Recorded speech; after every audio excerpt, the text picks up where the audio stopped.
Before we dive in, if you're new here, welcome to Novel Explanation, where we bring your favorite stories to life one part at a time. Hit subscribe and turn on the bell so you never miss what happens next. Chapter 1451 Contemplation. Chapter 1451 Contemplation. Lex was not frowning, and even had a hint of a smile on his face as he looked out the window towards the asteroid belt they were heading towards. Velma and Gerard, however, could tell that he was still extremely distracted and possibly even concerned. While he still gave off a nonchalant vibe, the fact that he was playing with a small treasure, similar to a pen in shape and size, was highly concerning. He may as well have been fidgeting. Of course, Lex was not playing with a toy. What others could not recognize was that Lex had shrunk Naraka and put it in a scabbard, making it look like a pen. He was playing with it in his fingers to the eyes of others. But in fact, he was imbuing the sword with his sword intent, packing as much of it into the sword as he could. Even though the odd feeling from earlier had gone away, Lex could not dismiss it. He did not understand what had caused that feeling or the image of a go board in his mind, but it did not change the fact that something had definitely triggered that reaction. So, while Gerard picked the Azure Field asteroid belt, an unusual asteroid belt spanning 8,000 miles, 12,874 kilometers, held close together by a strange, partially visible azure-colored field that acted similar to, but not exactly like, magnetic fields, Lex focused his mind onto his instincts. He didn't need an answer as to what had caused that reaction, although he would not mind that either. He was just hoping for a hint of what he should do.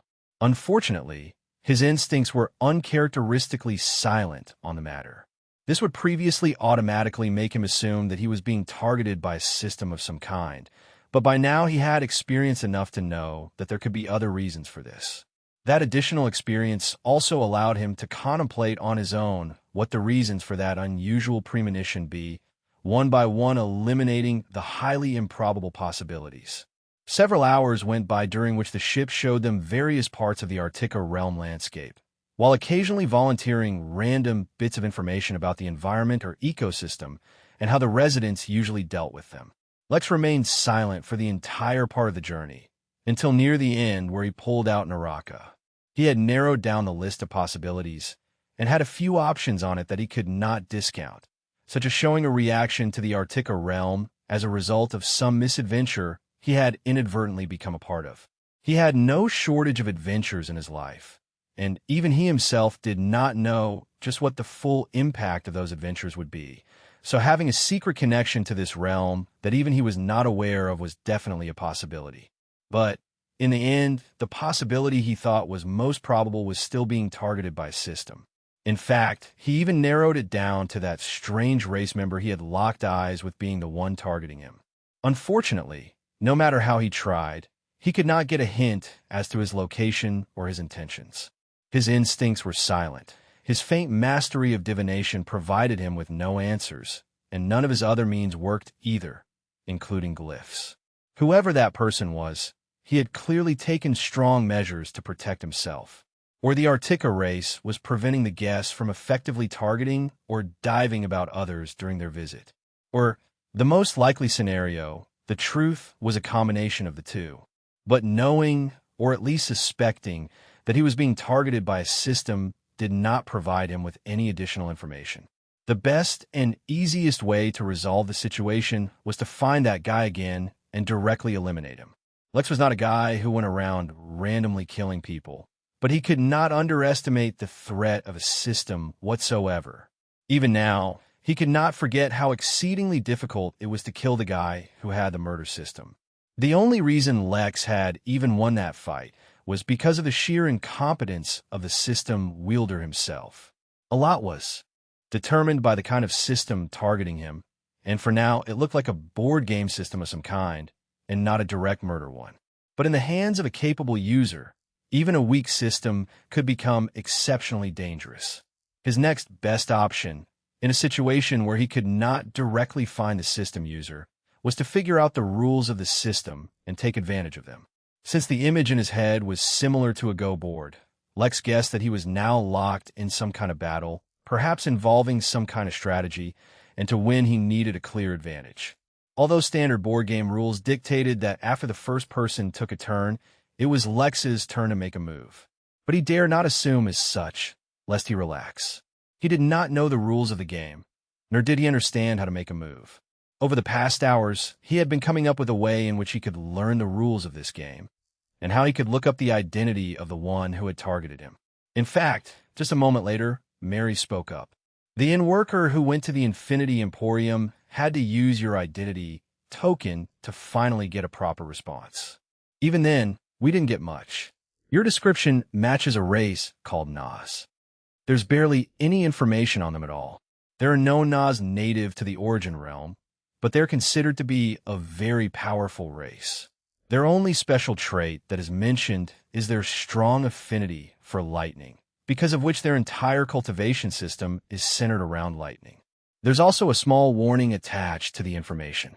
Due to their strong desire to evoke lightning tribulations, the Nas have often been known to take drastic actions to trigger lightning tribulation. That includes taking actions that provoke a lightning punishment. A lightning punishment, similar to a lightning tribulation, is lightning that targets a person under the laws of the universe. The only difference is that instead of a test, it is a punishment from the universe for doing something so heinous that the universe itself cannot abide by it. Let's ask a little of the basic stuff. I've never really dealt with an Oz before. There are too many races in the universe, so even living for billions of years is not a guarantee that you'll encounter them all. All I can tell you is that they're decently strong as a race and have an antagonistic relationship with the heavens and, predictably, a very strong relationship with the hells. Well, it's good to know they're not incredibly formidable. Mary did not respond, taking in the information Lex had just given her. Or maybe she was silent because the system did not let her speak. Please consider that when I say they're decently strong, I mean from the perspective of a celestial. Don't worry, there's no way I'll underestimate a system user, no matter what their race is. I just need to figure out the rules of his system now. I suddenly got a premonition in my mind, similar to the board game Go. Mary shook her head. Either she had no advice or could not give it. What Lex didn't realize, through no fault of his own, was that even getting that premonition was abnormal. It was only due to the fact that his body contained Tao material, and that his karma was so unexpectedly vast that when he was connected to Axios, it triggered a reaction. Others who were targeted by that Nas never even knew that a game was being played. You have arrived at your selected welcome village, their ship said softly. Please take note that there is no atmosphere outside, and there is a large amount of azure radiation. Thank for the warning, but we should be fine, said Gerard. Lex may be an abnormal freak, but technically speaking, he wasn't the only one. Every single worker had gone through numerous star-ranking increase baptisms, with Gerard and Velma having experienced the most. They'd also undergone some training in the Temple of Fasting. Compared to a normal human Earth immortal, even they could be considered monsters. Chapter 1452 The Game is afoot. Chapter 1452 The Game is afoot. Lex stepped out of the ship and onto a scene from a sci-fi movie. The welcome village in the Azure Field asteroid belt was, obviously, built on a particularly large asteroid piece. However, instead of looking gray and desolate, as one would expect from an asteroid, there were countless high-rises, floating mini-islands all around, thousands of small ships flying around, and an overall vibrant cityscape. The azure field all around made the surrounding void look like a beautiful blue sky, and there were even birds flying around in the void to make it seem much more normal than one would expect. Upon closer view, Lex realized that the birds were actually pterodactyls. Their beautiful and colorful plume made it so that they looked nothing like they had been depicted in movies from Earth. Then again, none of the Earthen movies had considered that T-Rexes were feathery magicians either. Lex would have taken a deep breath to get some of that fresh morning air, just based on how visually refreshing everything looked, except there was no air. They were in a vacuum. Or, well, close enough to a vacuum. There was the occasional gust of some highly toxic wind that blew by, but the gases stayed close together and did not disperse, essentially just serving as a nice, eternal breeze that could not actually be breathed in. Of course, The lack of atmosphere could not actually stop Lex from breathing. His lungs now essentially just functioned as another way for him to absorb energy from his surroundings. He could literally breathe in the surrounding spiritual energy, not requiring any air at all. If he entered his soul state, the energy he breathed in would automatically be turned into a specific kind of energy that nurtured souls. And if he used mind meld, turning into thought, he could still breathe in energy which would nurture his spirit. This was a deviation from the typical biology of a traditional human Earth immortal, whose lungs serve as a way to regulate their internal energy. Who could say what caused Lex's deviation? Was it his physique? Maybe it was the Tao-level ingredient, or his cultivation technique that allowed him to become much stronger than anyone else on his level. Perhaps it was the odd fusion of his soul and spirit with his body. It could also be the lotus he was bonded to, who essentially gave his body the feedback of an entire newborn realm. In short, the lack of air, the occasional toxic fumes, and the heavy radiation in the surrounding atmosphere all just made Lex feel like he was in a relaxing sauna. In comparison, Gerard had perfect control of all energy around him, even without using his bloodline. If he used his bloodline and his suit as the equipment through which he channeled energy, something his suit had been specifically tailored to allow, then it was basically impossible to be hurt from the environment, regardless of the kind of environment he was in. It would literally take some kind of natural disaster with a force greater than what Gerard could control to even have a chance of hurting him. Velma, who could be considered the weakest of the three, did not bother being pedantic. How could she be hurt when she was wearing a suit specifically tailored for her by Jeeves? Her suit had greater protective capabilities than most actual armor. Each and every individual thread in her suit was refined from the strongest ores and minerals that were available to Jeeves, with her actual suit costing well over 13 million MP. Keep in mind, this was just one of her suits, and not even a particularly expensive one. As someone with hundreds of thousands of admirers trying to court her, including but not limited to devil princes, elven heirs, and handsome CEOs of multi-galaxy companies, even with her rejecting any and all gifts, she still inadvertently ended up with a fortune. It was not an exaggeration to say that after Lex, she was the richest in Member. Many dragons would be jealous of her wealth. Of course, even if she didn't allow her incredible suit to protect her, she was in the process of creating a unique technique of her own. Even if it was incomplete, it was more than enough to protect her from the radiation in this area. "Welcome, guest, to the Azure Field asteroid belt," spoke a prism whale, hovering in space in front of them. Compared to Little Blue, who had a large body and majestic wings sprouting from its back, this whale was a lot smaller despite having a higher cultivation realm, and had horns sticking out of its head in the shape of a crown. It was wearing a Taoist robe which had been tied firmly with a belt, so that the sides do not hang open below the whale when it flies around. "Thank you, Haribo," said Lex in an appreciative tone. "I did not expect to be greeted by a prism whale, such as yourself." As stewards for the Artica race, the prism whales had a very high status in the Artica realm. This was basically the same as a vice president of a country coming to welcome guests who enter country. It was not unheard of, but the identity of the guest had to be somewhat special. One of the reasons we prism whales are held in such high regard is our extrasensory ability, Haribo said with pride. "Although I will not pry into the identities of our guests, I could sense from the very moment you selected this place as your destination that all three of you are quite special, not to mention the immense positive karma that you carry. The Artica race holds in high regard those who practice righteousness and have high moral standards." Lex exchanged glances with Gerard and Velma, neither of whom were averse to the idea of meeting the Artica race. "I accept," said Lex, hiding perfectly the sudden change that took place in his mind. Chapter 1453, Worthy Opponent. Chapter 1453, Worthy Opponent. The moment Lex accepted the invitation, the image of the Go board appeared in his mind again.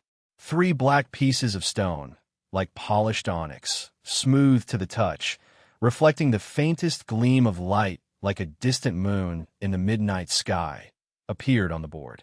The first piece was right opposite to the single white piece, as if in direct confrontation, while the other 2 were each on a higher level.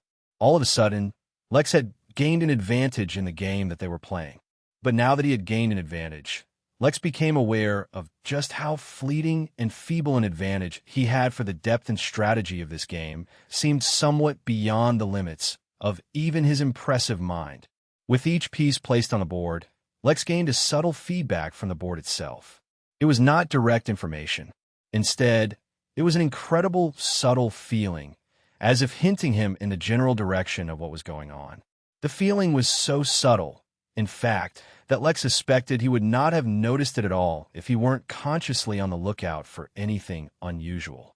The mental image of the board itself was the greatest hint he had, which allowed him to start dissecting what was happening and contemplating how to respond.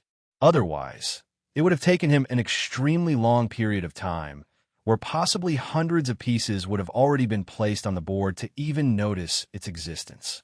As for the hints given to him by the pieces, Lex would need to actually meditate on them to discover what they indicated. There were a few things, however, that he had confirmed. First, this was absolutely not a friendly game, and its purpose was direct subjugation of the loser, worse even than granting the loser death. Whoever lost would become the winner's slave, truly and completely, with not a shred of hesitation or doubt in their minds. It was as if the very purpose of the loser's existence, from the very beginning, was to serve the winner. For example, if Lex lost, then not only would he willingly and directly reveal the existence of his system, he would also reveal every other advantage he had ever gained over, so that the winner might benefit. Conversely, if Lex won, then the loser would do the same for him. This challenge that Lex had suddenly been thrown into was perhaps one of the greatest obstacles he'd ever face. The easiest way, which was to go and kill the opponent to end the challenge, was something the game itself discouraged.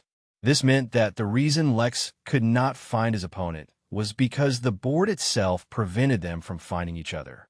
Of course, the board could only prevent them from getting results in searching for each other through means similar to divination, tracking, or tracing. Lex could still hire someone to look for him or put a bounty out on him. This served as a form of protection for Lex as well, in a way. The issue was, Lex would much rather directly find and kill him. The rules of the game were extremely complex, and having more beads on the board was not a guarantee that he was winning.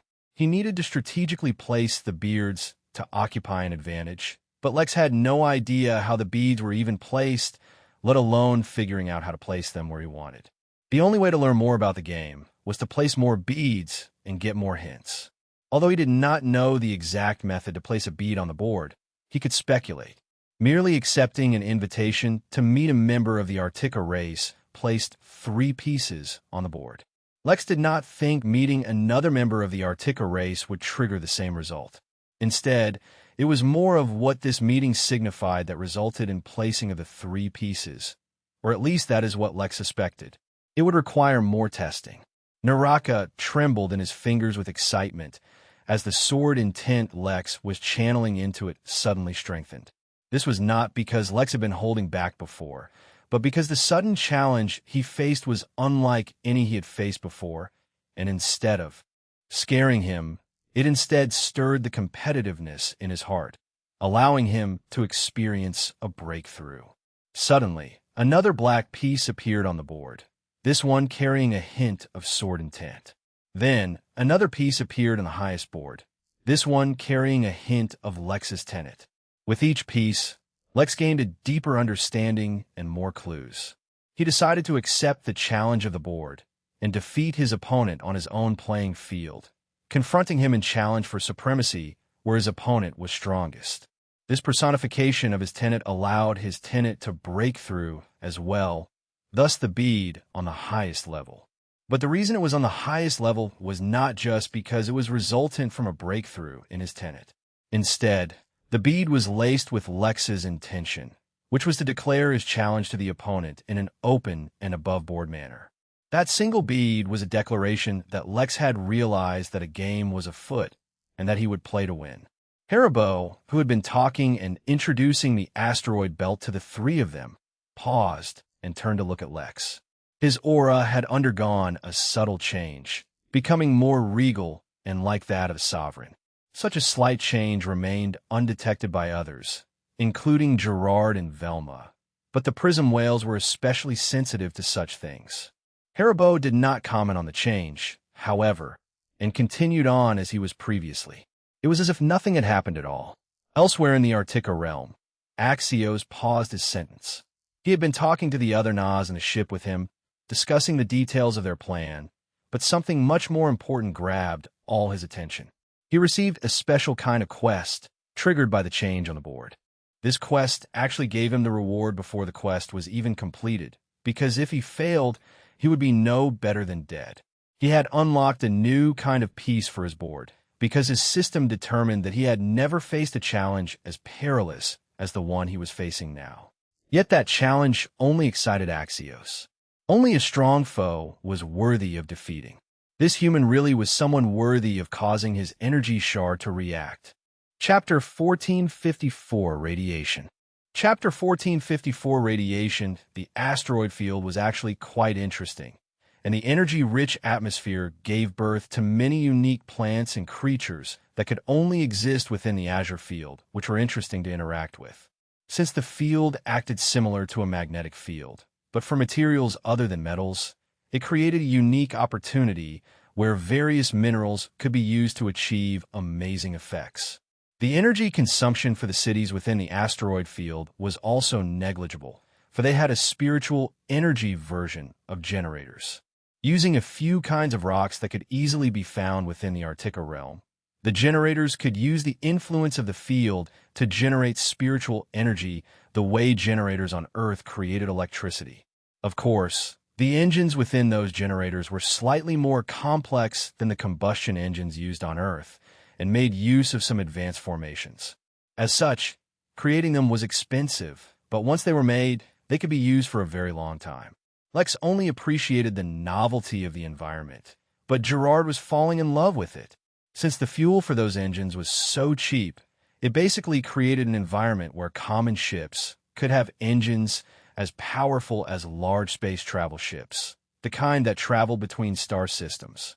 The asteroid belt was nowhere near large enough to actually make use of such powerful engines, but it did give birth to a unique type of racing which involved ships that could, for a split second, experience a massive burst of speed.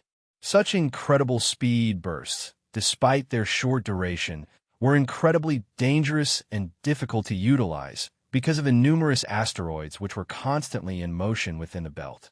Yet, that is exactly what made those races unique and interesting, and that is exactly what attracted Gerard to them.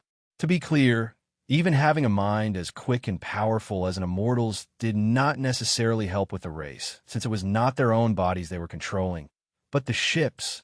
One had to have perfect control and understanding over the ship's maneuverability and reaction speed to make use of it. The asteroid belt was, naturally, not just limited to a single recreational activity. Immortal cultivators had a great demand for entertainment, even more than mortals.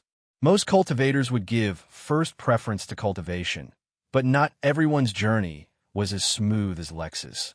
Lacking the necessary materials to support their own cultivation, or limited by their own innate ability, or perhaps the level of their cultivation technique, most cultivators would eventually reach a point of diminishing returns. Unless they could find a treasure to supplement their cultivation, it would be pointless to continuously strive. Prior to the immortal realm, cultivators would be more desperate and would not waste their mental energy on entertainment. There were exceptions, but this was the general trend. Immortals, however, had a much more relaxed take on cultivation once they reached the point of diminishing returns. They could afford to wait 1,000,000 years until an opportunity presented itself, whether it was in the form of a cheap elixir, a coincidental opportunity, a better cultivation technique, or anything else. Since their cultivation ability would not deteriorate and there was no time limit they had to adhere to, they did not mind filling their time with leisure. Others might have found all the various forms of entertainment interesting, but seeing that nothing other than racing intrigued Gerard, and that Lex and Velma showed no particular reaction to them, Haribo decided to skip them and lead them directly to the Azure Baptism Palace. You might not be aware, but the number of Artica race members actually participating in this expo directly is very limited. Asked Velma curiously, could there be a possible romance involved? That is something only Sir Bedford can answer. Among the Artica race, Sir Bedford is especially social, so I'm sure he won't mind answering. The group was led to the Azure Baptism Palace, an unusually shaped building with a massive open funnel right in the center, into which a large amount of the azure field seemed to be flowing. That was probably why the place was called Baptism Palace. The environment inside is quite dangerous, Haribo said. Special suits have been prepared for you so that you're not harmed by the concentrated azure field. Of course, if you wish to go without them, that is also fine. An emergency protocol has been put into place to promptly evacuate anyone from the palace should they be unable to tolerate its intensity. I do, however, strongly recommend you wear the suit. Lex asked. Not generally, no. Lex and the others looked towards each other, as if asking them what they were thinking. After a few seconds, all of them decided to try going without the suits. Lex didn't mind getting hurt.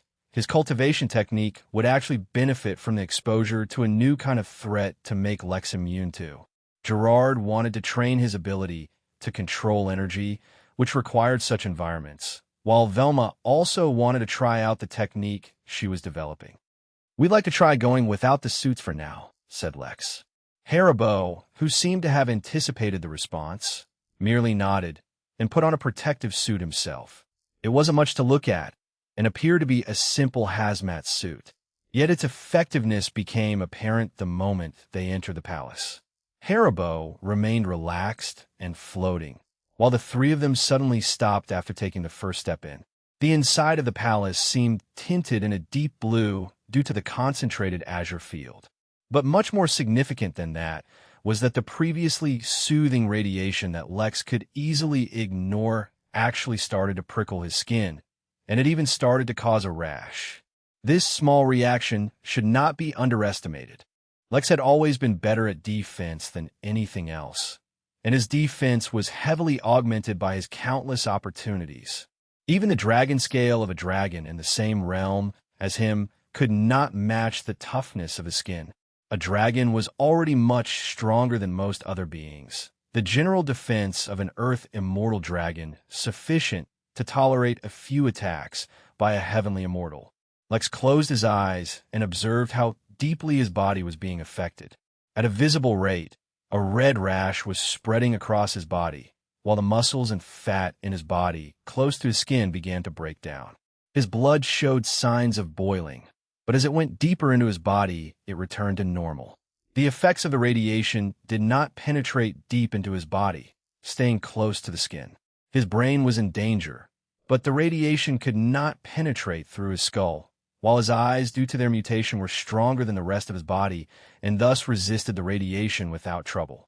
But this was only the situation for now. Long-term exposure would start to affect his body at a deeper level once the condition of his skin deteriorated greatly. That was naturally, considering if he did nothing about it. He began channeling his cultivation technique and felt it beginning to strengthen him. For any significant effect, Lex would need to cultivate in this environment for months, possibly even years. It couldn't be helped. Strengthening his body without growing through a major realm would now be a very slow process because of how strong he already was. But at least Lex could be certain that he wouldn't suffer any significant harm in the short term, especially with his body actively getting used to the environment. Compared to Lex, Gerard was not as relaxed. Unlike Lex, he did not suffer any rash, mainly because he was manipulating the surrounding energy, keeping it from even touching him.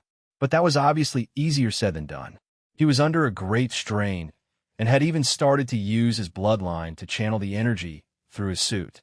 Surprisingly, Velma was the most relaxed of the three, since the radiation in the surroundings was passive and did not have any intent to harm behind it. It was easily converted using her technique. She was actively converting the radiation, turning it instead into information.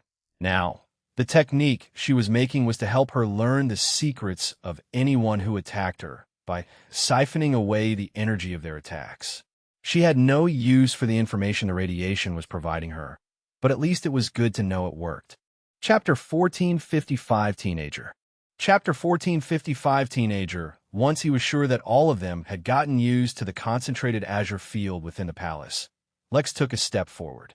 Just as he anticipated, the concentration of the field grew stronger after a single step, thus increasing the spread of his rash, and would continue to get stronger until they reached the very center of the palace. He did not know if this was meant to be some kind of test to see how far they could come, or if they would opt for the easier option of the hazmat suit, but he personally had no intentions of stopping. Since the danger wasn't immediate and the damage wasn't permanent, he was more than willing to use this as an opportunity to train. It was because Lex never let an opportunity to grow stronger pass him by that he had accumulated so many advantages. If he needed to suffer for it a little, so be it. If he needed to suffer for a lot, then he'd endure that too. That was in no way an acknowledgement of him being a masochist. Lex quickly shared his guess with the others, but neither Gerard nor Velma were interested in escaping to the comfort of a protective suit just yet. They would, at the very least, go until they found their limits. Ideally, they would even break through them.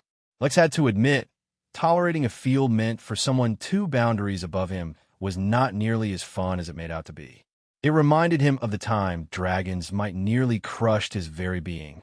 This might take a while, Lex said to Haribo, who comfortably walked behind them, just in case he needed to rescue any of them. There is no scheduled time for the meeting, the Prism Whale said. Please take your time. This also counts as being exposed to an aspect of the Artica realm. Due to the difficult nature of life here, almost all beings exist in a state of attempting self-improvement.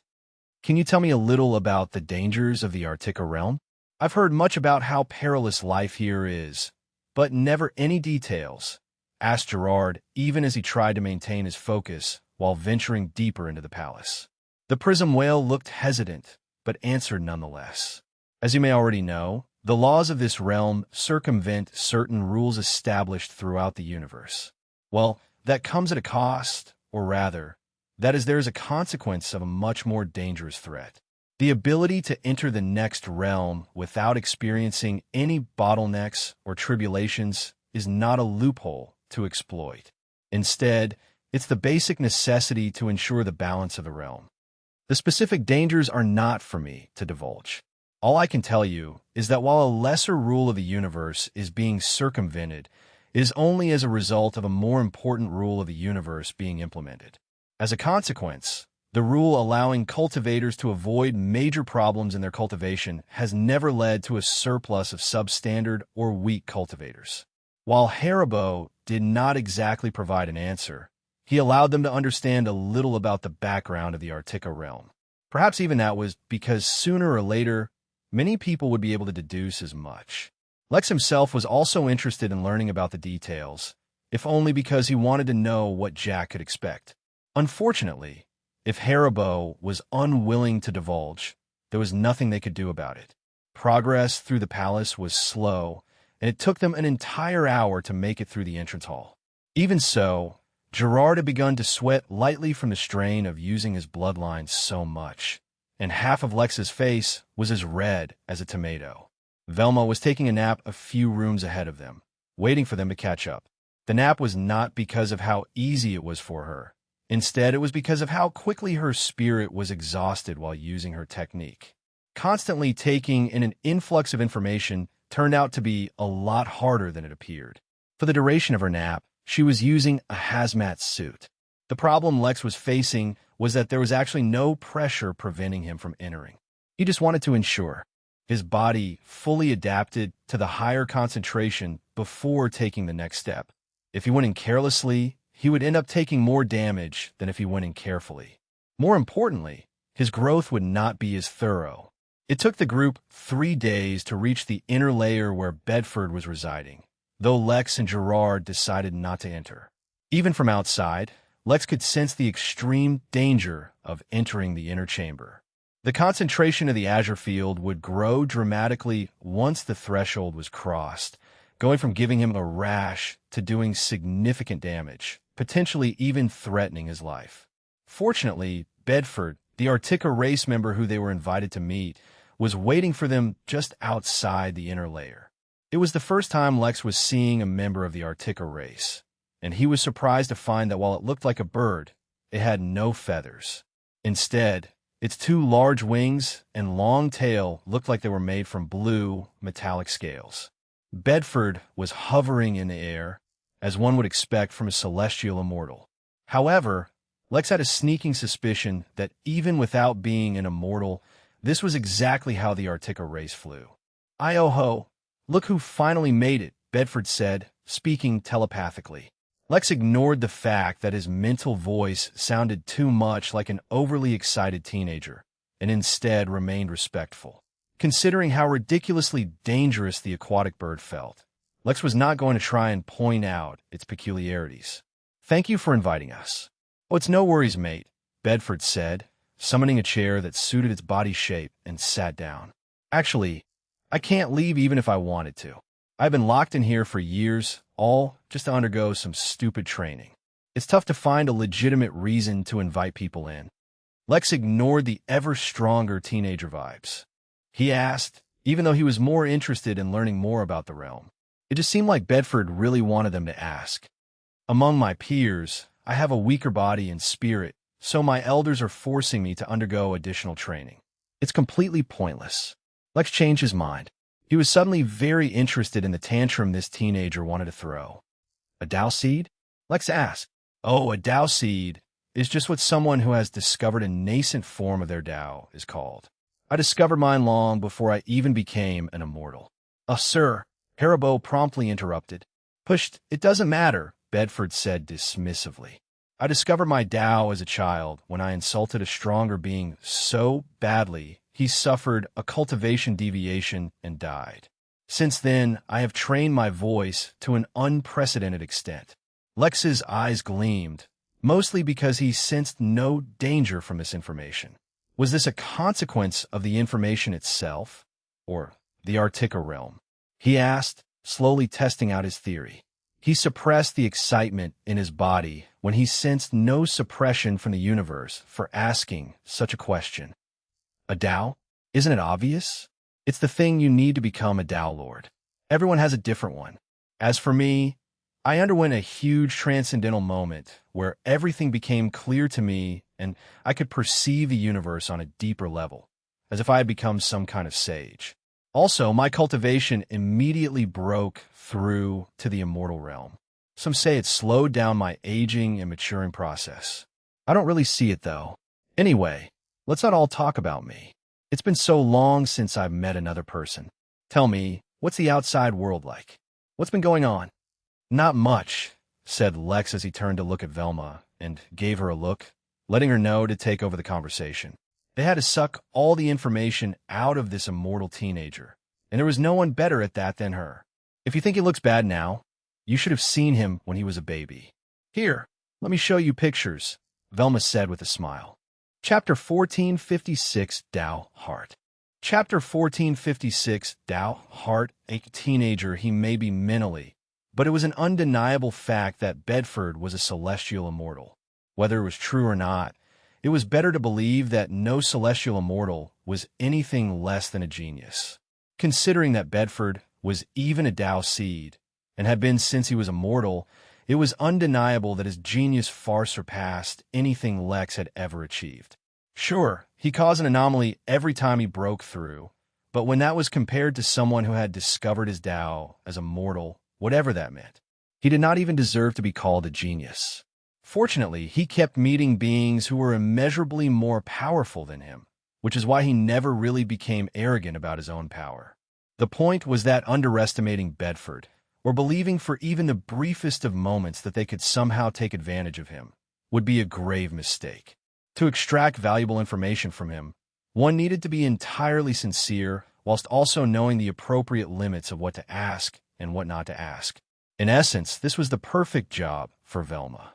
I don't understand much about human anatomy, but I suppose I can speculate. Based on my deductions, I can say with confidence that these baby pictures qualify as cute, Bedford said with great pride. Lex maintained a stoic expression, saying nothing and treating this as a price for the sake of acquiring valuable information. It was a steep price, but one he was happy to pay. Yes, That is not a side of Lex many get to see, Velma said lamentingly. Ah, that's so different from me, Bedford said, a look of reminiscence painting his face. Among my siblings, I was the weakest. My comprehension was low, and my body was weak. Since I always knew I wouldn't be a decent cultivator, I focused all my efforts on fun and entertainment. But what's a Tao heart? Ah, that's too esoteric to explain in words.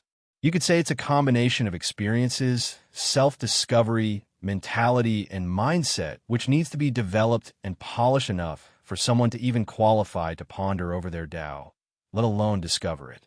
99% of all celestial immortals fail to develop their Tao hearts sufficiently, thereby cutting off their path to the Tao Lord realm. It can't really be helped. There's no fixed way to nurture a Tao heart, as it not only depends on the individual, it also depends on the kind of Tao they will eventually discover. Considering the fact that it's impossible to know what Tao one will discover until it actually happens, it's basically impossible to prepare for. That's crazy. I've never heard any of this before. Normally, someone can't even talk about this stuff outside the Arctica realm without being overwhelmed by the burden of knowledge related to the Tao, continued Velma, frankly admitting why she'd never heard any of this before. Well, to be fair, it's kind of pointless for anyone other than a celestial to know anyway, Bedford said. Don't look at me and think that anyone can discover their Tao anytime. Like I said, even most celestials don't attain the most basic qualification to discover it in the first place. Looking too far ahead can cause you to overlook the more immediate concerns of your cultivation. Speaking of more immediate concerns, I believe you're outsiders from other realms, correct? Would you mind sharing some of the details of your arrival? I've been out of the loop lately. Velma and Gerard explained about the expo in detail, as well as how they attained the qualification. While Lex considered the knowledge about the Tao, for all intents and purposes, it seemed similar to a school of thought that a person individually adhered to. But he dare not treat the Tao as something as simple as that. If it was as simple as finding a school of thought that one's character could adhere to wholeheartedly, then any number of enlightened mortals could have discovered their Tao. Instead of focusing on that, he diverted his thoughts towards the Tao heart. It was the precondition to even consider what one's Tao might be, and he had no real idea how he might nurture it. Even though Bedford said that there was no way to establish one's Tao heart, there had to be at least some underlying principles that Tao hearts all shared or adhered to. Understanding them might give him some insight into how he could develop his. At the same time, he was also monitoring how the field was affecting his body. By now, his entire skin had turned a deep shade of red, and the damage was beginning to pierce into his body. I understand, Bedford said while folding his wings as if he was crossing his arms. Let me ask you your objectives then. Once I know what you hope to gain from this expo, I can provide you with some guidance. The three looked at each other and shrugged before answering. To be honest, not much since we're going to be leaving shortly, said Velma. The flow of time here is too great. We have too much work waiting for us, so we can't be here too long. That answer surprised Bedford, for that went against his expectations. He'd met many races, and all of them always pursued some kind of objective in each of their actions. He did not think that as a character flaw or shortcoming. It was only natural to have expectation of a gain of some kind in any action they performed. That was why he found it perfectly natural that they wanted to ask him questions about the Tao. That was also why he found it so absurd that they were actually going to just give up on such a big opportunity. It was almost as if they were on vacation. He asked again in disbelief. He felt like maybe they were just being modest, although his senses confirmed otherwise. Well, if I really had to say anything, it would be for my date to go well, said Lex. I asked out another participant on a date, so I should see her soon. Bedford suddenly raised his head and looked at Lex with great admiration. Only a true warrior can pursue his heart's desire, ignoring the temptations of treasure and wealth for it. I like your style. Let me give you a few ideas for a decent date. I myself have not been on one since I'm locked here, but I can give you a few. As it turned out, despite lacking experience, Bedford had some really good ideas, which caused Lex some pain. He wanted the date to go well, but he also didn't want to pull out all the stops since he was only meeting her to extract information from her. What if the date went too well and they started to like each other. No, he'd better stay away from the more romantic ideas. Lex stated that he wanted a simpler date. Honestly, he would have opted for racing, but that would cause them to spend too much time alone instead of with each other. He needed an enjoyable activity they could do together, but one that would also give them opportunity to converse. After a little more chatting, they decided on the venue of his date, the Sapphire Gondola. But with that, their conversation leaned towards a natural conclusion. Bedford asked again, actually feeling bad. He had plans of how he would manipulate the greedy humans, but as it turned out, they weren't all that greedy. Lex thought for a moment, but then decided not to be sly and instead ask what he was wondering outright. Even if he didn't get an answer, he didn't mind. Bedford looked at Lex for a long time. It wasn't that this information was valuable. In the Artica realm, it really wasn't. He could find out by asking anyone, which is why Bedore never really considered it a big deal to mention these things. No, what stumped Bedford was that the human wasn't the least bit interested in taking advantage of the Artica race. It was so unusual. He'd never come across such a situation. Chapter 1450, 7 Depths of the Ocean. Chapter 1450, 7 Depths of the Ocean. No. Bedford knew that technically it was theoretically possible, but he found it inconceivable that the human in front of him had no ulterior motive save to learn a little about Tao hearts and how to enter the Tao Lord realm. This information, while rare, would be available to him once he entered the celestial realm anyway. He saw no reason why he would need that information beforehand. Bedford was confident enough to say that he was the only one to have developed a Tao heart before becoming a celestial immortal for billions of years, and it would likely be billions more before the feat could be replicated, if it could ever be replicated at all. Norms existed for a reason, and just wanting to go against them was not enough to actually make it happen. That was common sense, and anyone who could become an immortal should at least know that much. As such, he refused to believe that Lex had no other interests in mind. To be clear, he had no problem with the human having ulterior motives, but being unable to detect them was a separate issue entirely. As such, he decided to try something else. He would employ a much more direct and powerful technique to ascertain his intentions. Even if I wanted to, I can give you no clear guidance on how to develop your Tao heart. This is not the same as tempering your mind to endure a heart demon or a mind tribulation or something along those lines. The most direct and easy way is to raise your cultivation up until the celestial realm. Beyond that, just live your life and put yourself through as many new and unique situations as you can. In what the Tao heart is, I can guide you even less. You need to even qualify to understand your Tao. However, if you really wish for it, I can give you an impression of what it's like. I would be extremely grateful if you could, Lex said, lowering his mental guard. The mental guard was the innate guard cultivators had to resist and detect illusions and deceit, as well as avoid being influenced mentally by other external factors. For anyone else, lowering it would be a massive display of trust, for it could basically allow someone else to implant various aberrant thoughts or ideas in one's mind. For anyone to do that to Lex, even a celestial immortal, will be far more difficult due to the unique nature of his being. His mental defense was as tough as his physical one. Just as he allowed attacks to land onto his body without concern, he could tolerate mental attacks as well.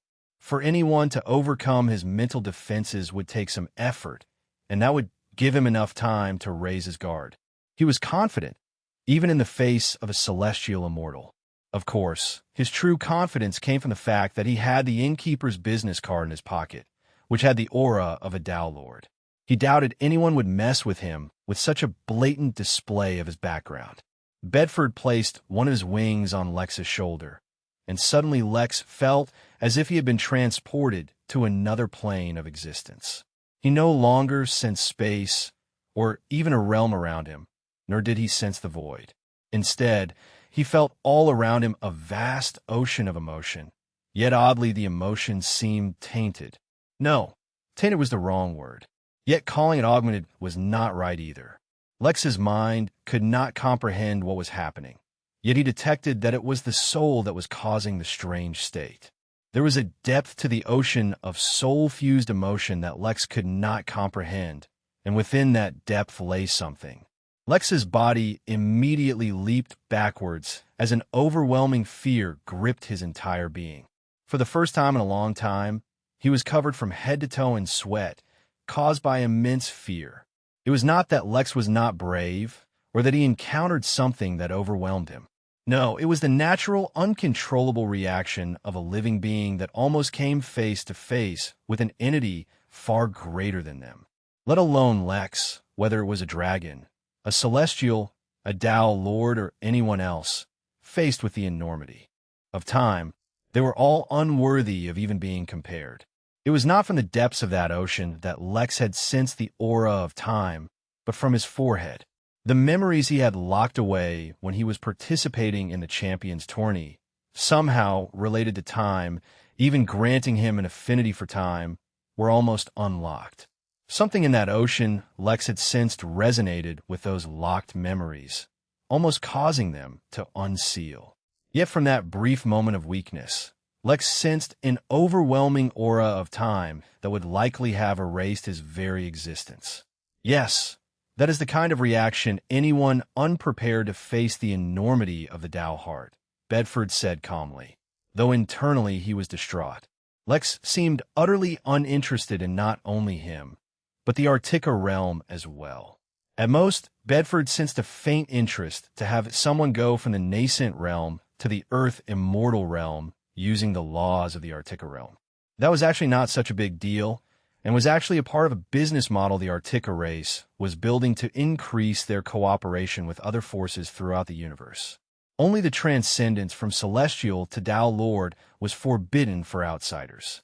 Lex did not speak, letting the misunderstanding stay. In truth, though the ocean confused him, Lex sensed no threat from it. Instead, he had reacted to the aura of time sealed within his own thoughts, which Bedford had been unable to sense apparently. Lex pondered Bedford's words for a moment. A normal person should have been greatly overwhelmed by the aura of a Tao heart, or whatever it contained. Yet Lex was entirely unbothered. Chapter 1458 Treasure is treasure, cursed or not. Chapter 1458 Treasure is treasure, cursed or not. He remained confused about what he sensed, true, but did not bother him. Could that mean Lex had already formed in Tao heart? If taken a step further, could he already have discovered his Tao, and it turned out to be related to time? Was it so overbearing that he had to seal the memory of it until he was stronger? Lex always knew he was a proverbial badass, but this was a little too much, no? Lex allowed himself to daydream a little longer before coming back to reality. He did not actually think he had a Tao heart or that he discovered his Tao. Instead, he felt that having fused a Tao-level ingredient into his body had given him a level of immunity to it. What he couldn't figure out was why did the thing deep within the ocean resonate with his sealed memories? If Lex boldly speculated, and it was indeed a bold speculation because he was wholly unqualified to ponder things related to the Tao, that within that ocean was the Tao that Bedford had discovered, then did that mean Lex's memories actually had something to do with the Tao? "Thank you, Bedford, for your guidance," Lex said, even going as far as bowing a little. Although he was sure that Bedford had tested him in some way during that process, he still wanted to thank the Artica. Not only had it given him some insight into the path of the Tao, he had given Lex a hint as to what was hidden in his sealed memories. From start to finish, Lex and the others had not introduced themselves, nor had Bedford asked. It was because, instinctively, they felt that lying to the Artica was not a good move. For a race that highly admired an upright moral character, lying would cause their relationship to sour. It was better to just avoid the topic altogether. However, now for the first time, Bedford felt as if this human with the immense amount of positive karma was actually worth befriending. "You need not worry about it all. It has been a long time since I've met anyone, let alone got along with someone so easily. Considering that I am not allowed to leave, I expect it will be a long while until I can meet someone again." Lex smirked. "Don't be so pessimistic. Anesi was swimming for her life or for her death. Whatever. She was trying to run, but it was to no avail. The baby crystal alligator swan through the deadly waters of the river Styx completely unbothered and with astounding speed. Cried Bob, the first drama cat ever born, from where it was stuck within the visible bones of Nessie's neck. It was desperately trying not to fall into the creature's stomach, but that was causing it to get wet from the splashes of water from the river. Was living truly worth such disgrace? It hadn't decided yet, yelled Longbeard. Pebbles asked, bitterness in his voice. Despite the crew's best efforts to keep Bob's mouth shut, it wasn't possible all the time. During those moments where the drama cat could speak as it wished, it would say something incredibly unlucky. Unfortunately, it always came true. Wishing for a fish while on the river Styx summoned an undead Nessie, which promptly gobbled Bob up. Damn it, didn't the captain say that Bob was supposed to be as powerful as a deity? Longbeard questioned, yet no one answered. Jack himself would have answered, if he was not busy single-handedly fighting off an undead pirate crew. As it turned out, having a duck that could create limitless gold was a very attractive pet for pirates, even if they were undead ones. Pebbles, Longbeard, and the very sullen monk were riding one of the gold gravity eels, which had its chain connected to the alligator, who followed the escaping monster. As it turned out, entering the water was not such a good idea, as it would cause one to become an undead. Only some very rare materials and a few exceptionally powerful beings could tolerate this water. As it turned out, Nether Lily Gold could ignore the effects of that water. So could the crystal alligator, for unknown reasons, as well as the Jolly Rancher. Of course, with the ship it was obvious. That Captain Jack had personally strengthened it. They had all seen it happen over the course of their journey. Nether Lily Gold was a rare and valuable material, and could resist external influences, so it made sense. The thing that no one understood was why the crystal alligator, as well as that accursed duck, could casually swim in this river. What was worse was that wherever they swam, they caused the river to slightly crystallize or turn to gold. "This is all my fault," said Tiny Sparkles as he watched the chaos unfold from the crow's nest of the Jolly Rancher. "I doubted the captain when he said that we could handle the River of Legends. Who knew traversing the river was the easy part?" As the tiny unicorn sighed, he also shot out a rainbow beam at one of the nearby pirate ships, causing a massive explosion of spiritual energy, burning right through the undead. Yelled Jack as he sprinkled fairy dust, laced with sneezing powder, on the undead pirates. As it turned out, causing a zombie pirate to sneeze out their brain was a very effective way of killing them. The unicorn lamented. Unfortunately, cursed or not, treasure was treasure, and Jack didn't want to let go of it, mostly because he wanted to fill up the empty rooms in his ship. Its current state was too embarrassing. Chapter 1459, Cultivation Deviation. Chapter 1459, Cultivation Deviation. "It has been a pleasure," Bedford said as he walked the group to the door of the palace. "Likewise," said Lex. "I'll hold you to that," Bedford said with a chuckle, though he did not really believe it could happen. Forget the fact that there were no known human Dao Lords. There wasn't even any guarantee that Bed offered could become one. The trial he'd have to undergo to transition from a celestial immortal to a Dao Lord was far from harmless. The others also said their farewell before exiting the Baptism Palace and finally getting a reprieve from the onslaught of the Azure Field. They had spent about a day chatting inside, and at this point Gerard was incredibly fatigued, Velma was beyond exhausted, and Lex looked like the color red came to life. Lex asked, "That sounds agreeable," Gerard said. They had already planned it out and even consulted with Bedford.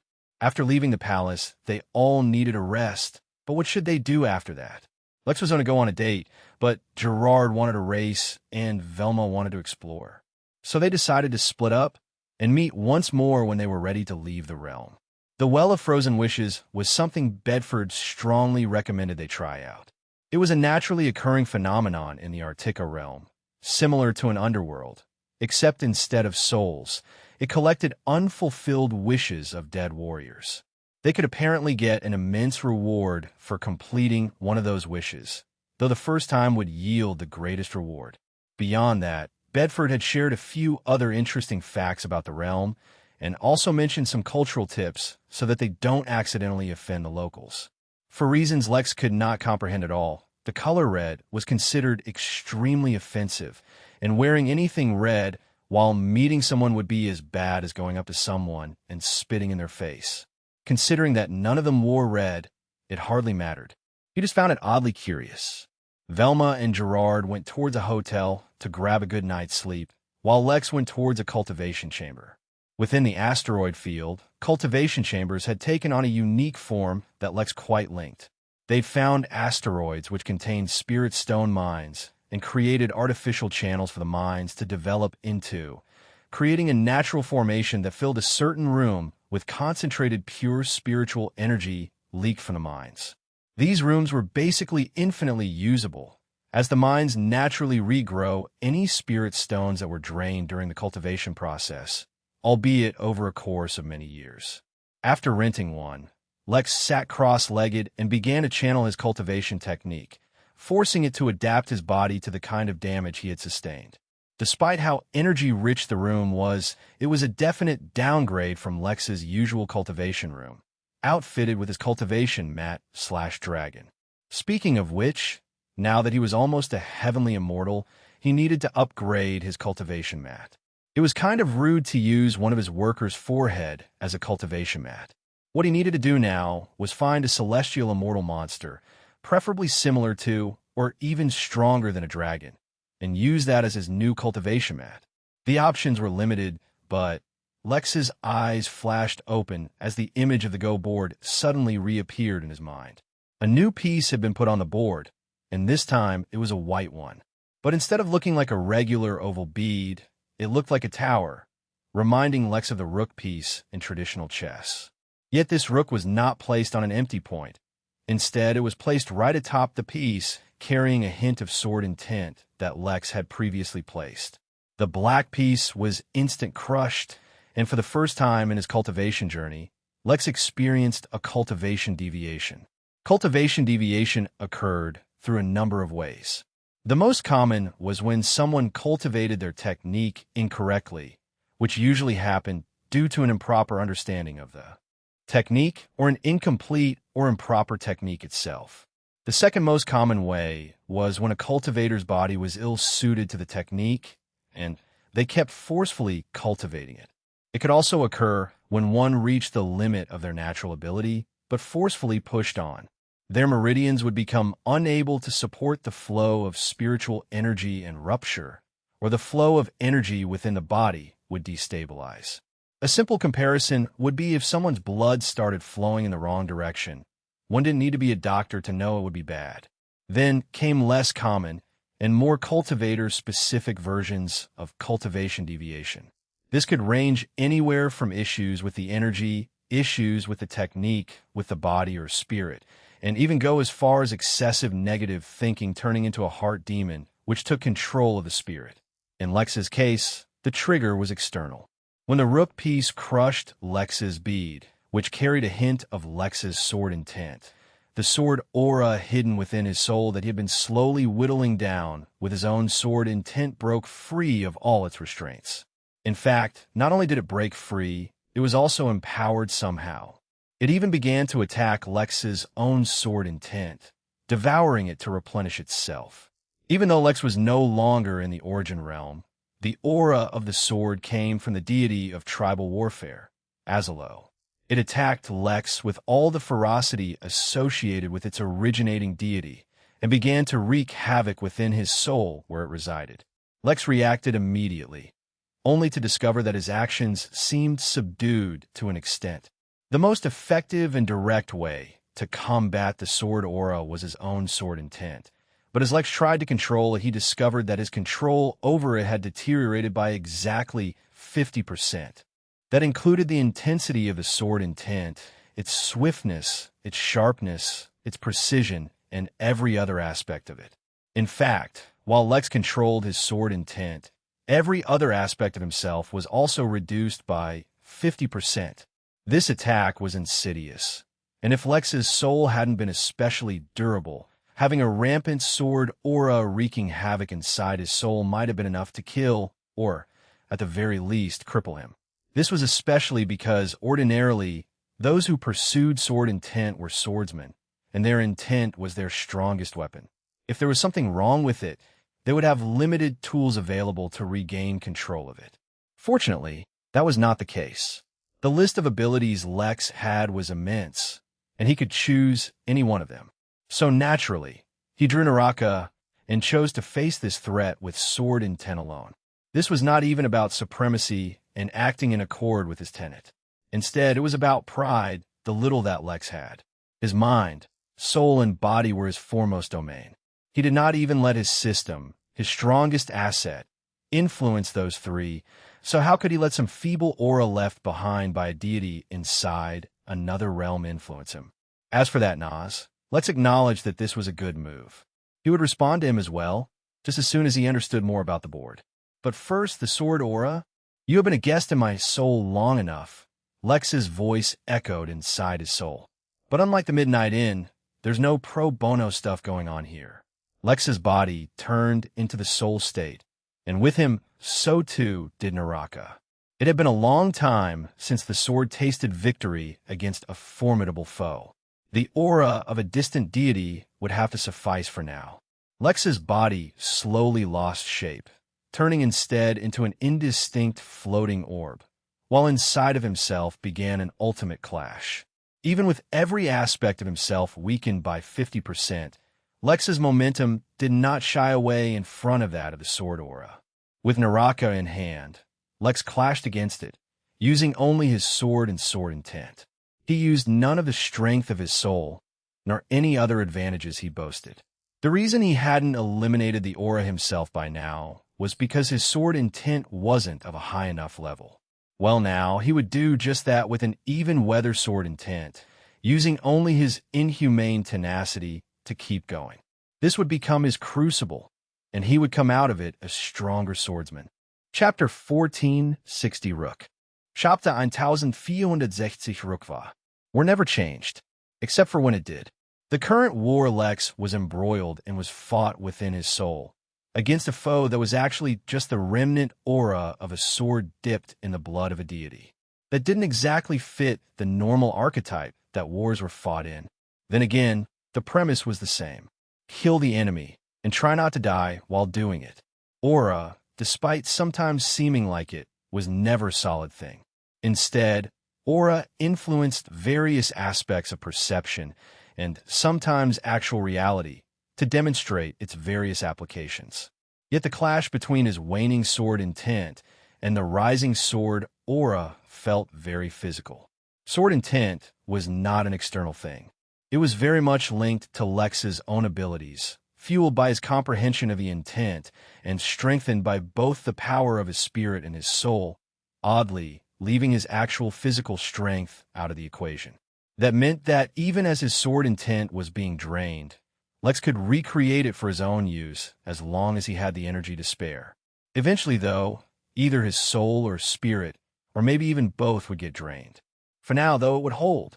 It was fortunate because brute force would not work unless he used more of his abilities, which he was being too stubborn to do. That meant he needed to hold off long enough till he came up with a solution. Lex employed the full capability of his immortal mind, reaching into the depth of his knowledge and experiences to come up with a solution, and came up with one almost immediately. Of course, that was not because the idea was simple, although it was simple, but because of the speed of his thoughts. Lex's cultivation technique was all-powerful and ever-changing. It could allow him to grow strong proportional to the effort he put in, like the regal embrace that put him on a fixed path to becoming unbeatable. His new cultivation technique would only take him as far as he willfully walked. This was yet another reason he often put himself through so much torture. Not because he was a masochist, but because he was dedicated to growing stronger. So all he needed to do was chip at the aura, absorbing its tiniest fragments during his cultivation. The plan should work. There was only one caveat. If the aura remained under the influence of a sentient being, it would not be absorbed by his cultivation technique, which meant that the piece of aura broken off had to be so small that it was completely free of the influence of the deity. There were few things his cultivation technique could not absorb directly into Lex. Things that would immediately kill Lex, for example, could not be absorbed for obvious reasons. Things he could not touch or influence in any way also could not be absorbed by his cultivation technique. Abstract concepts, despite having very real consequences in the real world, could not be absorbed. Certain forces, such as gravity, could not be absorbed. Also certain laws that were beyond his comprehension and understanding, like karma, or time, or death and life. Lex had already tried to use his cultivation technique to absorb his immense amount of karma, to no avail. He still felt like Lex might be able to absorb the law of karma itself, if a piece of it were embedded in an item. But as far as actually digesting his own karma, he could do nothing. It was peculiar because he thought his cultivation technique would do anything and everything to make him stronger, and wasn't absorbing and digesting positive karma a good thing? The only answer he could come up with was that there existed a hierarchy of things, and his cultivation technique could not absorb things above itself in that hierarchy. Or else, couldn't Lex just absorb the universe itself? A more realistic assessment was that what Lex could absorb was dictated by his level. As an Earth immortal, the law of karma which stumped even Tao lords was well beyond his reach. But Sword Aura, now that was fair game. So Lex began his onslaught, taking great pleasure in even the slightest bit of damage he inflicted on the Sword Aura. Since everything was happening inside his soul, the speed at which Lex attacked was dictated solely by the limits of his mind. In short, every single second that passed by was filled with what should have been hours of attacks. Meanwhile, Lex's cultivation technique churned at full force. It absorbed energy at an immense pace, fueling Lex's equally drastic consumption. At the same time, it absorbed the specks of aura that he chipped free, one piece at a time. It should not have happened. It absolutely did not make sense, and yet that's exactly what was happening. Lex's affinity with divine energy helped tremendously, for even the aura itself seemed made entirely of divine energy.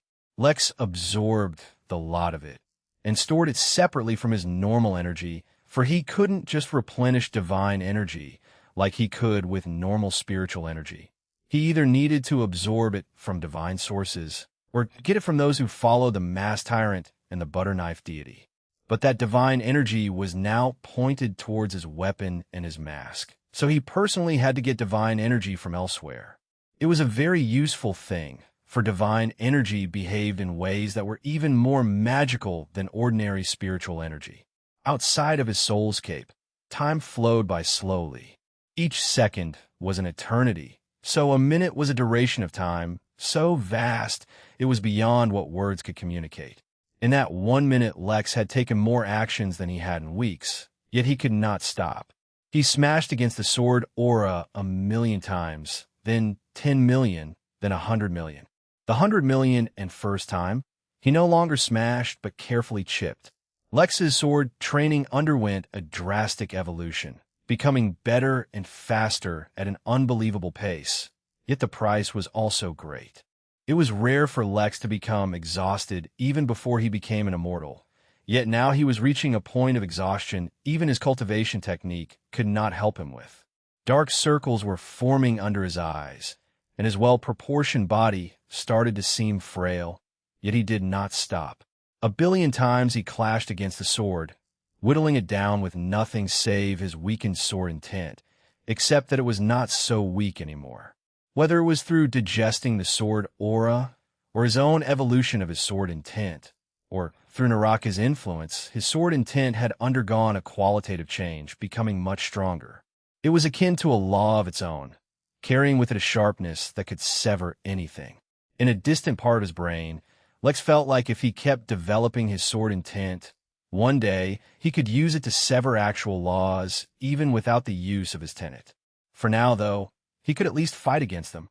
After 1,000,000,000, Lex lost count of how many times he fought, simply because he did not have the mental power to spare for any thought other than wearing down the aura and winning. Time seemed to lose meaning as he fought, until eventually he reached a point where there was no aura left. Lex did not feel confused or lost. He was not stuck in a loop of attacking mindlessly. The moment the sword aura was completely absorbed, Lex fell asleep, maintaining the last stance he took while still awake. What was remarkable, however, was that even in his sleep he maintained his cultivation technique, not letting it slow down. Just because he had whittled the sword aura did not mean he had digested it. That would take much longer. But for now, Lex slept, finally having overcome the problem of the sudden cultivation deviation, though he did it in a much more difficult way than was necessary. He also finally rid himself of the latent danger hiding in his soul. The only thing he didn't do was regain the piece he lost on the go board. There, the rook still proudly stood over the remains of Lex's black bead. Elsewhere in the Artica realm, Axios looked towards the board with interest. He got a distinct feeling when the trial was over, and since the game was continuing, it seemed like his opponent hadn't suffered a tremendous loss. At the very least, he'd tested out his newest piece, and his opponent had lost a single piece on the board. For now, that was not a big deal, but as their game progressed, the presence or absence of a single bead could change the entire outcome of the game. It was unfortunate that the rook piece had such a tremendous price and a long cooldown. He got a feeling that if he had put down a bunch of them at once, the game would have been over right then and there. Chapter 1461 Higher Studies I. Chapter 1461 Higher Studies I. Lex slept for over 2 days, consumed by his exhaustion and overexertion. When he woke up, a high-pitched sound sang in his ear, while a minor headache had gripped his head. It was unusual for a malady to affect him so long, so the first thing he did was to investigate. As it turned out, the effects of the rook had not completely elapsed yet, though they were slowly fading. The high-pitched noise was not from his ears ringing, but was a wail from his sword intent, which was plagued by lethargy. Although it was no longer weakened by as much as 50%, it was still taking time to return to its normal peak. Similarly, the headache was not because he was ill, but because the digestion of the sword aura had been artificially slowed down, since even his sword intent's growth speed had been artificially reduced. When it finally returned to normal and absorbed all the additional insight he had harnessed from the sword aura, the headache would vanish. Yet Lex felt unsatisfied with the situation. He was not afraid of that Nas himself, but the implications of the rook piece were many. Unless he himself figured out a way to place other pieces, if that was even possible, he'd be forced to use only the simple pieces, which could result in a vicious attack from the rook piece. More importantly, who knew if there were other kinds of pieces as well? That did not mean Lex was about to give up. It did, however, mean that he needed to be a lot more selective in how he placed pieces. Of the pieces he had placed, the one with the sword intent had the biggest chance of disaster happening due to the sword aura hiding within his body. He could only assume that the opponent had some way to determine which one of the pieces hid the greatest vulnerability and targeted it. In the future, every piece he placed had to be calculated lest it be used against him. Lex pondered for a while longer and came up with a few possible traps, but the thing was, he didn't understand how to gain an advantage with the board and how it could negatively affect his opponent. How could he trap the enemy if he didn't know how his own moves affected him? Just like he had overanalyzed the sword, using the full extent of his mind, he began to study the go board. Using the ability of his left eye would be useless, since the image was inside his mind and couldn't actually be seen with his eye. However, he tried every other means available to him. He used his soul and spirit sense. Lex even used domination on the mental image, as well as mind meld. He tried his hand at divination, and pondered a few paths he was unfamiliar with as well. He even used his tenet, trying to understand what laws were being used to link him to the go board. It was far from easy, because the laws could barely be detected at all. If he didn't already know of the board's existence, he would not even notice the anomaly in the laws around him. As it was, he barely detected that something was amiss, but he couldn't read the laws clearly. That made sense if he assumed that this was the work of a system. Systems were possibly one of the greatest, if not the greatest force in existence. Their application remained completely undetected by a majority of the universe. Lex thought for a long while and came up with very limited and entirely unsatisfying theories of what might work. The most obvious option was to gain a better understanding of the board and get back at him that way. He was already doing that, and intended to run a few more tests which would reveal the limits set by the board. All systems operated within their own rules, and as long as Lex mastered them, he could use that to his own advantage. For example, He knew that systems valued entertainment above all else. He had to admit, having him clash against another system user definitely had some high entertainment value. He couldn't even determine if their interaction was a result of his own system, the NASA system. Either way, he could somehow use that to his advantage. He just needed to figure out how. The second and much more difficult and unfeasible way that Lex had come up with was to gain an understanding of karmic laws. It need not be a detailed understanding. He just needed enough to know how to use it, how to hide it, and how to set a trap using it. But learning about karma was easier said than done. He let out a deep sigh and got up, cracking his back as he did. He wrote a small letter on a piece of paper, folded it up like a paper airplane, and then threw it out into the air. The letter vanished from sight, heading towards Misha. They had not exchanged means of contact, but Misha had left him a token with her aura on it. Lex could use that to send his letters towards her by tracking her aura. Of course, if Lex tried to do something malicious by tracking her aura, it would fail, for the token had its own precautionary measures embedded into it.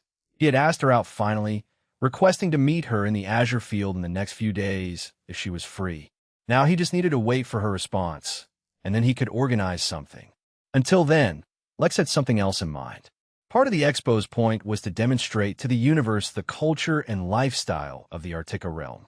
This was not a random move, for without understanding the Artica realm, allies would not know what behavior was beneficial and what was frowned upon. Chapter 1462 Higher Studies 2. Chapter 1462 Higher Studies 2, a part of that, included a demonstration of the Artica race education system. Much like the rest of the universe, the Artica realm had organizations, schools, sects, and more, but what was different was their modus operandi. Unlike the rest of the universe, where each organization or sect had their own individual movies, such as growing stronger, gaining access to more resources, or to support the founding family or person, things worked differently here. In the Artica realm, as long as a person displayed the minimum level of competency required, they were free to join any and all forms of school or educational facility and gain detailed guidance on the cultivation path.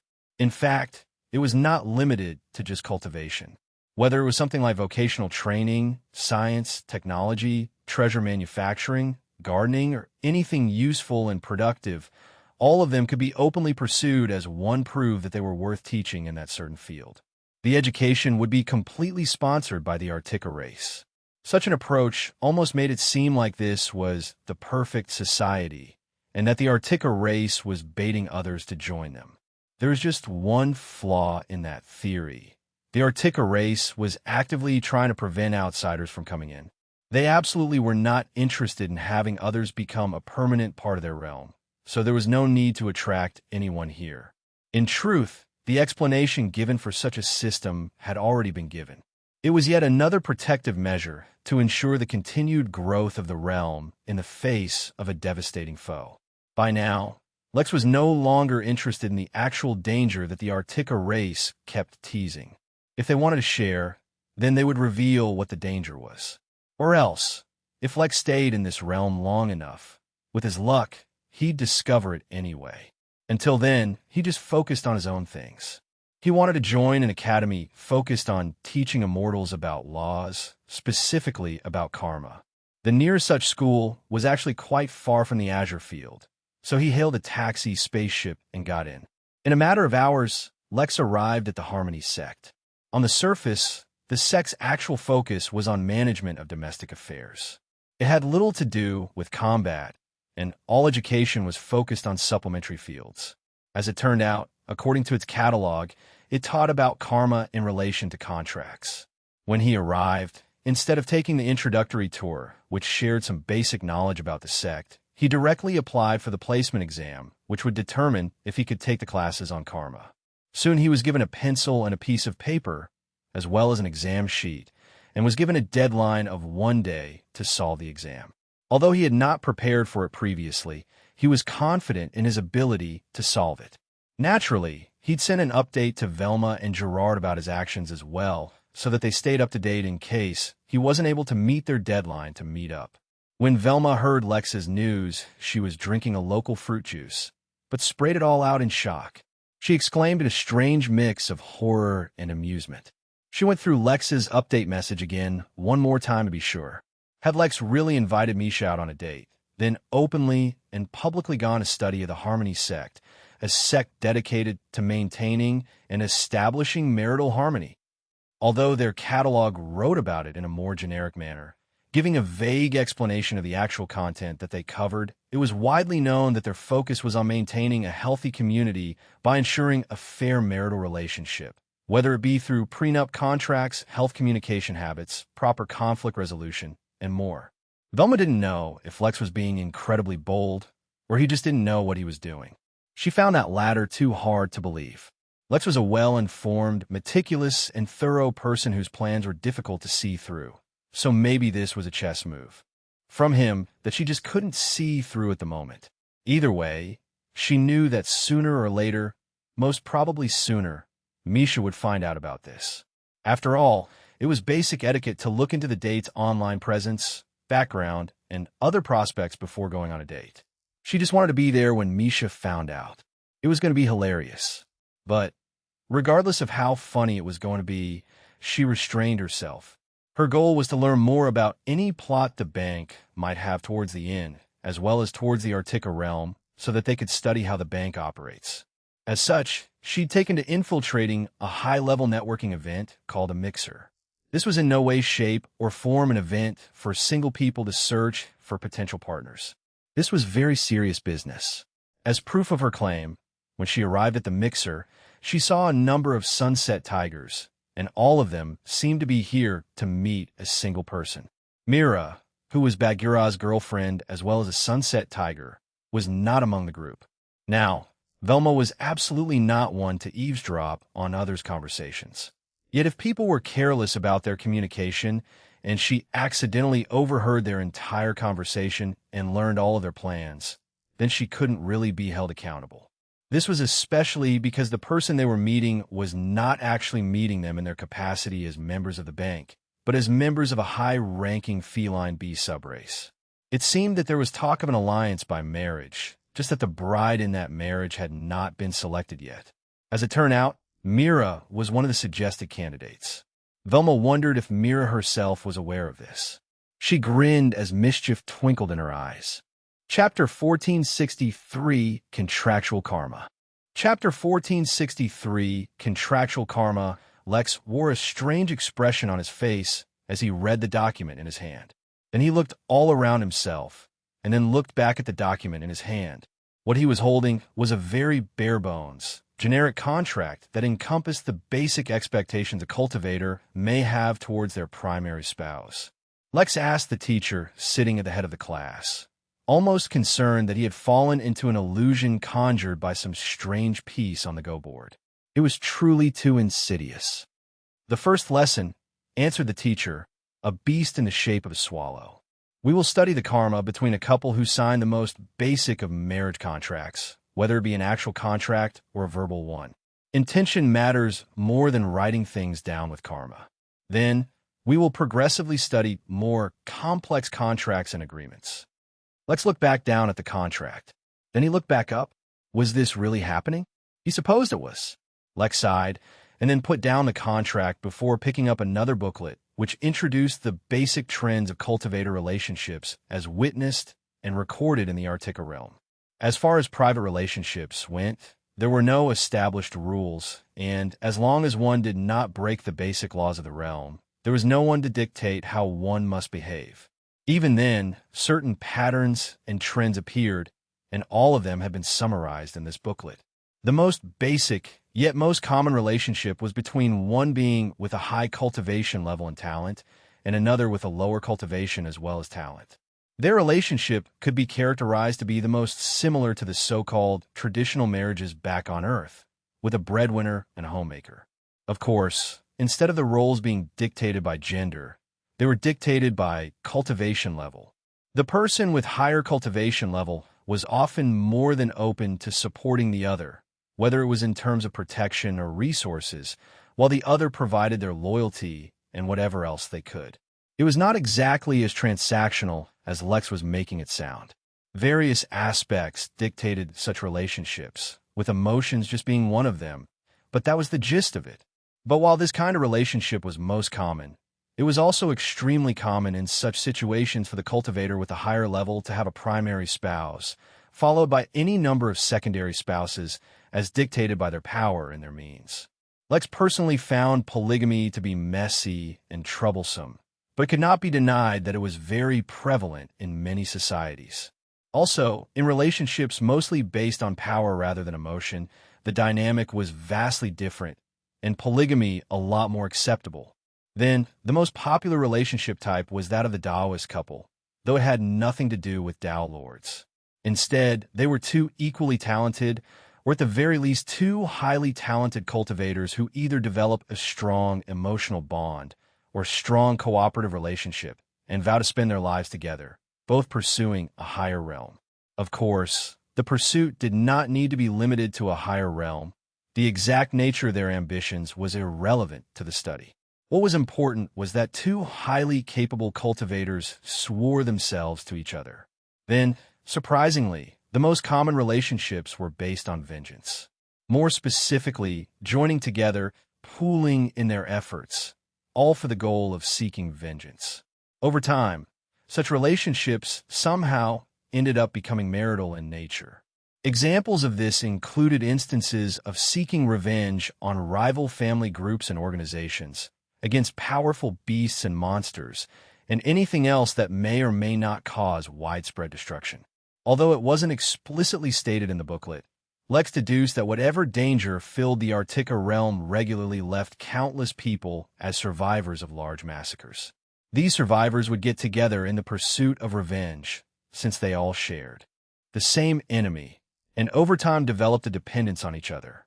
This must happen quite frequently for it to be the third most common type of relationship in the realm. There were over a dozen other kinds of relationships that were detailed in the booklet that Lex read through before turning and reading the simple contract once again.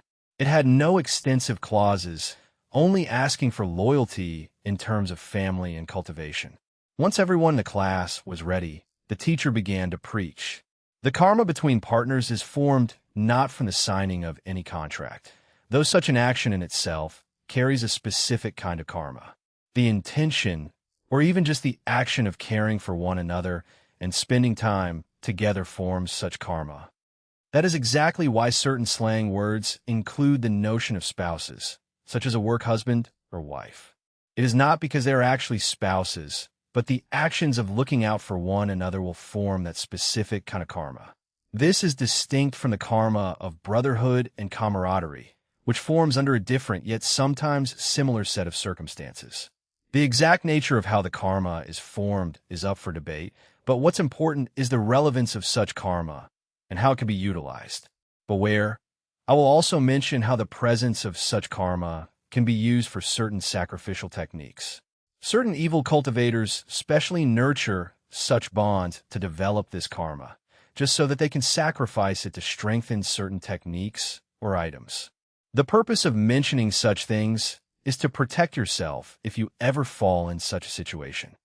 Now, wielding karma, despite how absurd the topic of the lesson was, Lex paid attention as he hoped to learn how to control karma.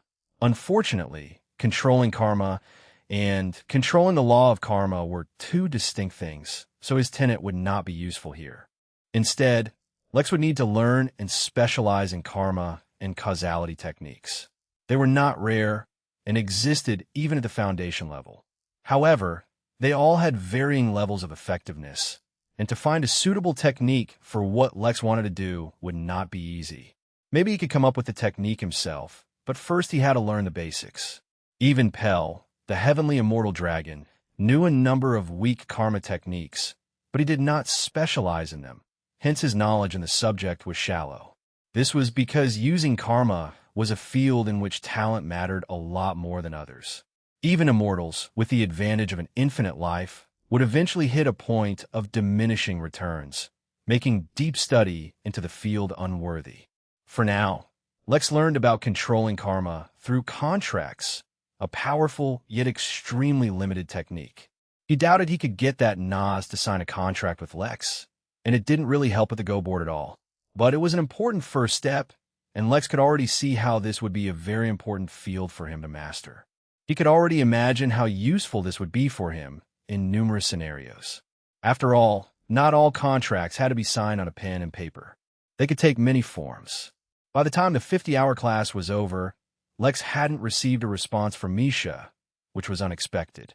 He decided to spend a few more days furthering his study in karma, and if he didn't get a response, he'd take the hint and move on. Lex paused. He and Misha had a verbal agreement, which was not the strongest form of a contract, but it still was one. That meant that between them, there was the karma of a contract. Lex had no intention of doing anything to her with it, but he thought it would be interesting to study his own contractual karma and deepen his insight into the field. He rented another cultivation room and began practicing the basic version of the technique he'd bought for immortals. While he understood it almost immediately, that was only at the basic level. He needed to study and contemplate it for a long time before he could truly master it to a satisfying degree. So he got to work. The process was so interesting that Lex barely felt the days pass him by, the value of a few hours and days seemingly vanishing during a single study session. It was only when the 7-day deadline he'd set to meet with Gerard and Velma came up that he reluctantly stopped. Misha still hadn't responded yet, so he just shrugged and decided to forget about it. Just out of curiosity, though, he took a look at his own contract-related karma. Almost immediately, he wished he hadn't. Chapter 1464, Mastermind Lex. Chapter 1464, Mastermind Lex. The difficulty and complexity of karma was without question, or else even Tao Lords would not be struggling with it. As such, even though Lex received a technique to look at karma, it was a highly specified type of karma. Even in that technique, Lex was far from master, but it was enough to get started. If his comprehension was not exceptionally high, it might have taken him years to learn the technique even to this scale. After all, immortals have no lack of time, so the complexity of the techniques they used was far beyond anything from previous realms. The entire life expectancy of a nascent realm cultivator might be less than the time an immortal uses to learn a single technique. In short, even though he had mediocre success in mastering the karma technique related to karma and could merely see a faint amount of contract-related karma, when he used the technique on himself, he was nearly blinded. Why the hell did he have 17 million contractual karmic links to female angels? Lex immediately stopped using the technique, for the burden of viewing karma was too much. Originally, it shouldn't have been too troublesome, but because of the immensity of the contractual links he had, the combined burden was too much. No, this can't be right, Lex muttered with great concern, and used it on himself once more. This time, the karmic links he saw were even greater and were linked to oracles. Lex exerted himself, forcing the technique to help him identify what these links were about. A few seconds later, he stopped using the technique and wiped the sweat off his brow. Once upon a time, he had promised Vera to help oracles pull out the thunder tribulation shards from their souls. Although the promise had been based on his own availability and freedom, it was enough to form a preliminary contract between him and millions of oracles. For now, such karma had no consequence, and he did not even need to fulfill the promise to get rid of it. The thing to remember, in this case, was that a casual promise made by him was enough to link him to countless beings he didn't even know existed. After spending some time recovering, he looked at his karma again, trying to find out why he was linked to angels. Yet once again he saw something else. He had a strong karmic connection, much stronger than the ones to the angels and oracles, and this one was toward a single target. What was concerning was that this karmic link, unlike the previous ones which were made of yellow or silver light, was made entirely of a deep purple, slowly turning ever darker. It also carried an aura of decay and was slowly but surely negatively affecting him. It was his link to the assassin organization Hicks, whom he had hired to find a certain dwarf who released a video of Lex climbing his dragon cultivation map for the first time. Lex closed his eyes again. His mastery was not enough to understand why the karmic link carried an aura of decay or why it was affecting him.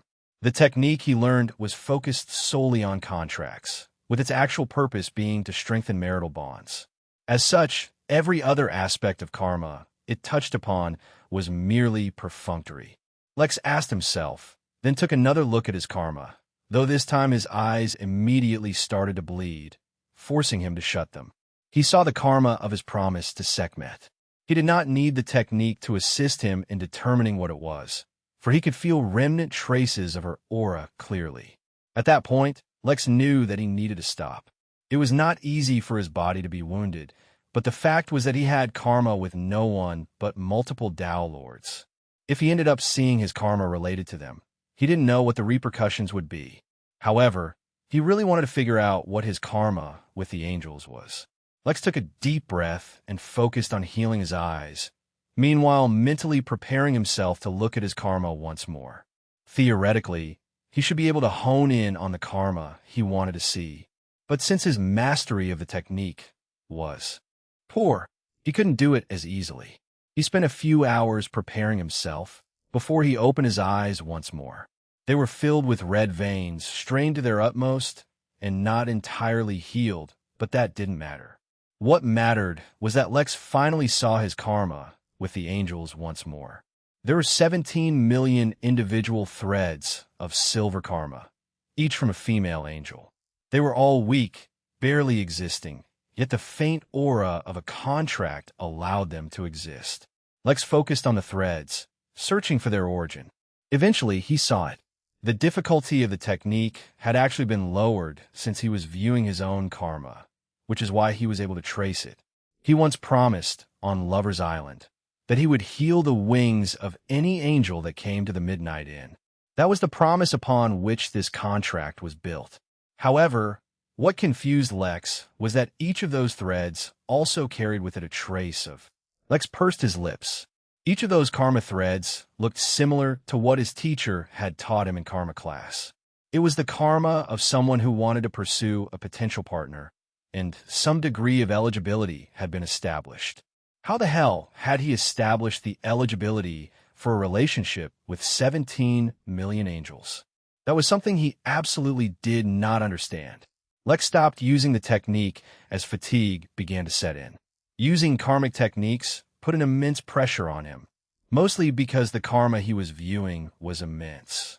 Lex did not understand how he was capable of sowing such immense karma so easily, but he sensed that carrying such a vast amount of unresolved karma was dangerous.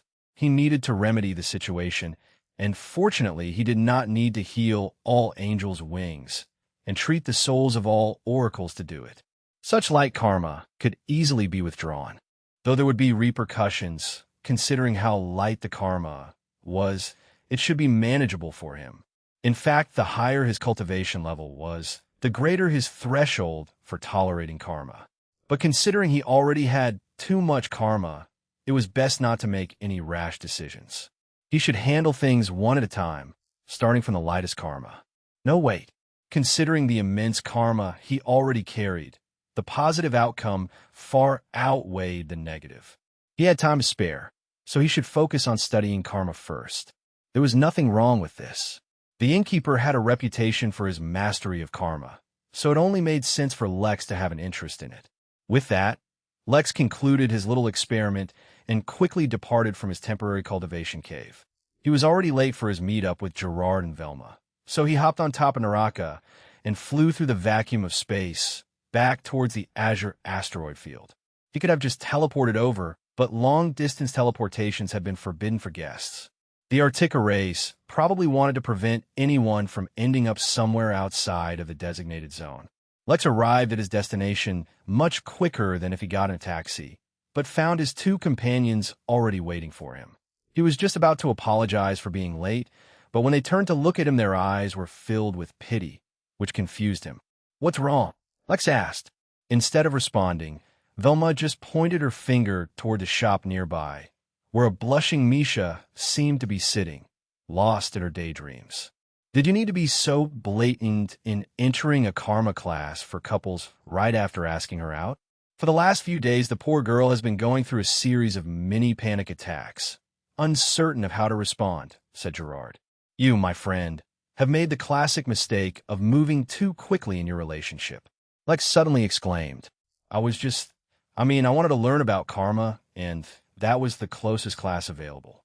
Lex looked sincere in his claims, but Velma just rolled her eyes. You need to work on your acting, Lex. You could have sold the fact that you were learning karma if you didn't win a distinction in your 50-hour class, earning recognition for stellar performance, and having your picture published in the local newspaper. You clearly wanted her to know you were taking your class. Lex was stumped. What plan? What distinction? What was she talking about? Chapter 1465 Charming. Chapter 1465 Charming, Lex was confused, right up until Velma showed him the newspaper. Technically, it was a news hologram projected onto their hand by the vast computer that monitored the Azure asteroid field. Worthy of note was that though the computer boasted artificial intelligence, it did not cross the threshold that would allow for it to gain a soul. Race, but no one could tell the Artica race what to do in their own realm. Regardless, when he looked at the newspaper, he saw a small article in the corner, showing his picture and listing his phenomenal achievement of gaining initial mastery of a technique that, on average, takes an entire century to get started in. That minor achievement was akin to getting a distinction in a subject in college, earning praise from his professor. Lex didn't care about that. What he cared about was the fact that such an article had been printed about him, yet he had not known at all. That showed a massive problem. Within 100 miles of him, anyone cannot even think about him without Lex realizing. At greater distances, if anyone has any strong emotions related to him, Lex would feel them too. Even if something was so far away from him that it did not elicit a reaction from his instincts, he still would have felt a warning, at least if there were any significant matters related to him. Now, the fact that an entire article had been published about him, yet he remained completely unaware about it, displayed that there was a grave issue somewhere. Lex suddenly felt incredibly wary of the Artica realm. Clearly, they had a role to play in this development, even though they had a very high moral code, and it was incredibly unlikely that they were specifically targeting Lex. It was a fact that he was being affected. Don't worry about Misha. I'll explain things to her and clear the air, Lex said with a soft smile as he looked at her. At least some of his abilities were still working, because for Misha, he could detect all kinds of hidden information. Even being a heavenly immortal, she could not hide her inner thoughts and intentions from Lex. After all, he was adept at reading people's thoughts and emotions. As it happened, just as Lex spoke, Misha turned to look out the window of the cafe where she sat and spotted Lex. The elf froze, panic and embarrassment clearly painted on her face. It was a little cute. Or maybe Lex thought that because he had a thing for redheads. He waved at her and approached her. I didn't think I'd see you again, considering I didn't get a response from you, Lex said as he pulled up a chair and sat opposite to her, smiling warmly. No, Leon, it's not you, it's me. I am not ready for something like that yet, Misha said, a faint voice, barely audible to Lex even with his enhanced senses. Lex laughed at her adorableness and shook his hands.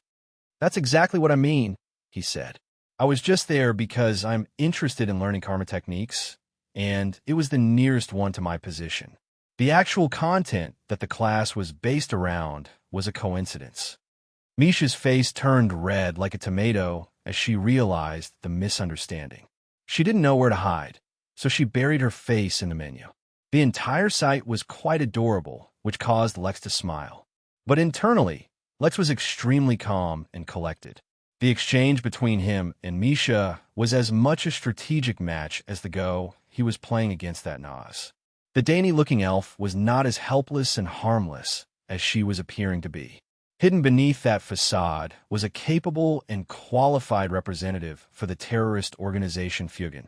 To underestimate her for even a second would be a critical mistake. In fact, Lex was certain that by now she knew his real identity. It couldn't be helped since he didn't change his appearance. The thing was, changing his appearance wouldn't have mattered at all. Giving a fake name was enough to let someone know that Lex wanted to maintain his privacy. In this expo, filled with the peak powers of the universe, Lex did not think he could really fool anyone. Those powerful enough and interested in learning about him would be able to see through his disguise. After all, higher-level cultivators could identify people by more than just their appearance. While for those who weren't interested, why did it matter if they were powerful enough to see through a disguise? A fake name was enough. His real protection was the card carrying the innkeeper's aura that he kept in his pocket. With that on his person, why would anyone purposefully look into him when he gave a fake name? Only those who already knew him, such as those from the Origin Realm, would actually recognize him from his appearance. Lex ordered a few local specialties, supposedly giving Misha enough time to recover. Not that he intended to let her control the flow of their date for much longer. Though she was using no seduction techniques, she was clearly doing something, or else she would not be hitting all his soft spots. It was as if she wanted to use her innocence and cuteness to lower his guard and lead the conversation towards her goals, whatever they may be. He could also take advantage of this, making her think he was falling for her trap and then learning her secrets from within. However, the incident with the newspaper made him feel unsafe. He no longer knew what to think of the Artica realm, but he didn't like that they were interfering with his danger sense and ability to gauge things related to himself. Lex asked, wearing a charming smile. Though he had limited experience dating, it wasn't as if he was a complete buffoon in terms of relationships. From his appearance, to his scent, to the warmth of his otherwise powerful aura, all of it was quite charming. I suppose it couldn't hurt if it's just a date, she said shyly. Lex chuckled. It was just a game. Besides, I didn't think you'd actually win. Whatever do you mean?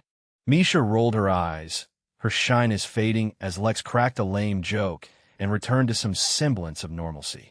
Very humble, sure. I had no hand in that picture, Lex declared openly. Somehow that's exactly the impression you give off, Misha said sarcastically as she rolled her eyes. I must say, I'm surprised you found that picture so quickly, said Lex, not responding to her sarcasm. Instead, he brought the conversation back to the announcement about himself, like any humble person would. Well, you can't blame a woman for looking into the man asking her out, Misha said, her voice once again weak and sympathetic. It was such a stark difference from her earlier bravado when they first met. Lex had to say, she was taking the damsel routine a little far. Oh, how interesting. Actually, I also tried looking into you a bit, but found nothing. Misha's eyes flashed, as she sensed a subtle change in Lex's tone. It was still soft and polite, but it lacked a certain element of teasing that it had earlier. The tone and the words didn't match, which only meant that his intentions were changing, and her strategy wasn't working effectively. Before she could answer, however, Lex leaned back in his chair and continued to speak. Oh, I forgot to mention, while I didn't find out anything about you, I learned quite a bit about the Fugan. I'm surprised they were able to send a representative to this expo. This time, Lex did not rush to speak, and let the silence hang in the air as he looked at Misha. His expression didn't change, still soft and smiling, but hers did. Her previously mischievous smile slowly faded from her face, and she studied him carefully before speaking. Chapter 1466, Chatting with the Enemy I. Chapter 1466, Chatting with the Enemy, Lex chuckled. At the slightest sign of things going askew / Misha did not shy from directly stating Lex's background, dropping the charade. Not only did such behavior match her earlier confidence, when she directly challenged him to an arm wrestling match, but it also made a lot of sense. After all, Lex had never known heavenly immortals to be weak-willed or easily frightened. Don't sell yourself short, said Lex. There was a momentary silence between the two where an invisible tension built between them.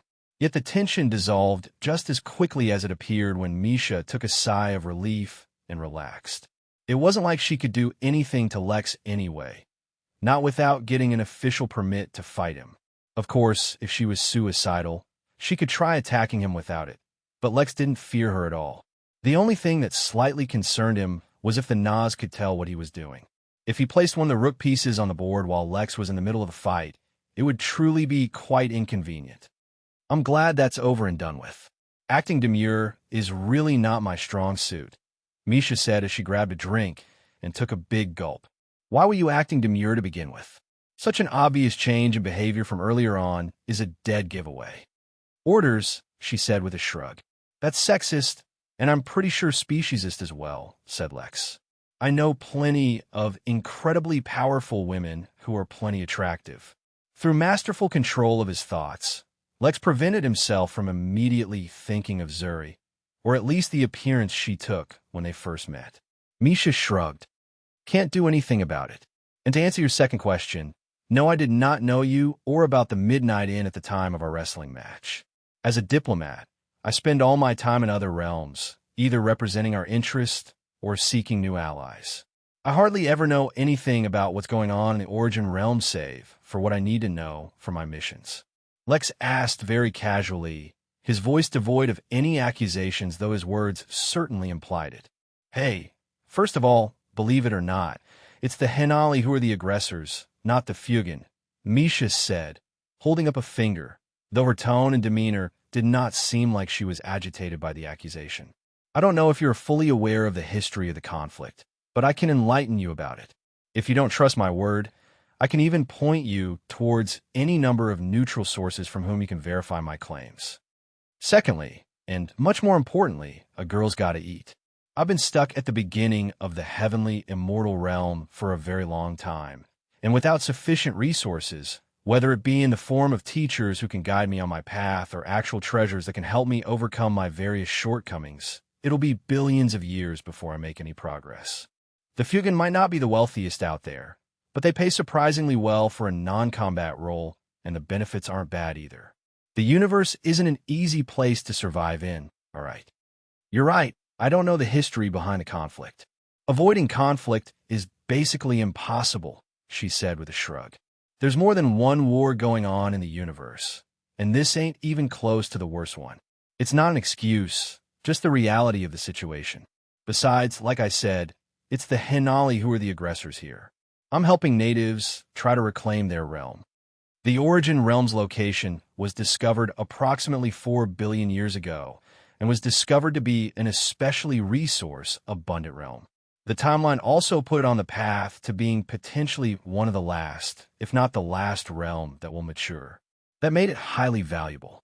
There was a bidding war over who would get the rights to colonize the Origin realm, as well as an actual war, with the Henali eventually claiming full custody of the realm, acknowledged universe-wide. Then they came barging in completely, destroying the pre-established order of the Origin realm, and taking full control.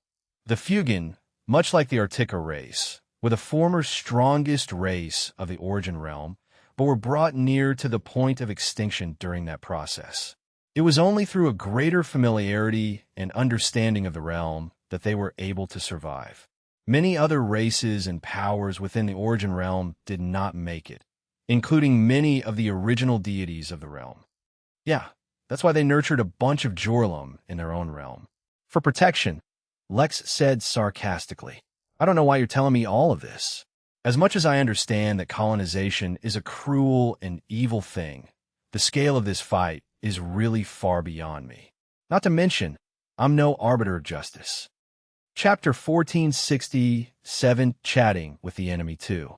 Chapter 1467, Chatting with the Enemy 2. Don't sell yourself short, Lex.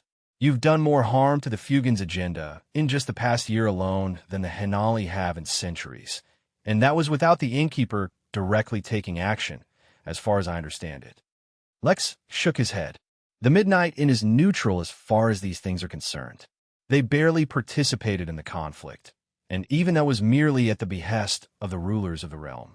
As soon as that was concluded, the Inn left the Origin realm so that no one could use any moral high ground to force them into any conflicts. The Innkeeper just wants to run his inn without bothering with whatever happens outside of it. As far as my own involvement is concerned, since you're so well informed, I'm sure you already know that I was practically forced into the conflict. I believe it was one of your allies who went out of their way to target my siblings. I can see you have a bad impression of the Fugen, and very good reason for it too. But that doesn't mean that things have to stay that way, right? The orders I've been given are just to make contact with you and try to see if we can salvage our relationship. Besides, it's not like I was trying to trick you or anything. Misha held up her arms helplessly, as if to show that she hadn't really tried anything funny. I don't mind at all. Misha gave Lex a wry smile, as if she already knew that she wouldn't be able to meet Lex's demands. I will communicate your request, my seniors, and we shall try to compile all the information we have on Damien, though I can't say for certain what we have on hand. But that's for later. For now, why don't we just chat? Is there anything you want to know about the Fugen? Or maybe the Henali? I doubt you'll be able to get your hands on some of their secrets that we know. Lex squinted his eyes and studied Misha. She seemed completely earnest and unbothered by what the outcome of their conversation might be. Either way, one of the reasons he got close to her was to learn as much as he could about the Fugen, so there was no point in giving up such a great opportunity. What about you, though? Lex asked nonchalantly, as if he too didn't care either way. Naturally, the Fugen want to extend their friendship to the Midnight Inn and the innkeeper as well. I can't really speak for the innkeeper, Lex lied blatantly. Although I can say that, generally, as long as no one breaks one of the inn's rules, the innkeeper does not judge anyone. How wonderfully professional, Misha said with a smile. Lex resisted the urge to groan, for he could see the inn getting dragged into universal politics already. It was quite unfortunate that the inn's modus operandi stated that no guest was to be turned away as long as they did not break rules. Again, I cannot speak for the innkeeper. That is excellent news, she said, wearing a bright smile. I must admit, once I heard of the inn, I was really tempted to go there myself. Actually, for the upcoming period, universal teleportations are going to be suspended, Lex said with a hint of regret in his voice, though he couldn't wait for it to finally happen. Even within the Origin realm, teleportation features are going to be strictly limited. I expect this won't last too long, a few centuries at most. A few centuries doesn't sound so bad. Just enough for a quick nap once this expo is over. Lex smiled and took a sip of his own drink as he pondered what to ask. Since he was trying to become more aware of the ongoing universal politics, he supposed he should stick to that line of questioning. If you don't mind me asking, what is the Fugen's end goal? They can't really think they'll be able to retake the realm from the Henali. I doubt whoever is backing them is doing so from the goodness of their hearts. Not at all. I'm quite pleased that you asked. Actually, the Fugen very much expect to retake full control of the realm. Like I said, no one knows more secrets about the Origin realm than them. The moment the realm allows Dao Lords to be born, and the first Fugen achieves Dao Lord status, the tide of this war will shift drastically. It's an open secret, and one of the reasons that the Henali have been trying to slow down the maturing of the Origin realm right up until the end of this era. In that regard, the Fugen are actually very thankful for the innkeeper's actions of speeding up the realm's maturity. If you know someone who'd love this story, send them this video. Sharing is honestly the biggest help you can give a small channel like this. Now let's get back to it. Chapter 1468 History Lesson. Chapter 1468 History Lesson. That's funny, Lex said with a smirk. As it turns out, even the Henali are interested in replicating the innkeeper's ability to speed up the realm's maturity. Lex was once again lying. No one had specifically told him that the Henali wanted to replicate the innkeeper's ability, though he didn't get admonished at all basically, so he was comfortable making that assumption. Even if he was wrong, it wasn't like it would make much of a difference. Naturally, the Henali have their own plans, while we have ours. I can extrapolate some things based on common knowledge about the situation. The Henali would like to make use of their Dao Lords, who already exist within the realm. Once the Dao Lords are no longer restricted, they can sweep the realm and quickly finish off resistance. Naturally, it is entirely possible that they have some other plans as well, but for a moment, let's just assume that they don't. Let's just assume for a moment that the Henali plan on using their superior realm to end all conflict immediately.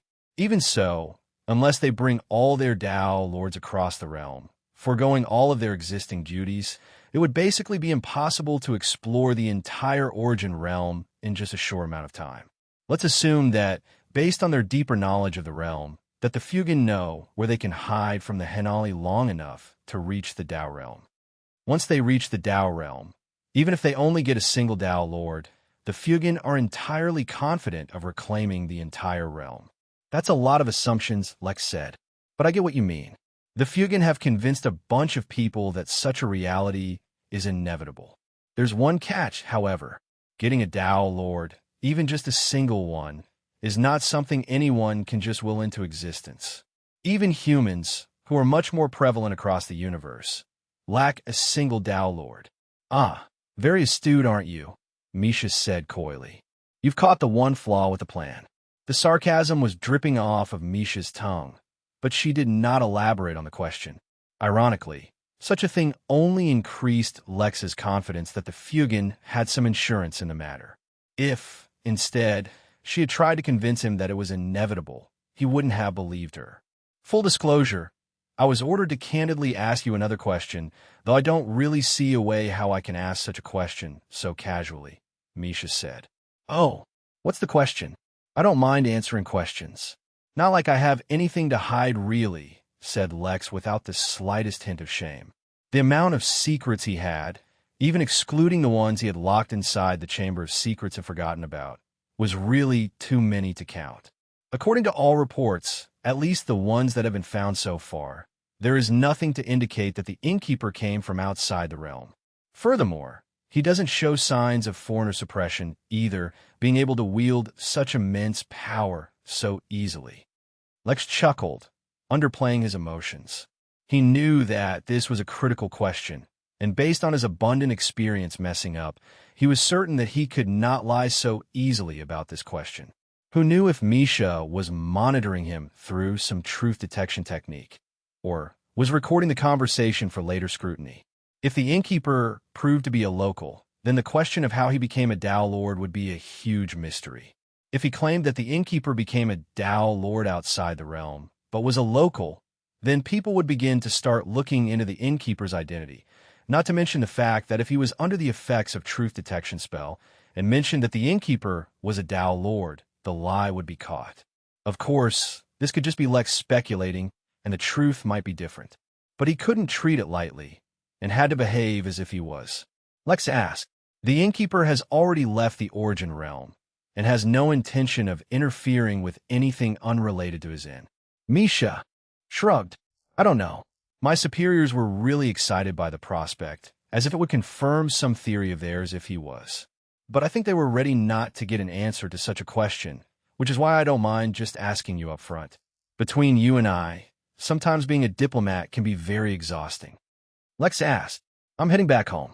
I have vacation days that I intend to use, and it would be nice getting away from all the doom and gloom of war. I hadn't really considered it until you mentioned it, but I really have been involved with war for way too long. You're home? You said that you're not from the origin realm. Misha smiled. If you want to know about the Fuegan, I can tell you quite a lot.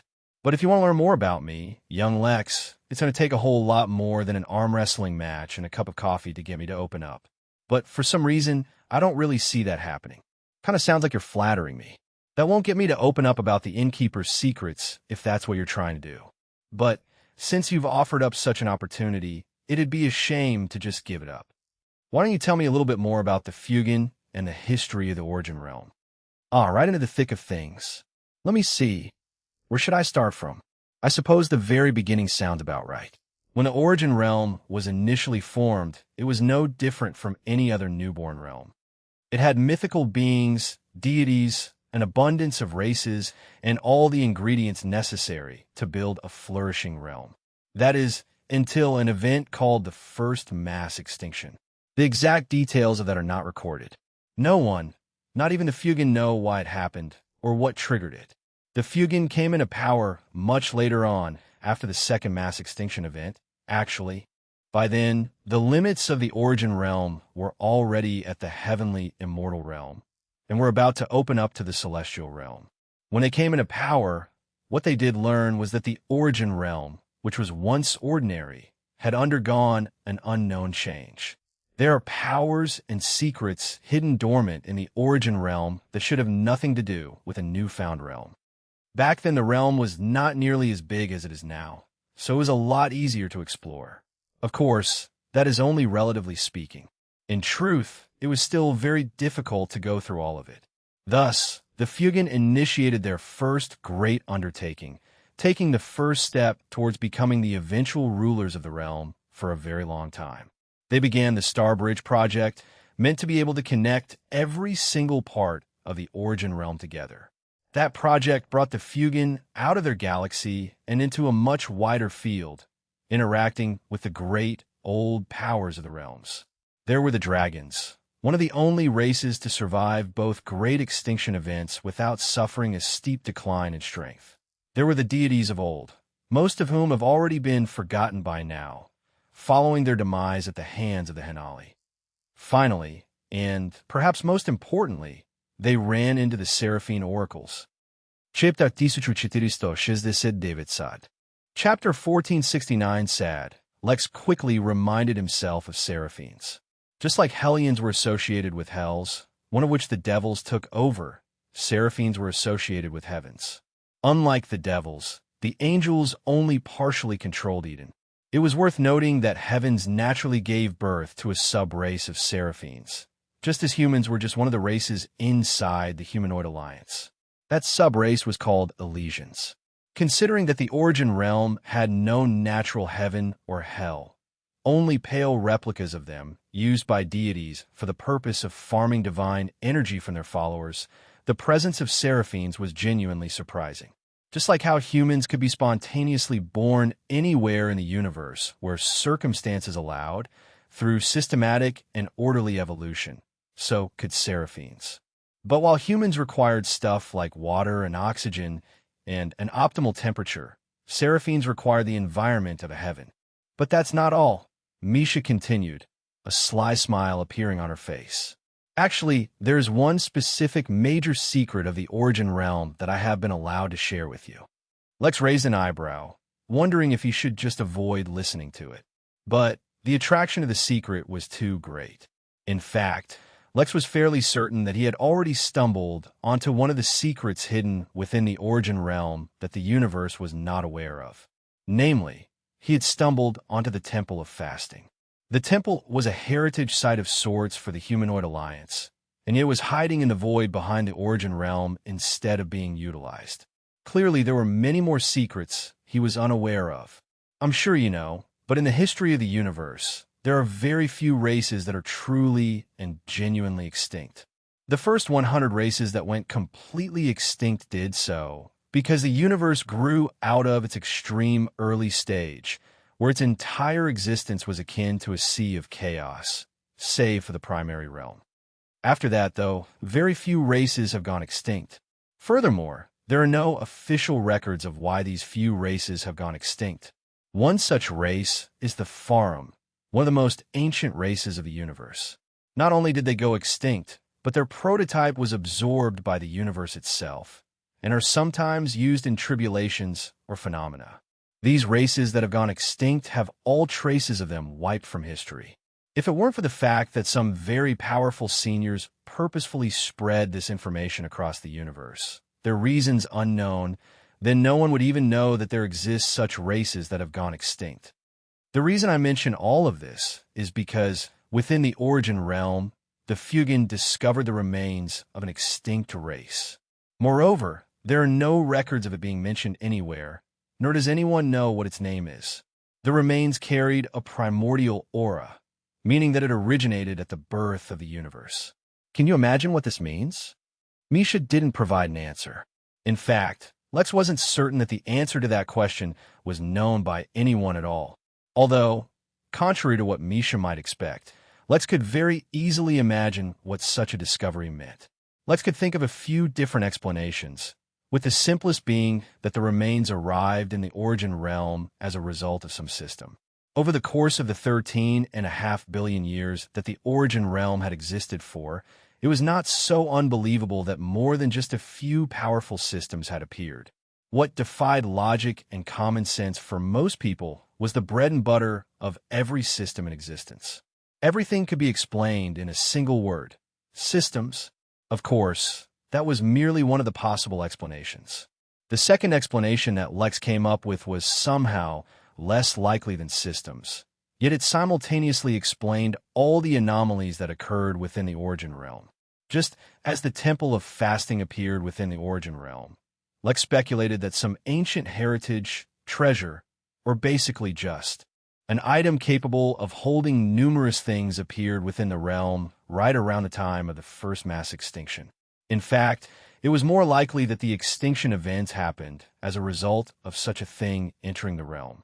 Vaguely, Lex recalled that he had incidentally learned of a very big secret right at the end of his war with the Sanguis Pluvia, and the governor of the Origin Realm asked him to wipe it from his memory, so he sealed it in the Chamber of Secrets.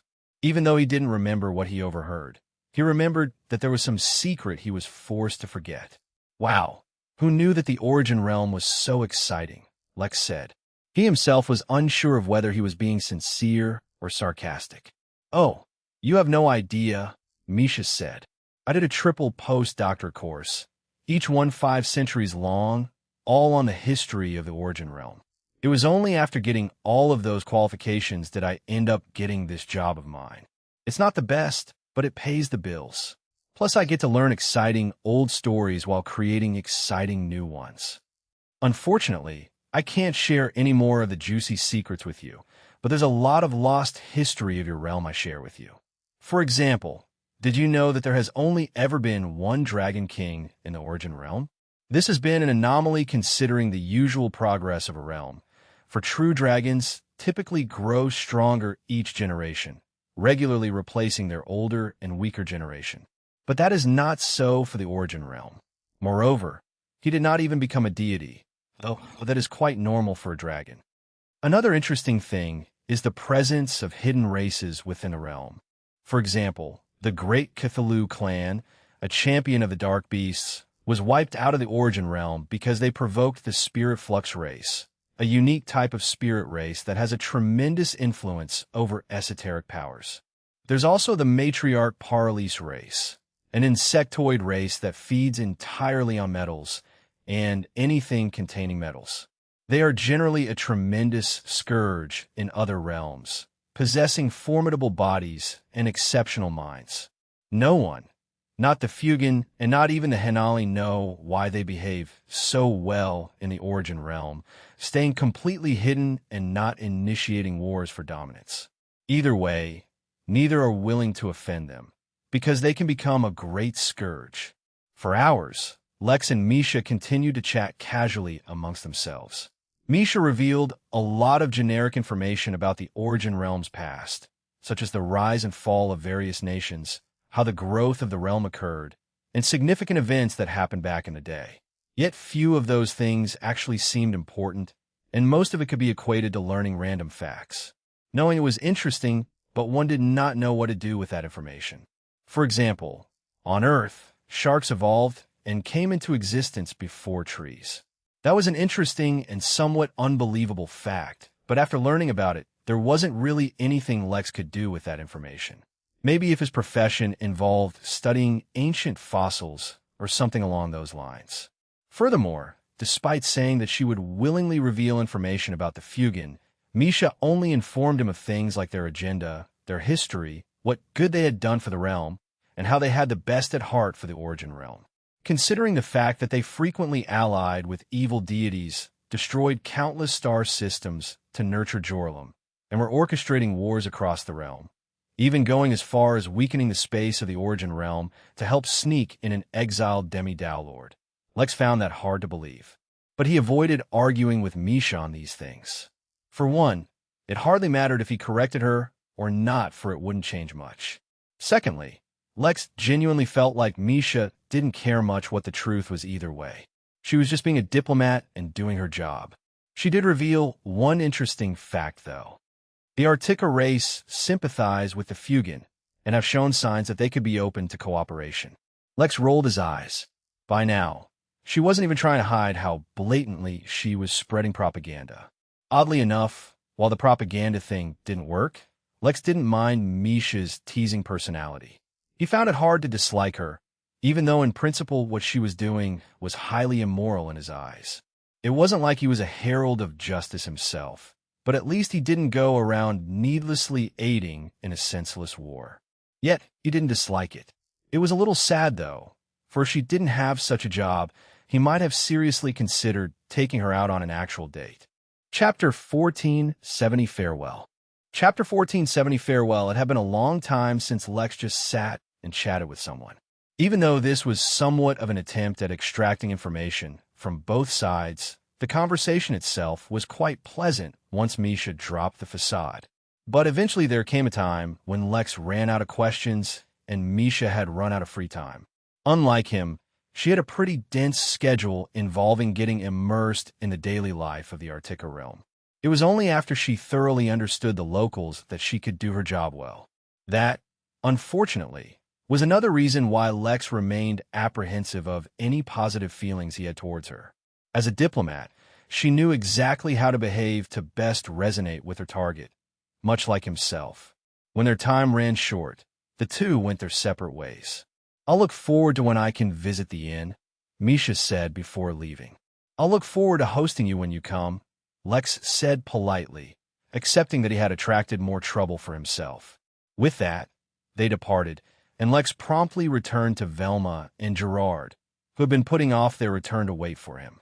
Gerard asked once they finally reunited. "Nothing particularly interesting or imminent," Lex said. Misha was never going to reveal all of the Fugin's plans, and the things she did reveal aren't necessarily reliable. She claimed that the Artica race are sympathetic towards the Fugin since they are both natives fighting off external forces. If we combine this information with a note stating that the bank is investing in anti-humanoid ventures, it could possibly mean that the bank is interested in seeing their cooperation pan out. But that simultaneously doesn't make sense, for the bank is a primary investor in the Origin realm already. The waters here are too murky, the plot's too deep, and there are too many players. Instead of trying to figure out what everyone is planning, we should simply keep our ears open and learn as much as possible. Just because the bank is supporting the Origin realm doesn't also mean they can't support the Fugin. The human race within the Origin realm is not insignificant. Compared to some prominent races, it is not quite strong, but under Jotun's leadership, his empire is flourishing and there are many powerful humans. But compared to the Fugin, they still fall short. Even the elves and dwarfs fall short. Only the devils have a strong presence there. Maybe the celestials do as well, but we've hardly had any interactions with them, so it's hard to judge. But either way, using the Fugin to target them is not something unimaginable. After all, Bagheera himself has stated that the bank is involved in anything and everything related to making a profit. Not necessarily. They can't compromise on their image and prestige, or else they'll lose clients. Velma shook her head. "You're overestimating either the bank or those that work in the bank. I've already found out that the Sunset Tigers have come to this realm to close a despicable yet profitable deal. They've already traded the right to marry Mira to another for something valuable in exchange. It's just that the laws of the Artica realm don't permit such forceful behavior. So the Sunset Tigers have taken to blackmailing her using their resources back in the clan. If I am not mistaken, then Bagheera's career has been sidelined, and he may even be in danger of being sent to some extremely dangerous missions should Mira not comply with their demands." Lex raised an eyebrow. He doubted anyone did anything openly. It was just very hard to hide things from Velma. Point noted. Either way, we should take this as an important wake-up call to be more attentive towards all external powers. Even our guests may be secretly setting some traps for us to fall into down the road. We cannot always rely on the innkeeper to bail us out. "I agree with you," said Velma. "That's why I've decided to stay back a little and develop an information network of my own over here." Lex rolled his eyes. She may have a good excuse, but he knew she was totally staying to rescue Mira and help her reunite with her panther boyfriend. "Well, if you're staying, do me a favor." Lex projected an image of the Nas he remembered seeing, a perfect replica even though they had only glanced at each other. "Who is this?" she asked curiously. "Not a potential one. He has been making some moves in the dark against me, and although I've countered them, I want to learn more about him." "That's already more than enough," said Velma, clearly reveling in the challenge of the request. "In that case, I'll be leaving for the inn with Gerard. Take care. It may be some time before we meet again," said Velma, waving at the two as they readied to depart. Gerd also imparted some advice onto the young woman, before taking out a golden key and shattering it, returning to the inn. Lex also pretended to use a key, while returning to the inn manually. At the same time, deep within the Artica realm, a member of the Artica race was suddenly alarmed and looked towards where the two of them had been, but found nothing. He couldn't even trace their destination. Chapter 1471, The Return of the Warriors. Chapter 1471, The Return of the Warriors. Lex took in a deep breath, allowing the fresh, energy-filled air of the Midnight Realm to fill his lungs. Even though mature realms were filled with greater energies, had more potent laws, and held so much more potential, Lex enjoyed the atmosphere in the Midnight Realm the most. Maybe it was the attachment of a place that was his own, or the fact that he was intrinsically linked to the realm itself through the Lotus. Either way, there was no place like home. "There's an issue," Gerard said with a troubled expression. "I just got a report. Someone has been targeting guests from the inn while outside the inn. All the guests who've been targeted are from a metropolis space station housing a few million living beings associated with a powerful mining company." Lex asked as he checked the inn's satisfaction ratings. It hadn't dropped by much, but there had indeed been a change in it. 5%, which did not sound like it was a lot. 5% was a tremendous amount. It said that all those who were being targeted all gambled in support of a specific beast army. How could others even know they gambled on that beast army? "All bets are anonymous," said Lex, though he felt like he knew the answer. "Naturally, after they won, they couldn't help but brag about it publicly," answered Gerard. "The issue now is how to respond to this situation. Technically, no crime was committed within the inn, and we have no idea who the perpetrator is." "Not at all," answered Lex. "Send Z and Roland. Have them investigate the situation. Keep their own safety as a priority and look into who the murderer is. If they think they can apprehend the murderer, bring him in. If they can't, just wait for me to come back." Gerard asked hesitantly. Lex did not answer immediately, but studied Gerard for a while, as well as the inn. He himself also took a minute to think things through and decide. Once he took an action, he could only live with the consequences and never take it back. After a while, though, he just smiled. "Isn't it a little too late to be asking such a question? We've already started 2 wars in others' territories," Lex said, and pulled up an image of a group of former Earth refugees fighting against a horde of insects. "More importantly, we are now on the big stage. For better or for worse, we're being watched by numerous forces across the universe. I think it's better that you already assume that there are countless forces already conspiring against us, and though we can prevent many of them, it will be impossible to prevent all of them. The most important thing, then, is to strengthen your weaknesses and be prepared to face trouble. If we don't defend the guests of the inn for fear of offending others, we will show ourselves as weak to the universe, and they will use that against us. If we show ourselves as strong, even though it will be used against us." Gerard's expression became determined, and immediately began communicating with the other security staff through his spirit sense. Lex, meanwhile, kept looking at his system interface. What was interesting was that it showed the drop in satisfaction ratings, but didn't show the reason why. In fact, there was no hint of anything that might suggest this issue had occurred. The only way for Lex to have known was if he was surveilling his guest conversations, which is not something he did unless absolutely necessary. With how vast the universe was, and how unpredictable the powers that various beings had, anyone could at any time figure out if he had overheard them. It was too risky. In fact, he was certain that listening in on someone's conversation gave him some kind of eavesdropping karma, since each and every action in an action produced karma. The best way to not get caught was to not do the crime. Fortunately, the security team had caught on to the issue, and it would be resolved soon. "Gerard, if this is a probe, then someone might be expecting a response. Tell Z and Roland to be careful in their actions." "I don't think that will be necessary anymore," said Gerard with an unusual expression. "Oh," asked Lex. "Well, the situation has been resolved. Apparently, the head of the space station was involved, and this indeed was a probe by them.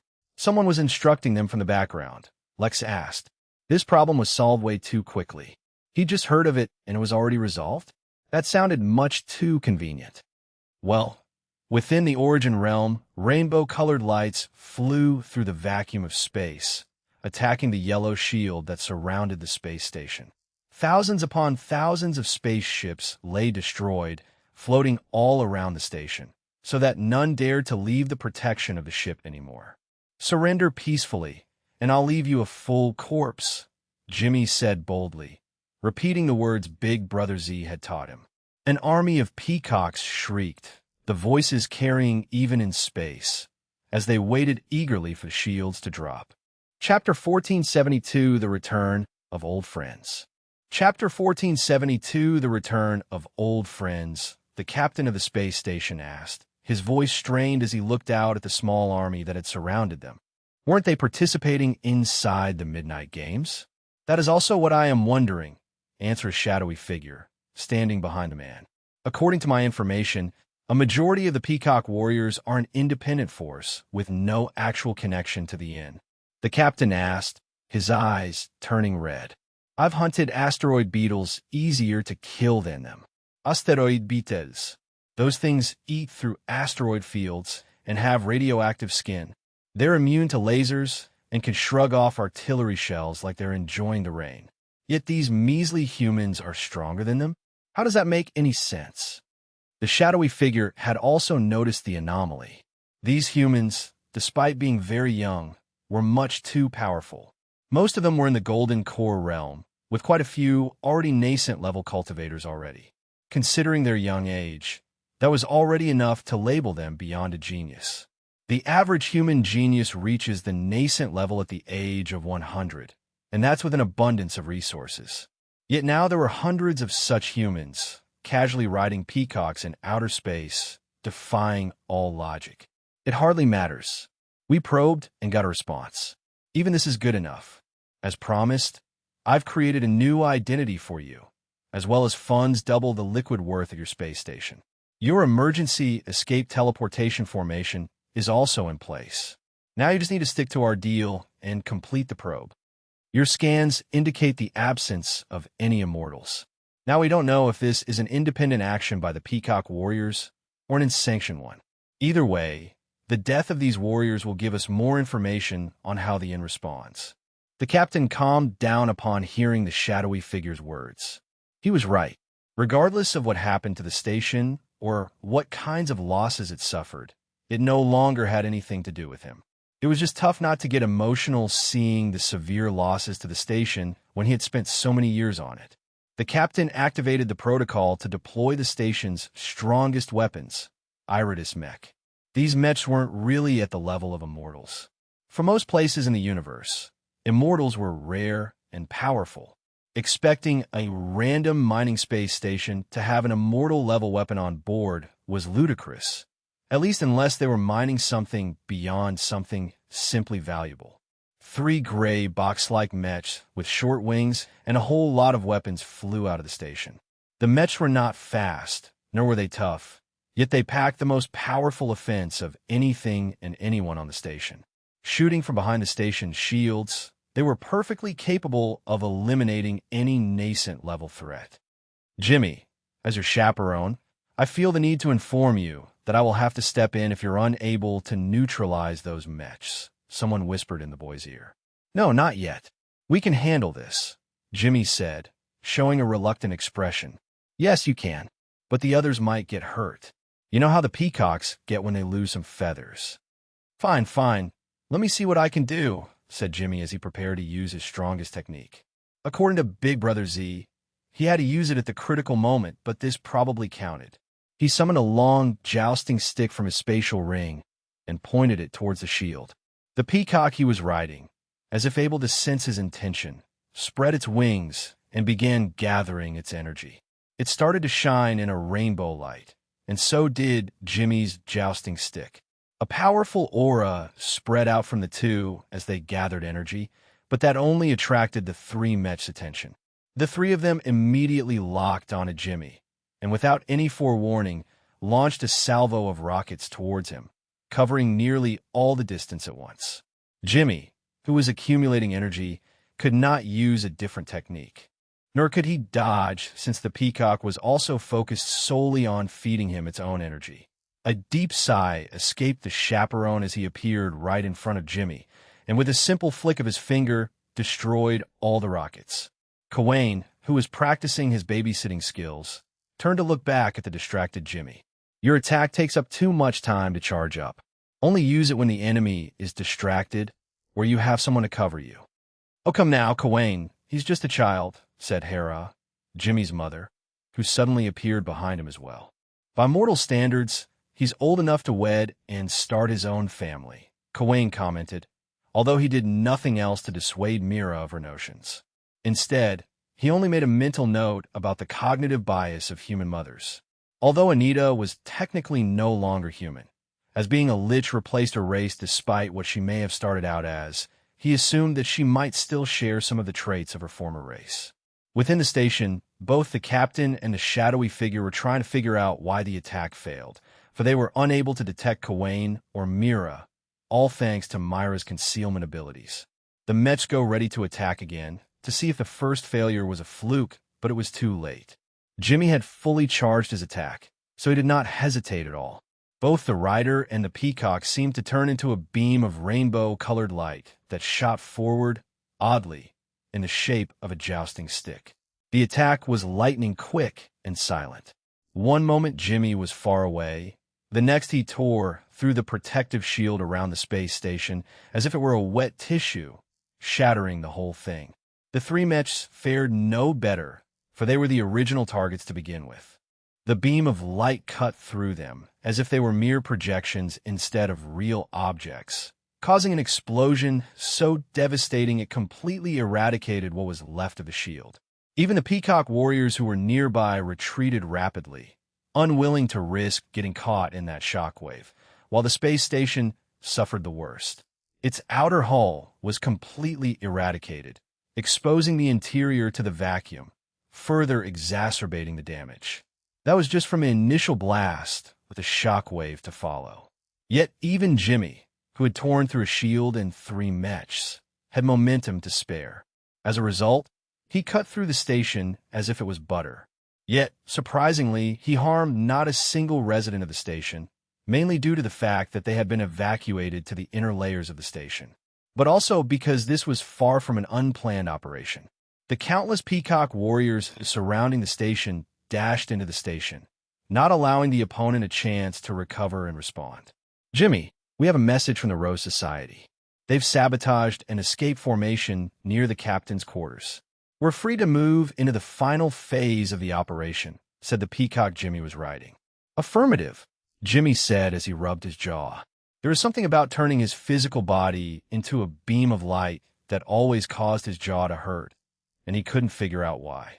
At the same time, he thought of the Rose Society, the secret organization set up by Old Man Will, his mother's former boss.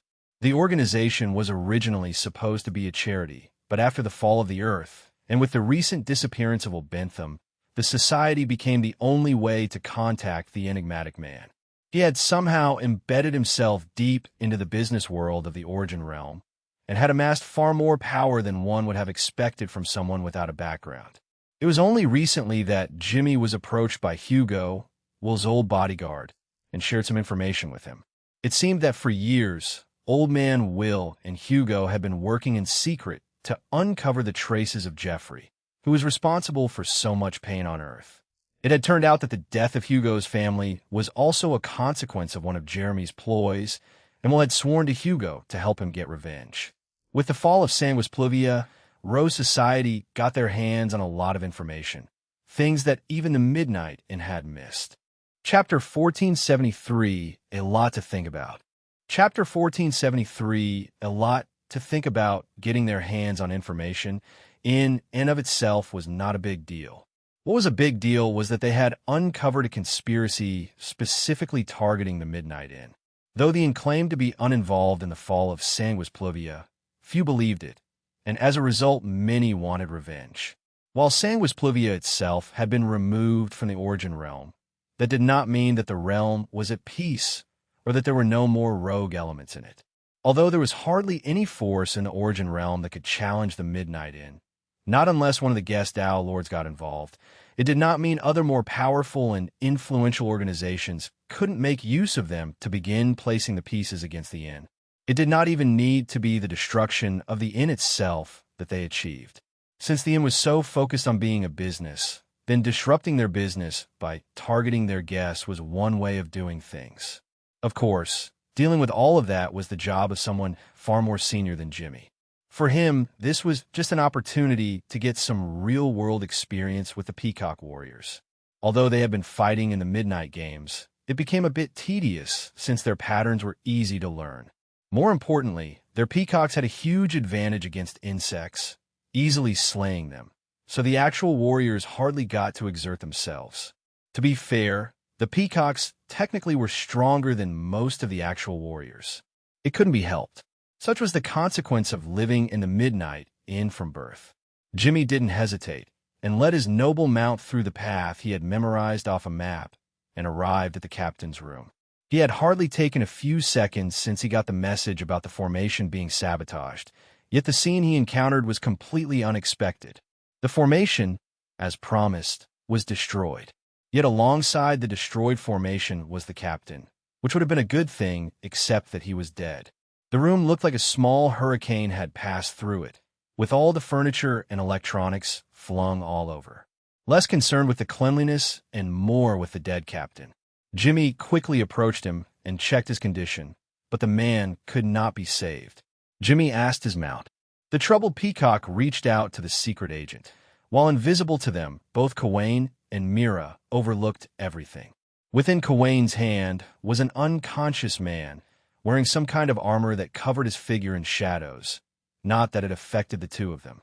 Once the formation had been destroyed, and escape became impossible, the shadowy figure had tried to kill the captain and himself to hide all traces. Kawain and Mira, unfortunately, hadn't been able to save the captain, though they kept the shadowy man from dying.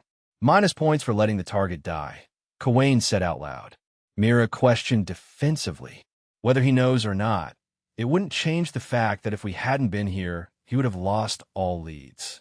Mira, of course, knew as much, but couldn't help herself. This is troubling news, though, Kawain said, his expression turning serious ever so slightly. Enemies hidden in the dark are the most dangerous. With the innkeeper showing up less and less at the actual inn, many formidable foes might try to take advantage. Mira rolled her eyes. I'm sure our resident world eater will take care of anyone who tries to trouble us. I hope so, Kawain whispered, turning his attention back to the kids.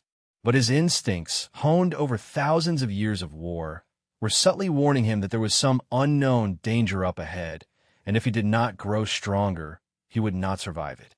The greater problem was that if he was weak, then Anita would not be better off. It seemed like they needed to get some work in after the baby was born. Jimmy, meanwhile, did not let the death of the target distract him, although he was quite disappointed that he couldn't capture the captain alive. His personal feelings, however, would have to wait, for following the attack on the space station was the rescue operation. Those living in the station would not survive now that the station had been destroyed, so all of them needed to be brought to the inn as temporary refugees, while rescue ships were brought to the site of the space station.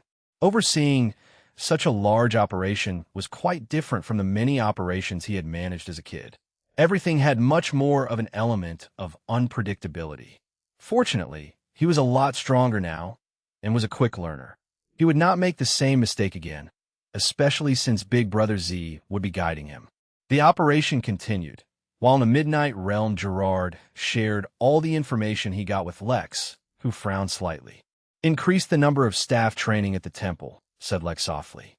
To be fair, Lex expected to have a few thousand Earth Immortals in the next few decades, which would make the inn a formidable force. But it would have a severe lack of stronger workers. Lex turned his attention to Zagan, who was still meditating in a corner somewhere. The monster was on the verge of becoming a heavenly immortal. Lex didn't want to push him to speed things up, but he also couldn't be devoid of a stronger fighting force. He himself also didn't want to become a heavenly immortal till he reached his limit as an Earth immortal. There was a lot to think about. Chapter 1474, I don't adhere to common sense. Chapter 1474, I don't adhere to common sense, Lex asked. He knew the answer, obviously, but he asked anyway. 3 months, Mary said. Well, considering the massive crowds we've gathered and the increased influx we're expecting for the finale, We prioritize those who need to immediately break through. All right, after the midnight games end, we need to increase that number drastically. We need to talk to the trainers at the temple and figure out a timeline. Mary snorted and rolled her eyes. I think your easy success has gone to your head, she said frankly. Easy? What's easy about my success? No, wait, that's besides the point.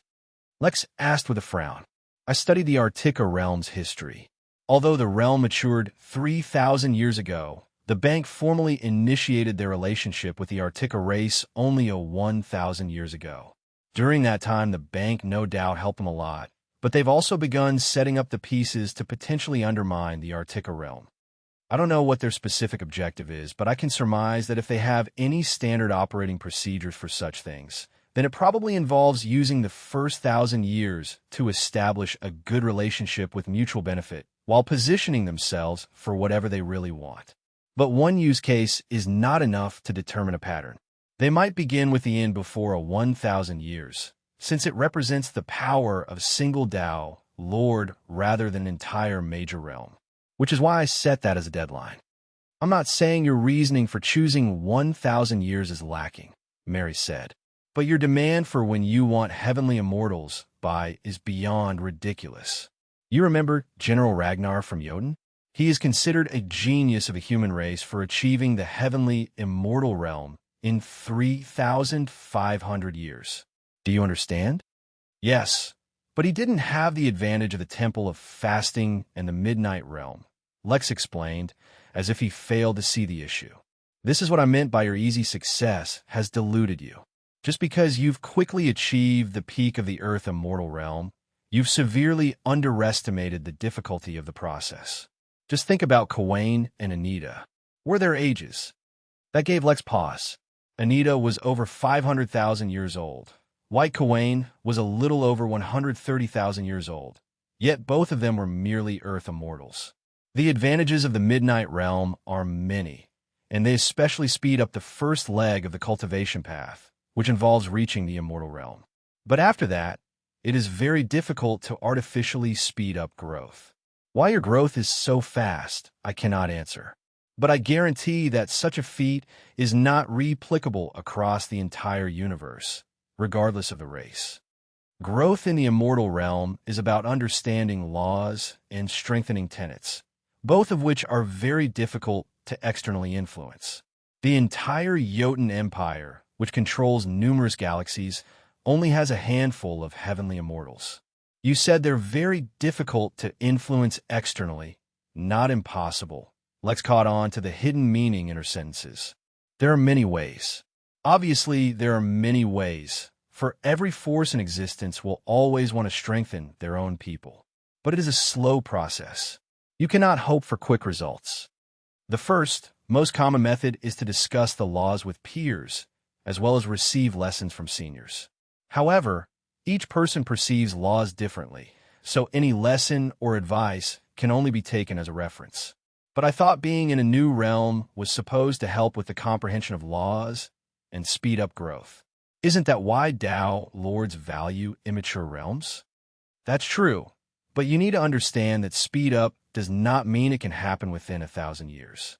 You still view time through the lens of a mortal, probably because of the immense sense of danger you always feel. None of this helps me right now, Lex said, diverting the topic back to the matter at hand. So far, the Inn has faced some serious threats, but never an organized and well-planned-out threat from a powerful, universal force. Unless I can get my hands on another full power butter knife, I don't see us escaping from it without accumulating strength.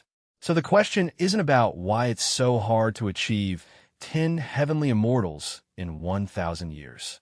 Hey, I'm not saying it's impossible. Nothing about my life makes sense or adheres to basic common sense. I don't see why it should start now, Lex said firmly. Chapter 1475 Contribution.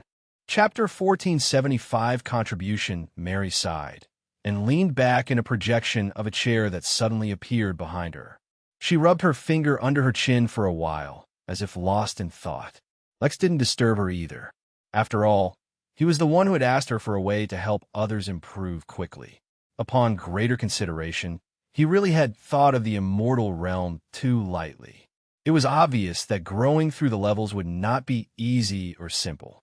While he himself had reached the peak of the realm, Lex attributed a part of it to his cultivation technique, which enhanced his comprehension and perception, while the other half was due to the accumulated treasures he had absorbed into his body. But his rapid growth also wasn't a good thing. While in terms of levels he had reached the peak, he was far from being as strong as he could be in this realm. Back when he was in the nascent realm, he had pushed himself to such an extent that he literally had to seal himself to prevent growth in his realm. Within the immortal realm, he had a tremendous amount of leeway yet, which is why he planned on strengthening himself a great deal more before attempting to reach the next level. He was not too concerned about it, though. Based on his experiences, he doubted it would even take him a century. "I have thought of 2 ways in which you can achieve your goal," Mary said finally. "The first and most obvious way is to rely on the system. The more you grow the inn, and the more you rely on the rewards of various quests, the better opportunities you will find for yourself and others. The second way is not only much more difficult to achieve, it is drastically more dangerous, especially for mere Earth immortals. If you or your workers try to use it, you should absolutely mentally prepare yourself for multiple casualties." "Stop teasing and tell me already," said Lex, understanding that his holographic assistant was trying to impress upon him exactly how dangerous this would be. Then again, a way for Earth immortals to quickly become heavenly immortals could not, by its very definition, be easy. "I cannot tell you specifically." Lex didn't bother getting into the usual conversation of why she couldn't tell him stuff. Instead, he directly reached out to his usual sources of information, scouring the place for any information on them.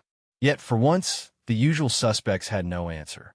Or, to be more accurate, there were millions of things called realm breaks, including, but not limited to candy, sleeping pills, cultivation seals, a particularly notorious beast octopus that was also an adult content creator, as well as various other things, none of which had anything to do with becoming a heavenly immortal. Even the 2 rhino centaurs could not provide Lex with an answer, though they did make a request to meet the innkeeper for something, which could apparently help them increase their information-gathering capabilities. Lex looked at Mary, who had kicked up her feet onto an ottoman that had appeared out of nowhere. "Oh, what?" she asked, looking at him innocently. "No, nothing," responded Lex. "I'm just going to do a quick chore before heading out." "Okay, no worries." Lex rolled his eyes and sent one of his solid projections to his office before sending a summons to the 2 rhino centaurs. He wanted to get in the habit of using his projections to meet people so that everyone would get the impression that the innkeeper was busy with something. Of course, most people wouldn't be able to tell the difference, yet that was no reason to avoid using his projection. It was best to build the habit beforehand. The 2 rhino centaurs were chilling in their newly purchased Hawaiian shirt, which they figured was alien language for comfortable floral shirts, and were sipping on some fresh juice while surfing the group chat, when suddenly they received a message stating that there had been a response to their request to meet the innkeeper. The 2 were immediately startled and wanted to change into more formal attire, but it was too late. Before they could make a run for it, they were directly teleported to the innkeeper's office. Lex, who had never wondered how a rhino would wear shorts, was suddenly blessed with that knowledge, though he tried to ignore it.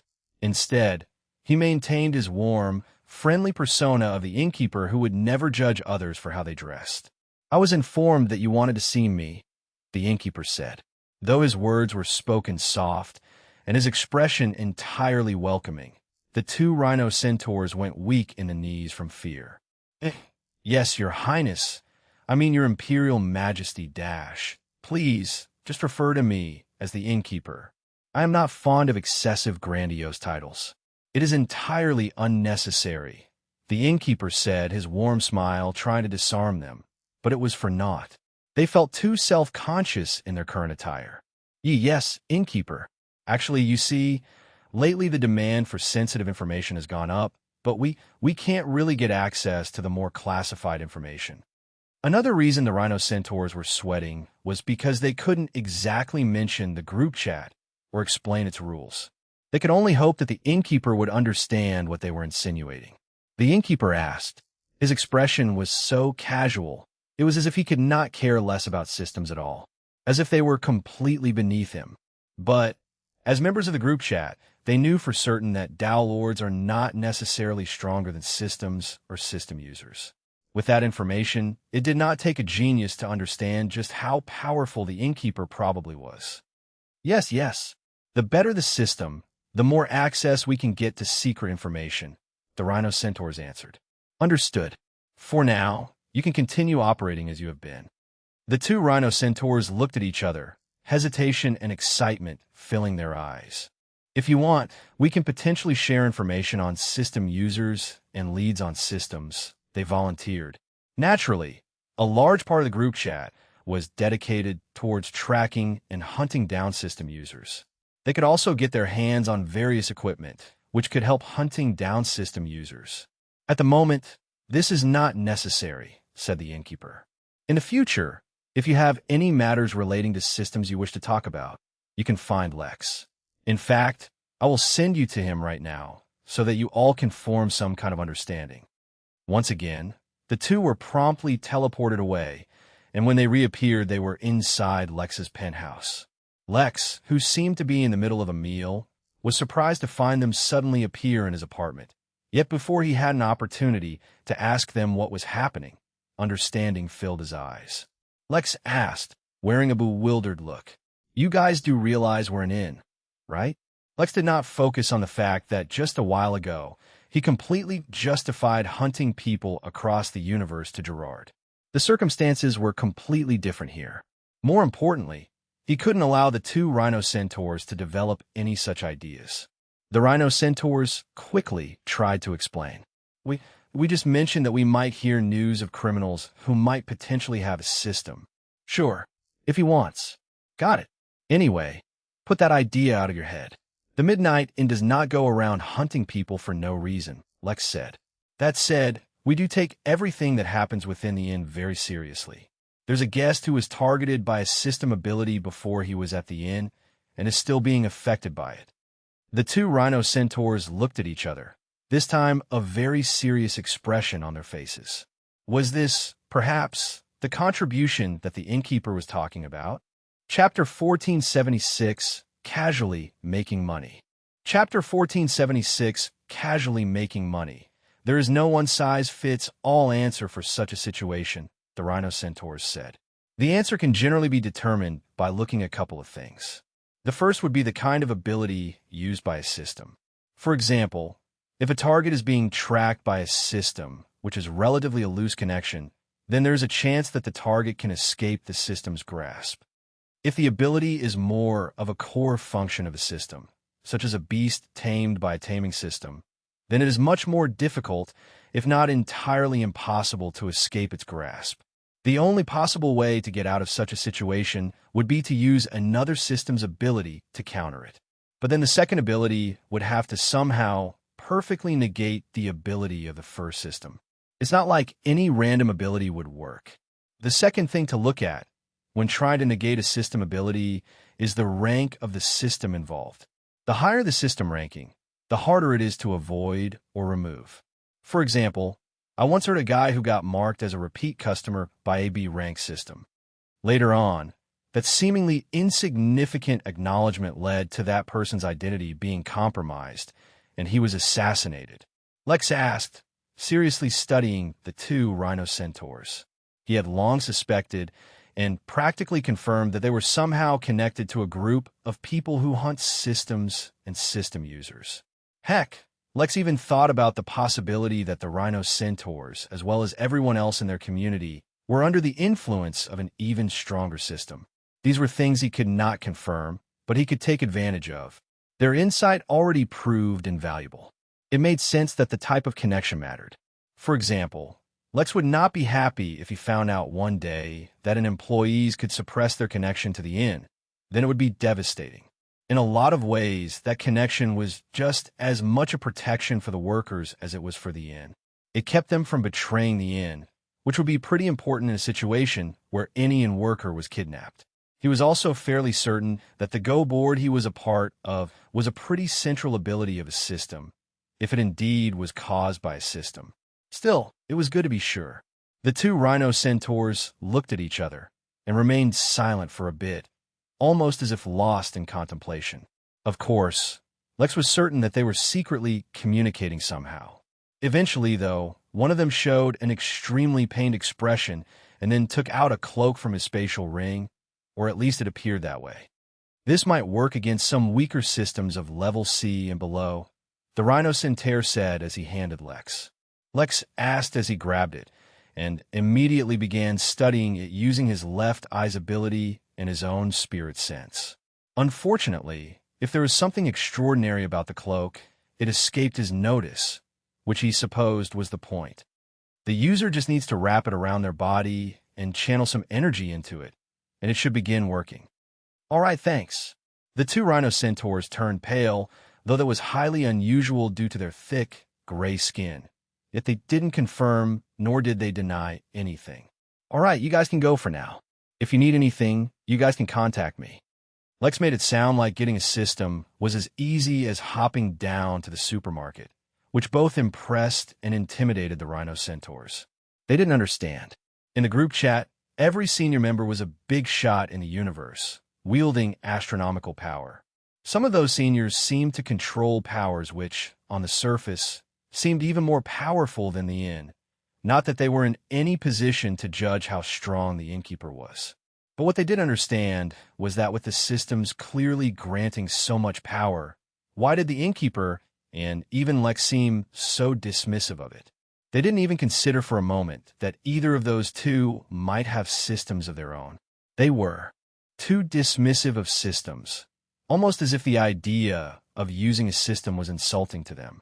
It did not even remotely cross their minds that Lex, or perhaps the innkeeper, might be in control of one of the strongest systems in the universe. Lex sent the two rhino centaurs away, and then wrapped himself in the cloak to see if he felt a difference. He did immediately sense that he was suddenly very well hidden. The feeling was similar to, but not exactly like being inside the Chamber of Secrets. There was something about that place that could keep secrets completely hidden, even from the innkeeper. Yet when he closed his eyes and visualized the Go board, he could tell that the connection had not even been weakened, let alone severed. If anything, being inside the midnight and did more for weakening the connection than anything else. He thought back to the Rhino Centaur's comment on using another system's ability to hide from a system's ability, but couldn't think of anything that might help him in this case. He tried putting on the host attire, tried hiding in the Chamber of Secrets, and a few other random ideas he got, but nothing seemed to work. Instead, he had the feeling that he was making decent progress towards putting another piece on the board rather than hiding from it. Speaking of which, just as Lex was experimenting, another white piece appeared on the board in one of the lower levels. It was a regular piece, and Lex couldn't understand the relevance of it, especially since it did not affect him in any way. Yet he dared not dismiss it either. For a brief moment, Lex considered trying something with divine energy. That unusual energy, which could even create miracles, might do the trick. But it was also a finite resource, and Lex didn't think it would work. He wasn't in a desperate situation just yet, so he didn't try it. Instead, he diverted his focus on something else. He contacted Vera and asked her if there were any oracles who wanted to get their souls cleansed. She was still upset about losing her abilities, and she nagged him a bit, but eventually she helped out. As it turned out, there was quite a massive list waiting for him. No one wanted to bother him, despite being quite desperate themselves, for they didn't want to end up provoking him somehow. If he decided that he suddenly didn't want to help because the oracles had been annoying him, then they would regret it forever. Although such a thing wouldn't really happen, it wasn't as if the others knew that. So he asked her to connect him to some of them, and began cleansing their souls. Within their souls, many of them had smell specks of shards of tribulation lightning, eating away at their very existence.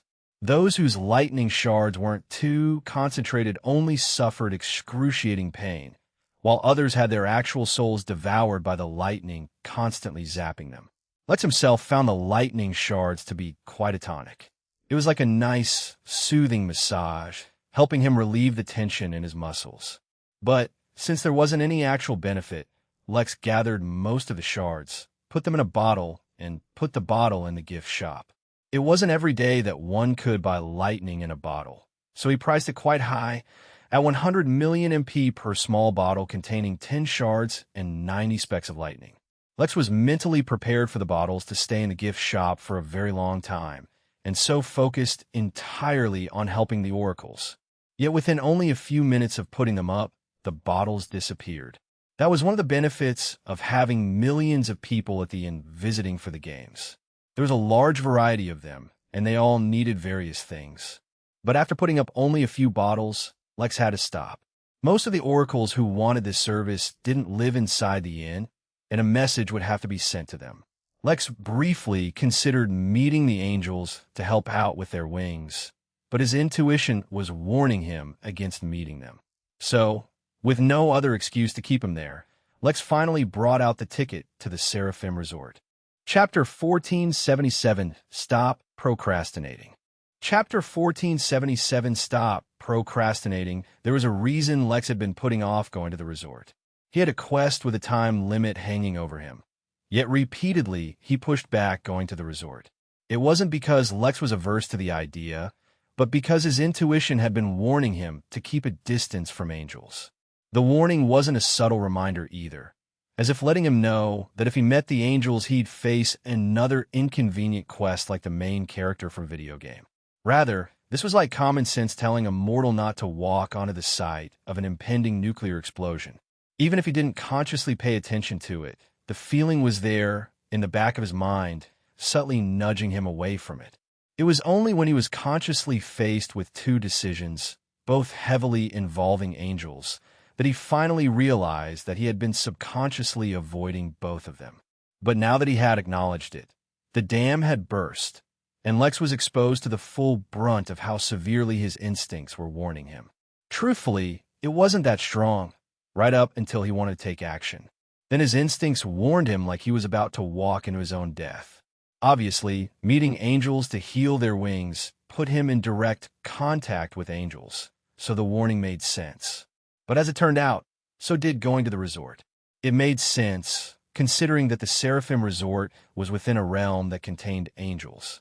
But he couldn't avoid going to the resort. So the question was, what was so dangerous about just meeting angels? More importantly, what were the governor's intentions giving him this ticket? Lex didn't believe that the leader of the Henali, as well as a powerful Tao Lord, would be unaware of it if there was something significant happening regarding angels. Lex himself had very limited connections to the powerful forces of the universe, and even he had learned something about it, which meant those with better connections than him surely knew. What was more important was, why did merely going close to them get him sucked into their mess? Lex sat and thought about what to do for a while. As much as he wanted to just go and deal with things as they came, he was more mature now. Well, at least Lex was more mature now. By channeling all his shenanigans into Jack, he hardly ever felt the urge to do something ridiculous just for the heck of it. Since there was danger, he would treat this very seriously. The first thing he had to do was consider all his precautions. His karma-hiding treasure still hadn't been manufactured, and probably wouldn't be any time soon either. As it turned out, creating very powerful and potent treasures without cheat-like hacks was not easy. Of course, he had a feeling that if they really tried, they could make it quickly and easily, but that was besides the point. Besides, when push came to shove, what Lex always relied on was the midnight in any way. With his decision made, Lex got up and went to Jeeves, who was in the middle of taking measurements for an especially loud, fiery mammoth who had transformed into a human shape. The mammoth said, wearing a large grin.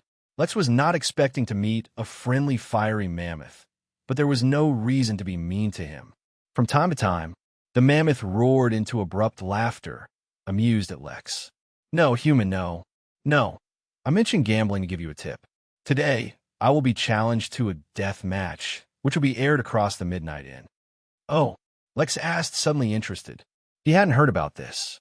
Part of the Henali conventions, Jeeves chipped in as he measured the mammoth's bicep. Settling territorial disputes between celestial-level powers must be held through a series of individual fights if the fight escalates above a certain level. This prevents mass genocide and overall prevents general waste of resources. How interesting. I didn't know about that. Lex asked, looking at the mammoth. Some bloke called Badatogolder. Lex nodded at the mammoth with a polite smile, though he wasn't so sure about his future anymore.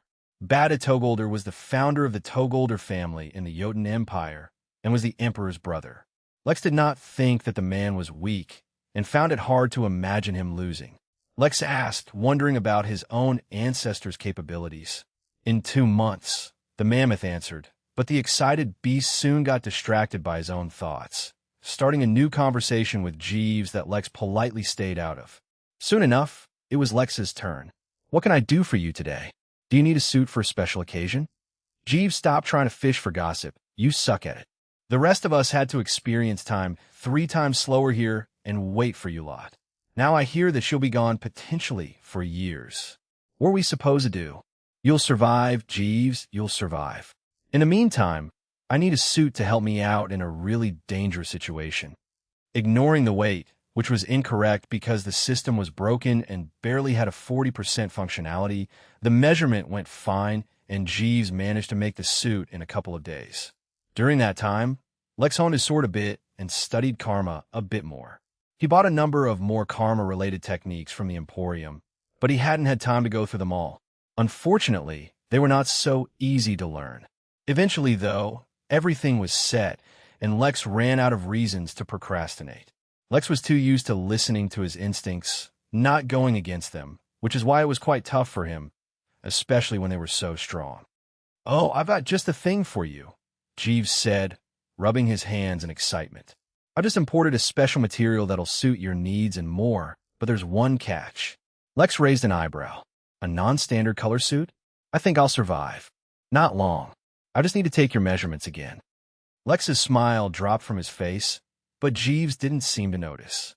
Ignoring the weight, which was incorrect because the system was broken and barely had a 40% functionality, the measurement went fine and Jeeves managed to make the suit in a couple of days. During that time, Lex honed his sword a bit and studied karma a bit more. He bought a number of more karma-related techniques from the Emporium, but he hadn't had time to go through them all. Unfortunately, they were not so easy to learn. Eventually, though, everything was set, and Lex ran out of reasons to procrastinate.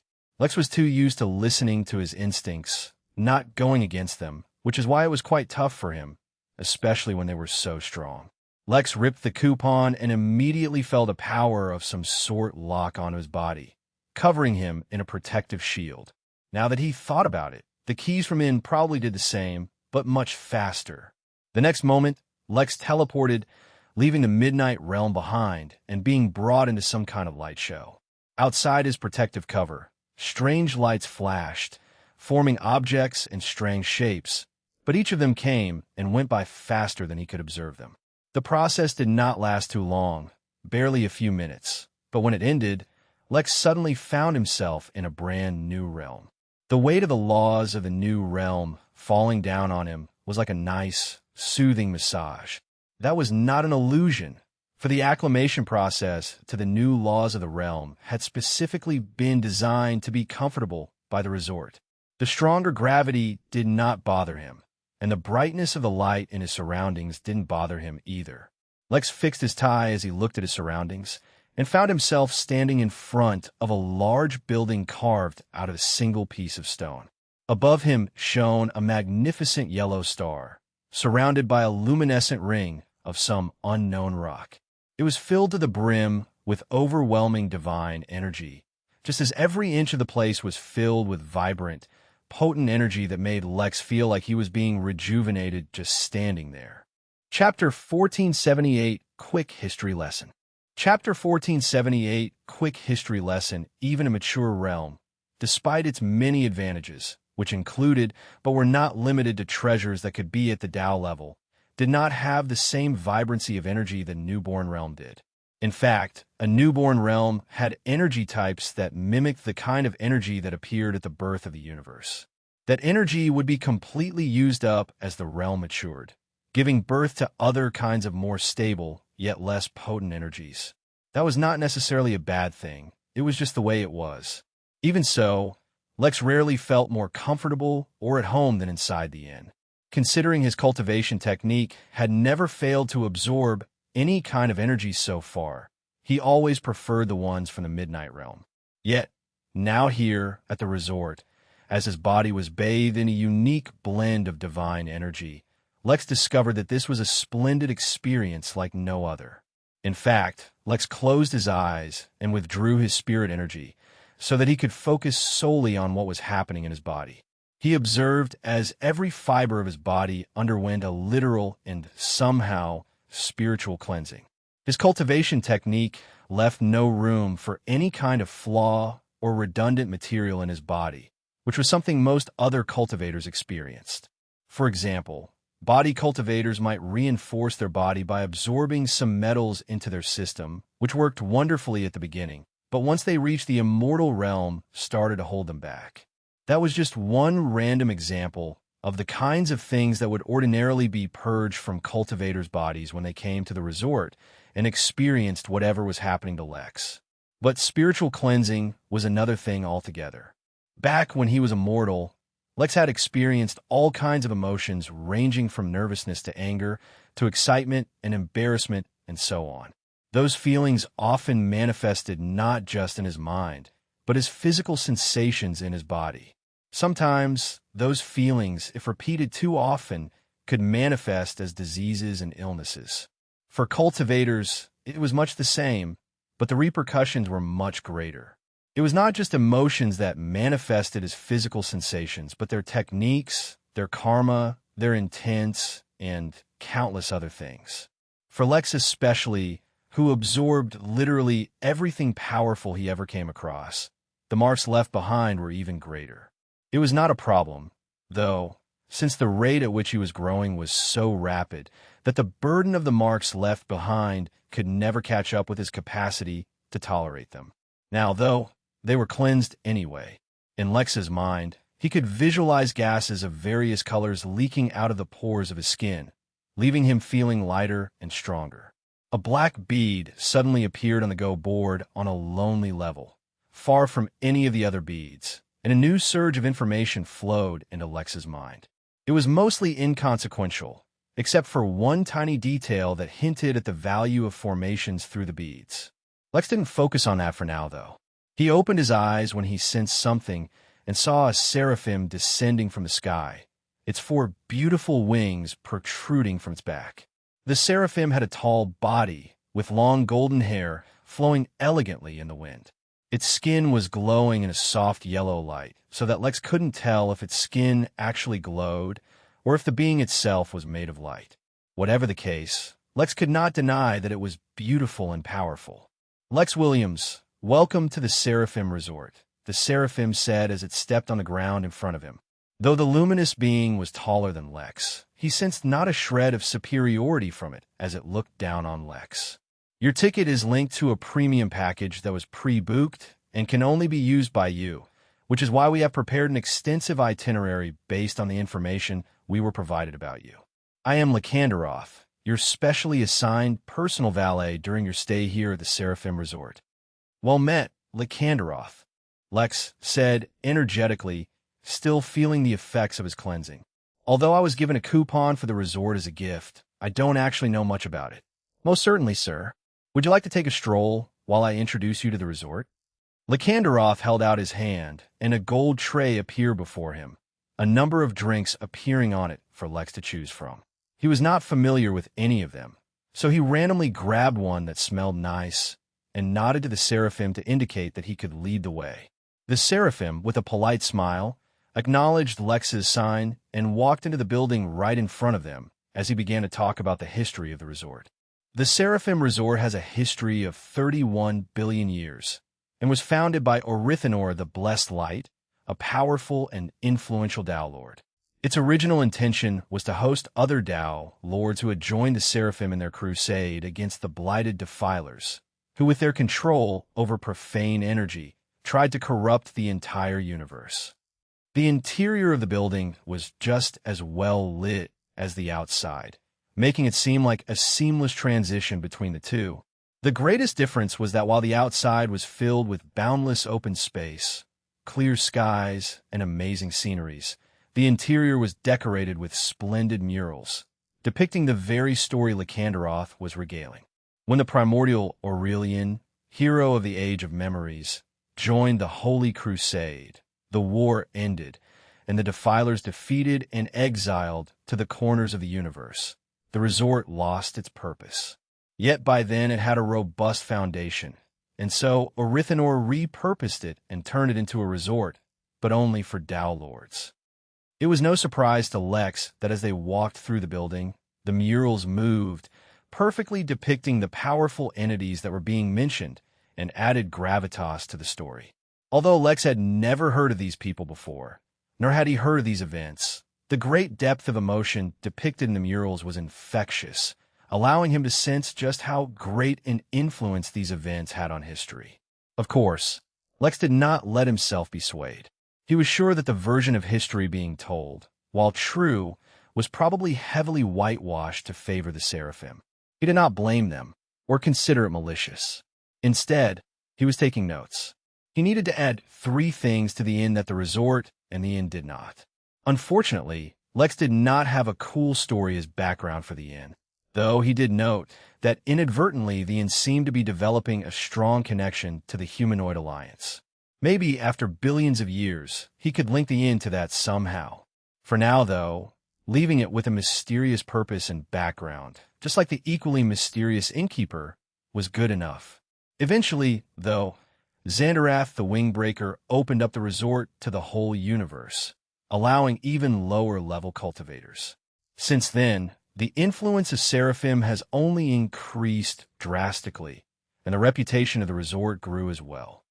Now, even though the resort still primarily hosts Tao Lords, it has also become the prime destination for countless other visitors from across the universe to relax and rejuvenate. It also provides a perfectly safe and secure location to conduct business, undergo cultivation breakthroughs, or serve as a resting spot between travel. Most recently, the resort was used as a site by members of the acclaimed Phoenix clan to give birth to a new generation of golden phoenixes, taking advantage of the security of the resort to pass their brief period of weakness that they experience post-childbirth. It was quite a privilege for the resort to have such trust, and marks the continued trust and relationship between the Seraphim and the Phoenixes. Your stay here is scheduled for 2 weeks, though naturally you can extend that if you so wish. During these 2 weeks, a number of services and activities have been planned for you, so you may enjoy the various benefits that we offer and completely relax and rejuvenate yourself. Chapter 1479 Exam I. Chapter 1479 Exam I. Lex raised an eyebrow. He was given the ticket by the governor, who had inadvertently exposed Lex to his aura outside of the inn. The man, or rather the Henali, had taken many precautions at the time to ensure Lex came to no harm as a result of his aura. Even if he had left some traces, it only made sense that the man should have expected the innkeeper to take care of it. But perhaps making arrangements to have Lex cleansed of any lingering effects of his aura himself was a way of appearing respectful of the innkeeper's staff. It was too difficult to guess the extent of his planning and intentions, but Lex had to admit that his impression of the governor had improved somewhat. Lex asked Lycanderoth, noticing that the murals were now changing. Instead of showing the history of the resort, they switched to showing the long-standing friendship between the Seraphim and the Phoenixes. Beyond the fact that the Seraphim offered them protection, the fact that they both seemed to have bodies made of glowing light made them quite similar, and thereby likely to form a friendship. The difference was that the Seraphim seemed to be made of pure light, while the Phoenixes looked like they were made of flames. Now, however, the murals were changing once more to show massive structures and powerful figures. Lex had a feeling that instead of showing Tao Lords, the murals just showed vague figures which carried a heavy aura. That is how Orithanor, Aurelian, and Xandarath had been shown at least. Now, though, dozens of such figures seemed to appear in the mural, drowning Lex in their powerful aura. Fortunately, despite communicating the depth of the auras were all actually quite gentle, so Lex was not affected by them. Here, at the Seraphim Resort, we have extensive experience dealing with the aura of Tao Lords and have everything and anything relating to them.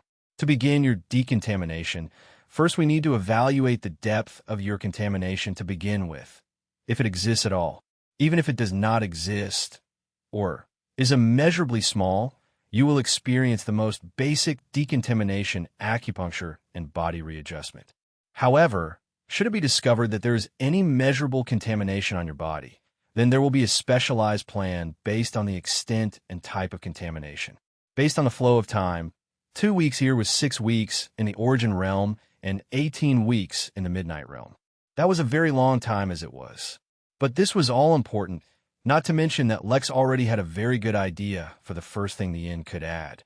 Lex was fairly confident that the inn was better at isolating auras than most, if not all other such places where Tao lords and others could mingle. If Lex could utilize that to cleaning aura contamination, however it worked, then that could count as one of the additions to the inn. The initial exam is conducted by a Demi-Tao Lord. Lycanderoth continued. If there is a basic level of contamination, then a part of your cleansing process will also be conducted by a Demi-Tao Lord. Although our standard procedures have allowed us to streamline the process so much that much of it can be done without supervision. Well then, let's get started with the exam, said Lex. No, the Tao contamination exam is the most important service we provide to non-Tao entities and precedes every service we provide. That was also a pretty good idea. Lex could make dedicated keys to the inn that could only be used by specific people. For those keys, there didn't need to be an area restriction for teleportation and could be used from anywhere in the universe. This would be highly useful whenever he shut down the inn's teleportation. These were such basic ideas, but he could already see how their implementation could improve the inn. Lycanderoth escorted Lex to another room. Although it looked like they had exited the building and entered an open area, Lex could tell that the surroundings were being manipulated by the same power that changed all the murals around him. Previously, he was still inside that first building. Please lie down on the bed, Lycanderoth said. I will attach a few body scanners, and the examination will begin shortly. Lex lay down in what looked remarkably similar to a hospital bed, wondering if he should take off his blazer. Yet Lycanderoth did not seem bothered at all, and instead started to attach countless wired nodes all over Lex's body, making him look like some kind of alien. The Seraphim was quite thorough and attached over 1,000 nodes all over his body, checking and rechecking to ensure they were in the correct place. It was only once he was done that he took a step back and sent a signal for the examiner to come in. The room looked like an open garden, as if he were in a tamed forest. It was an unusual concept for a room, but it was quite relaxing, so he didn't mind. After a small wait, another Seraphim entered into the room, and this one was larger than Lycanderoth in every single way. Chapter 1480 Exam 2. Chapter 1480 Exam 2. Please relax, said Irismia, her voice soft and quite feminine, even though her appearance was significantly shocking. This is going to take a short while. Though she had no aura that Lex could sense, and his instincts weren't reacting to her, Lex hadn't forgotten that Lycanderoth had mentioned that she was a Demi-Tao Lord. Lex was not about to disobey a Demi-Tao Lord, or show any signs of disrespect. Even if the resort claimed to be perfectly safe and that they wouldn't harm guests, he'd rather not test the policy himself against someone he couldn't even hope to contest. A green light began slowing through the wires and entered into his body. It was warm and delicate, as if it would be interrupted by the slightest flow of energy that he displayed. Lex guessed that this was a way to allow guests to feel like they weren't being taken advantage of. If they could stop the examination whenever they felt like, then there was no reason to fear it. Lex closed his eyes and focused on the energy, but discovered that he couldn't track it at all. He could sense it as it entered his body, but then it disappeared entirely, completely undetectable to his senses. So, he decided to focus on something else. He tried to figure out what the energy entering his body actually was, and how it was being used to conduct an investigation. He'd never experienced anything like that. Just as Lex began to focus, the exam came to an abrupt end. Irismia said in an urgent yet somehow calm manner, "We need to summon a Tao Lord." "A premium package," Lycandero responded quickly. "Yes," Irismia said, yet did not elaborate. "A premium package." It seemed like whoever booked this visit for him, anticipated that this would happen. Lex himself was also alarmed, for he had no idea that he had any kind of contamination on him at all. Before he could ask any questions, a third seraphim appeared in the room. This one was not large, and yet her beauty and grace was beyond the first two. Lex could not retain the image of her appearance in his mind, nor could he take in her entire appearance at once. In fact, he could not even remember why he thought that the third seraphim was a female. He felt all his thoughts escaping him, until a voice, sweet like honey, broke him free of a brain fog he hadn't realized affected him. "You have very direct, yet somehow entirely contained contamination," she said to Lex calmly, as if she was not concerned about it at all. It's almost as if whoever the contamination is from knew it would happen, and so made arrangements to prevent too much damage. "Do I have your permission to probe deeper into the matter? You should know that I don't necessarily need to probe to heal you, but doing so will increase my chances of being effective." "Please go ahead," responded Lex. Lex felt 2 fingers press on his forehead, or was it 1? Once again, Lex felt himself losing his thoughts, entering a state of just being rather than consciously thinking of anything. "Very interesting. It seems the contamination stems from a sword technique," the voice said, once again waking Lex up. This time, the room was dark, as if the sun had set over the forest he was in, and a day had gone by. Or multiple days, he couldn't be sure. To be more accurate, the source of contamination seems to be a technique called 10 tribulations. "Yes," Lex responded. 10 tribulation was a technique that had been created by the governor himself, and had been given to Lex at the same time as he received the Jorlam's hearts, as well as the coupon for the resort. The technique combined sword intent and lightning, and was incredibly powerful. Not only did it immediately become one of Lex's most powerful techniques, but it was a source of great insight for him into combining different concepts. He had stopped using it when Cassandra hinted that it might not be such a good idea. After all, he was not short of techniques or powerful sources of offense. If he hadn't, then would the contamination have been even greater? It seems that whoever gave you the technique was incredibly generous, the voice commented, a hint of approval hidden within. Using a technique designed by a Tao Lord is far from simple and carries heavy restrictions. In fact, under the right circumstances, the infection can be so great that the user of the technique eventually morphs into a clone for the Tao Lord instead of the independent person they originally were. Whoever gave you the technique anticipated the infection you would get from it, and prepared to allow you to have a great harvest, while not suffering from any long-term consequences from it either. Once I cleanse the contamination, all information about the technique should also vanish, but any insight you've gained should remain. Lex groaned. He couldn't decide if this was a good thing or a bad thing. After all, he had stopped using the technique long ago, so his insights were limited. What he knew for sure, though, was that he was not enjoying the feeling of having his entire life controlled on someone else's whims. Yet in front of a Tao Lord, there was nothing he could do about it. For now, he should just be grateful that the governor was thoughtful enough to have Lex cleansed of all contamination he himself had caused. Chapter 14, 81 Weeks. Chapter 14, 81 Weeks, Lex closed his eyes and did his best to relax, well aware that there was a Tao Lord who was about to possibly treat his body. His system, which was not fused with his soul, was easily detectable if anyone looked into his soul, or so he assumed. Surely, it would not be able to hide from a Tao Lord, right? That was not his only concern either. He had no shortage of secrets, and he literally had no way of defending against, or even detecting the influence of a Tao Lord. The fact that just studying the sword technique 10 tribulations had infected him was good enough an example of how easily it was for Tao Lords to trick or manipulate him. But Lex had long given up worrying about the actions of beings far superior to himself, or he would go mad. All he could do was take things as they came. That was his last thought before the Tao Lord in front of him began her treatment, touching his forehead. His thoughts, and in fact even his soul, went into a dormant state. The influence was so strong that even Jack, who was in the middle of using his fairy dust to hold his ship together as it sailed over the surface of a hurricane originating from the river Styx while avoiding the giant skeleton trying to get him from inside the hurricane, was momentarily affected. As a result, the massive skeleton finally grabbed onto the ship, much to its own dismay. The skeleton immediately began to turn into gold and crystal at the same time. It started turning into a golden crystal. Jack didn't have the time to focus on Lex. Not that it would have mattered if he could either. In that moment, Lex became entirely disconnected from him, and he had no way of checking in on him at all. Fortunately, it wasn't that the actual connection was severed.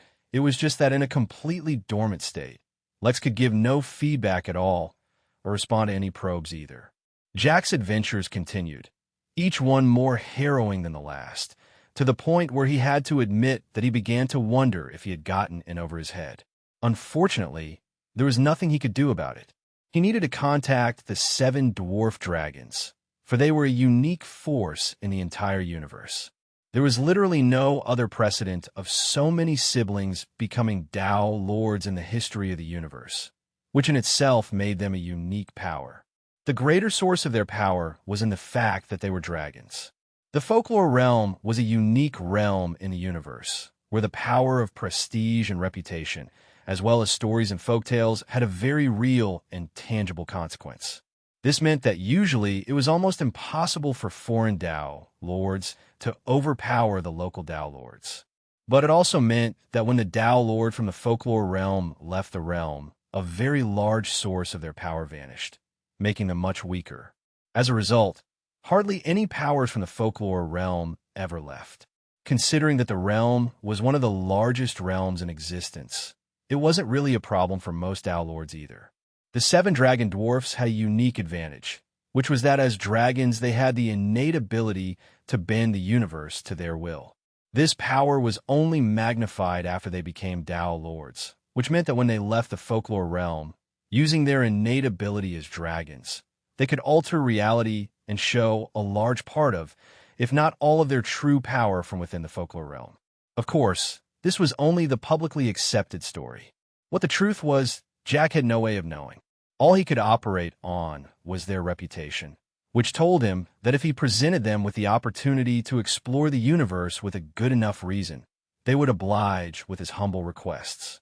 Of course, he had no way of knowing the consequences of informing them about the Artica realm if they didn't already know about it.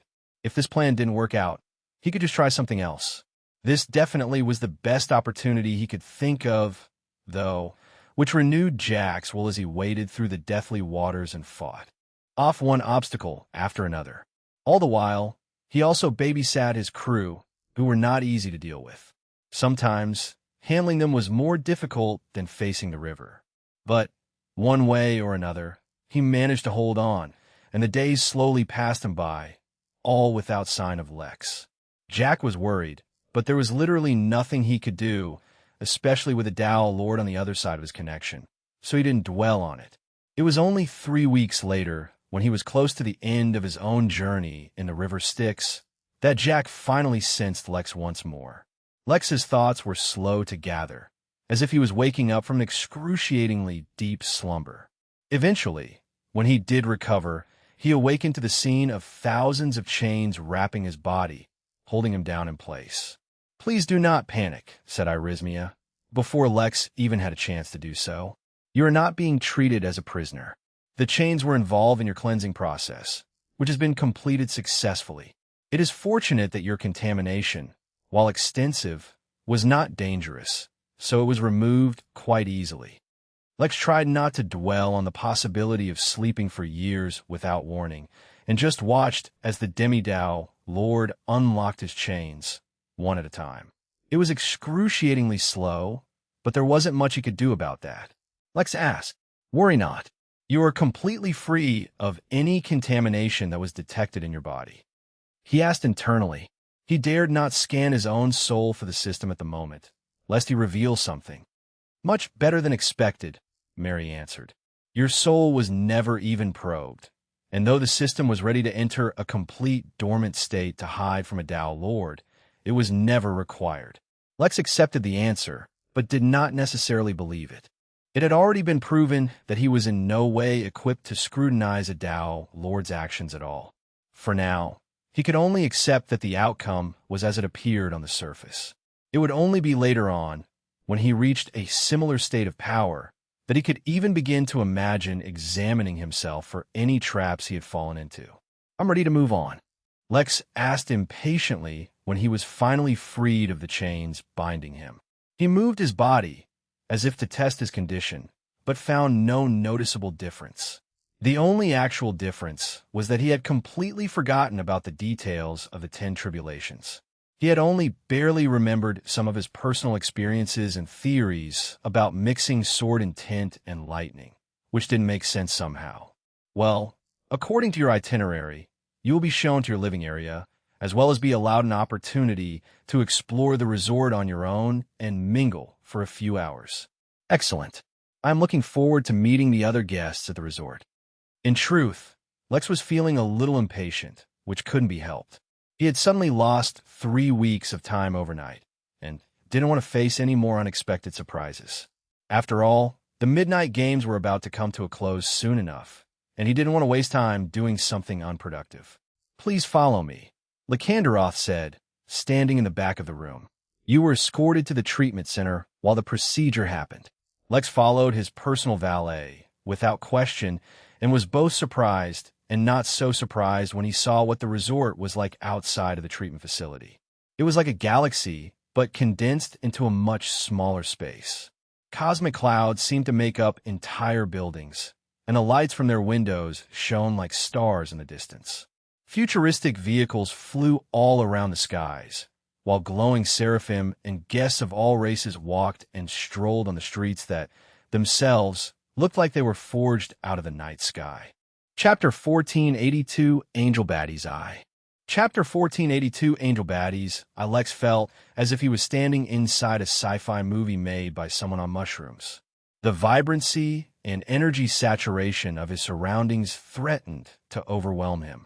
He was hit with a deluge of new colors he had never seen, and could not describe in simple words.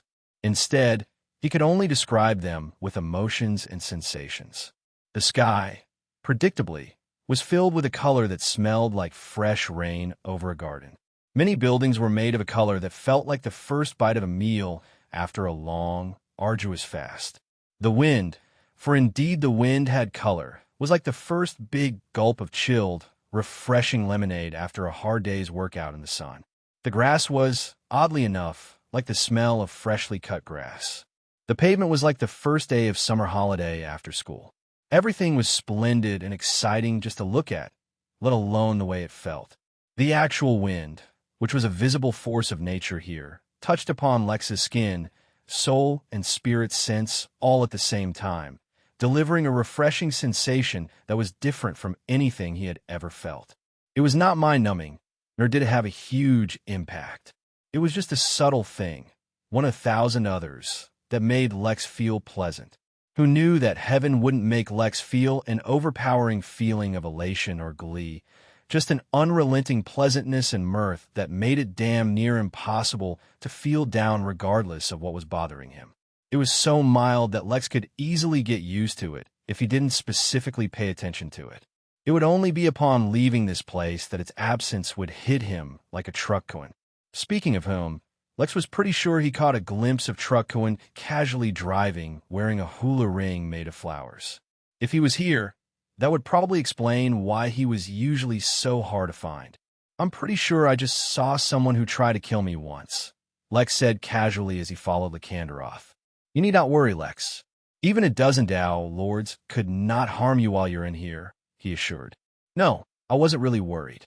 If he couldn't kill me back then, he wouldn't be able to kill me now." "Ah, yes. The Seraphim Resort tends to have such an effect, though it's important to know that the resort does not influence or tamper with your emotions in any way. If you receive bad news, you will have the appropriate response to it." "What's up with that, by the way?" "A common question," Lycanderoth said. "It's because the environment should not be the main focus. Rather, it is just a mild, supporting aspect of the resort. The environment is just the backdrop to other matters that occupy our guests' attention." Whether they are here to avail the resort's services, or for business or leisure, the resort's environment should not distract them from it. The resort had a long history, obviously. They were 31 billion years old. It wasn't surprising that they had a very mature culture and sensibility. It would be very easy for Lex to get sucked into the way they thought and did things. Yet he reminded himself not to do that. A lot about the Midnight Inn was dictated by the system, but even more was dictated by Lex. When he hired workers created by the system, they truly were very robotic and worked perfectly well, but did little else.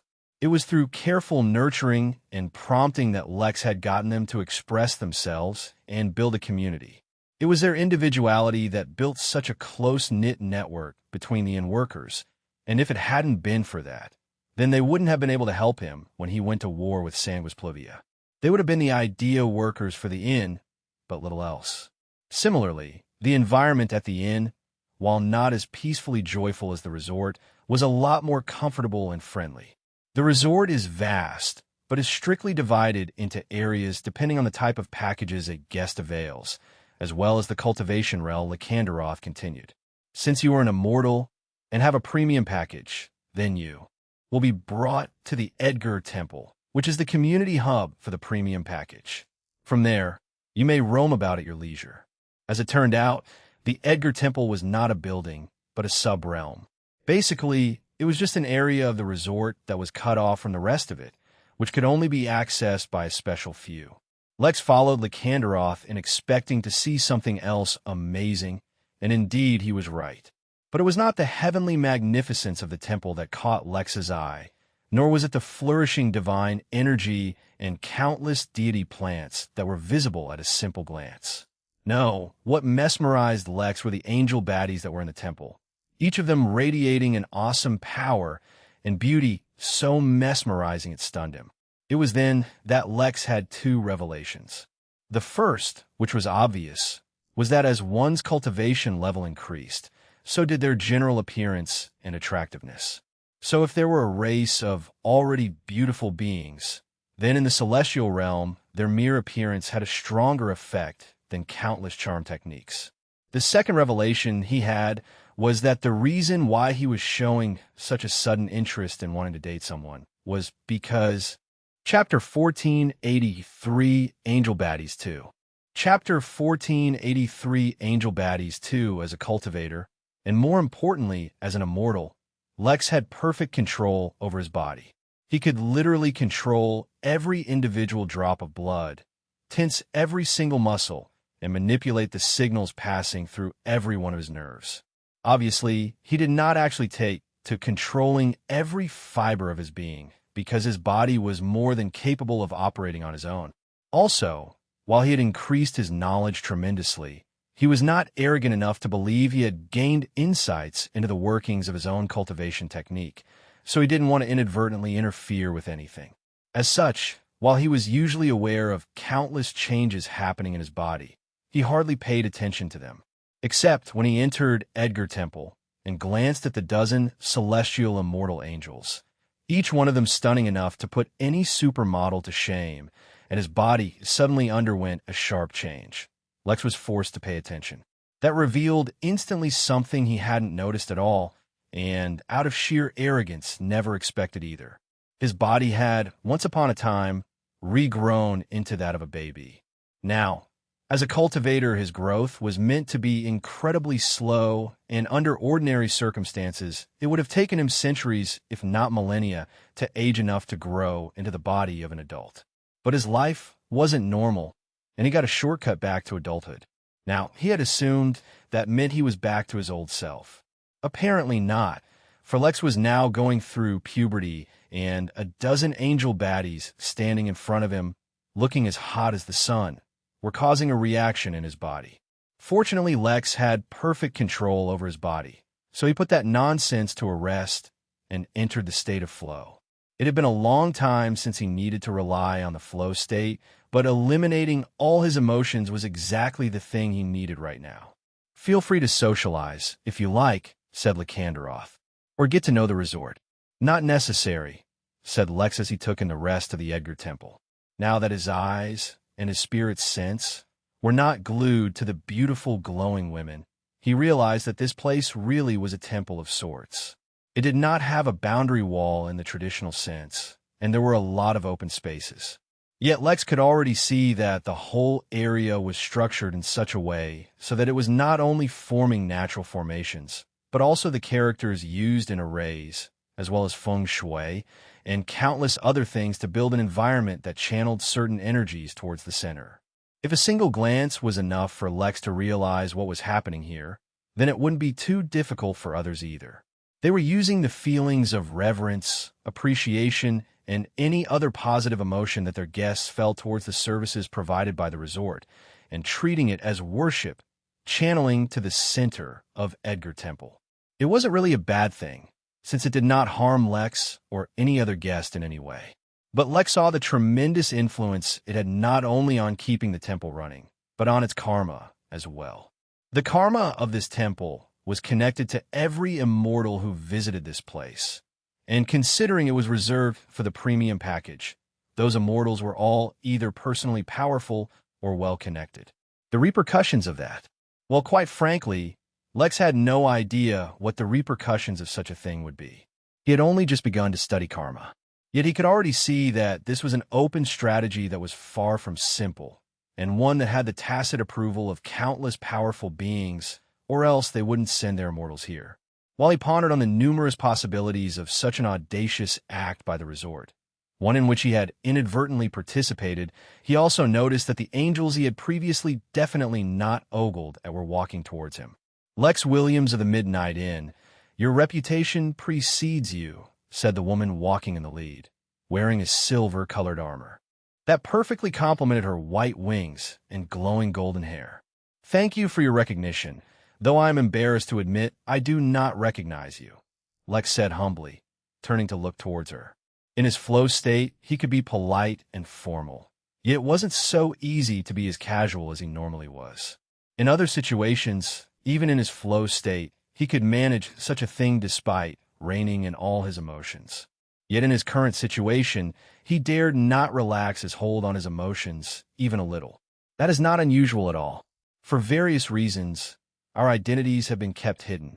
My name is Shireen L. Harkin, and I am the most hopeful of my generation of Valkyries to become a Tao Lord. These are my sisters in arms, all fine Valkyrie warriors. Now that introductions are over, I wonder if it might be possible to sit down for a meeting. "It's good to meet you, Shireen." Lex was expecting the angels to lead him somewhere, or at least sit down before they began a conversation. Instead, Shireen got right into the thick of things. "I've heard that you can teleport to the Midnight Inn from anywhere, and that it's notoriously difficult to stop its teleportation capabilities. I would like to use that ability to teleport to the inn and escape my fate as a political prisoner here in the Seraphim Resort." Chapter 1484 Secret History I.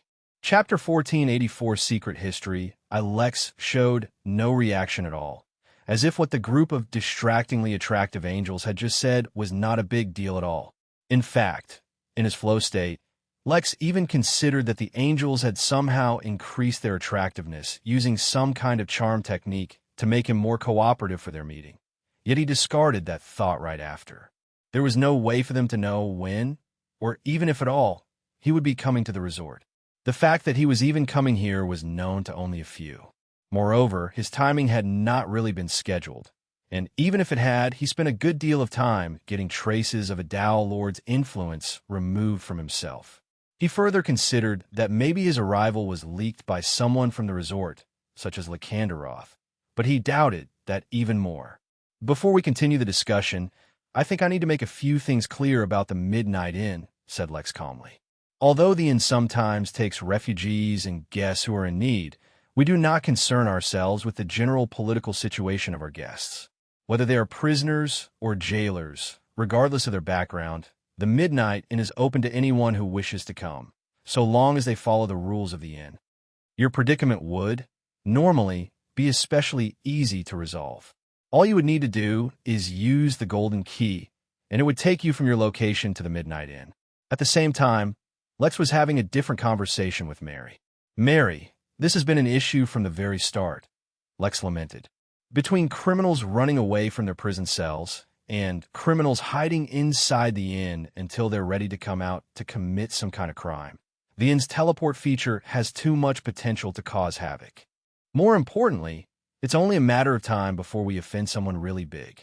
If I hadn't blocked off teleportation from other realms for new guests, I'm pretty sure I would have offended the resort. Yeah, even I can't defend the system for that, Mary said in her new cosplay outfit, though calling it an outfit might not have been enough. She was lying in a hospital bed with a cartoonish thermostat sticking out of her mouth, a drip placed right next to her, and a bunch of get-well-soon balloons tied to the edge of the bed. There were also bandages tied around her head, and her left leg was in a cast and raised up in the air by a piece of cloth holding it up. The systems don't generally have such obvious flaws, unless it's a part of the system's gimmick. I mean, you have begun to slowly take control over the system. Just keep an eye out for any possible solutions. Mary tried to shrug, but her many bandages did not allow her freedom of movement. The convenience of a very powerful mind was that his small conversation with Mary did not distract him from the conversation with the angel baddies. How long do you expect these renovations to last? Our departure does not need to be imminent, but once the resort finds out that we want to leave, they will attempt to stop us. I cannot say for certain, said Lex. The renovations have only just begun. Why don't you tell me a little more about your own situation? Who has kept you as a prisoner here, and why? Who else, other than the Seraphim themselves, would keep us as prisoners in their resort? The condition for the ceasefire between the angels and the Seraphim was an exchange of prisoners. Naturally, for the exchange to hold any value, the prisoners had to be of sufficient importance. In the beginning, my sisters and I reluctantly agreed to the exchange. But the years have passed, and we have been all but abandoned by the angels, who have nurtured new Tao candidates. But the Seraphim also will not let us go, lest we bolster their forces. We're trapped here forever in limbo. There was a fierce passion within Shireen's words, yet her voice remained extremely calm, as if she wasn't talking about herself and her sisters. Lex raised an eyebrow and looked at the dozen angels. Each of them were at the very peak of the celestial realm, as far as Lex could tell. He found it hard to believe that the angels would abandon them entirely. But it also made sense that they would rather maintain peace than have a dozen angels back, especially if they could nurture other angels to a similar level of strength over time. If that's the case, there is no urgency, is there? Whether you escape tomorrow or in 1,000 years, it is all the same. There is no set deadline, yes, but that does not mean that there is no rush. The circumstances of the Eden realm are ever-changing, and unrest is spread through the lands. Even though we are prisoners, as long as we do not leave the Edgar Temple, we are free to do as we please. As such, we have many ways of keeping up with the latest news. Lex asked. Not yet, but the signs are there. In the next few thousands of years, I'd be surprised if nothing major happens. Thousands of years. Hearing such a timeline put Lex at peace, for much would change in that much time. He was sure that he would be able to reopen teleportation by then.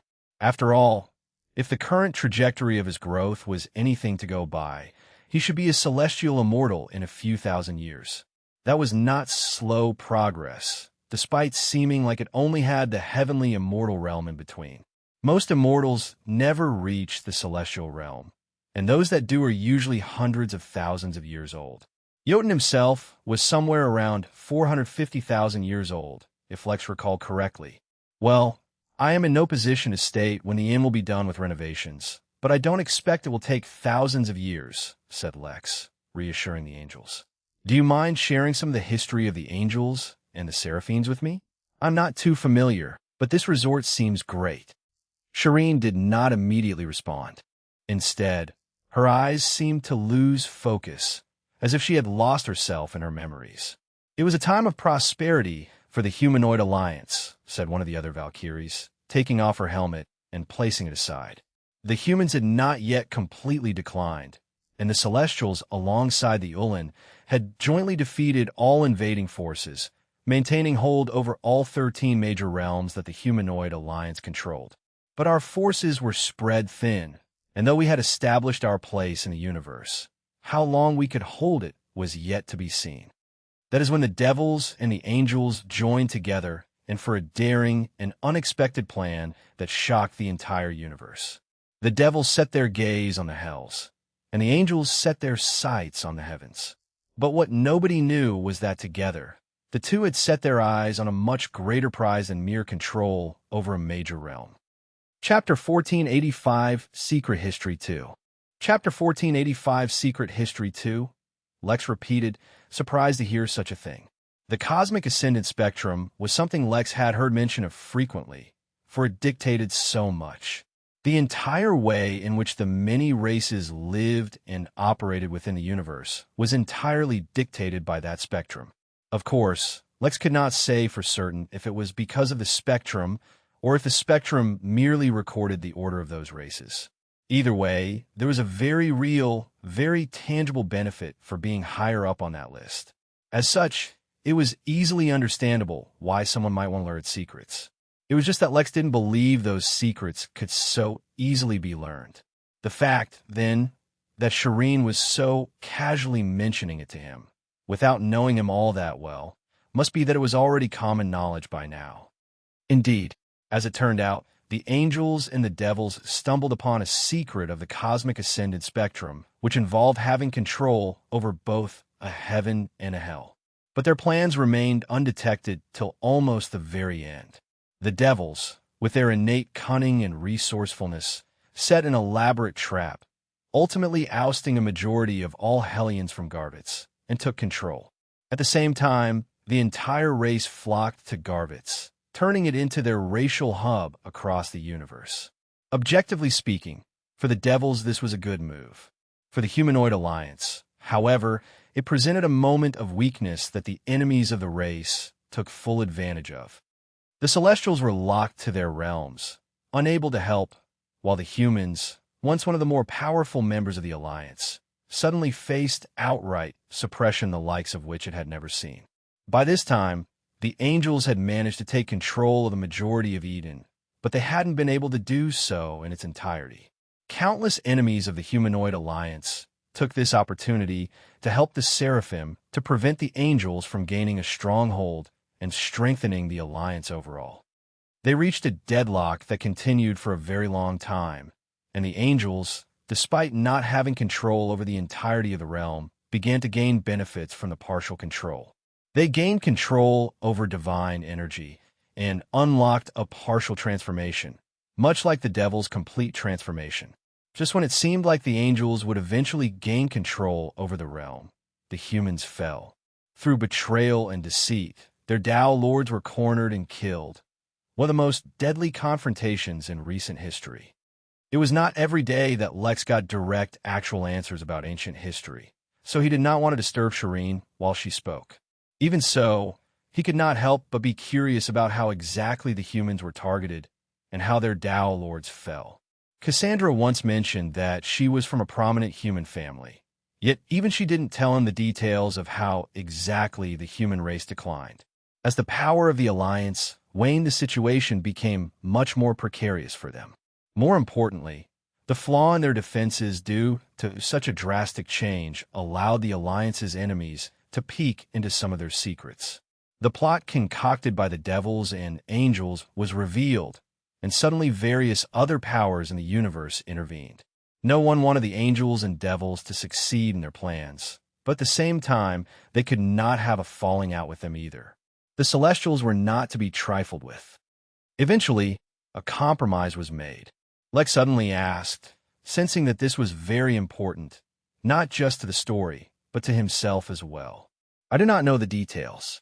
All I know is that the secret of the cosmic ascendant spectrum has to do with the angels and devils together giving birth to the Nephilim, but can only be done if both of them control a heaven and a hell. That is why the angels were prevented from gaining control over Eden. Of course, I'm skipping over thousands of details, each of which is very important, but that is the gist of it. Ever since then, despite no longer being at war, the entire universe has subtly conspired to ensure that the angels do not grow much stronger. Wait, that doesn't make sense. If this is a plan by the angels and devils together, why don't the devils help out the angels? At the same time, Are you saying that the angels are really as strong as the seraphim? Naturally, the angels are stronger than the seraphim. Not just as strong, Shireen said, sounding almost offended. Angels exist throughout the universe, while the seraphim only exist within heavens. More importantly, they are a member of the humanoid alliance, which is a major universal player, unlike the seraphim, who can only be considered strong within their own territory at best. If it weren't for external influences, the seraphim would have never been able to withstand their assault. As for why the devils don't help the angels, I cannot say.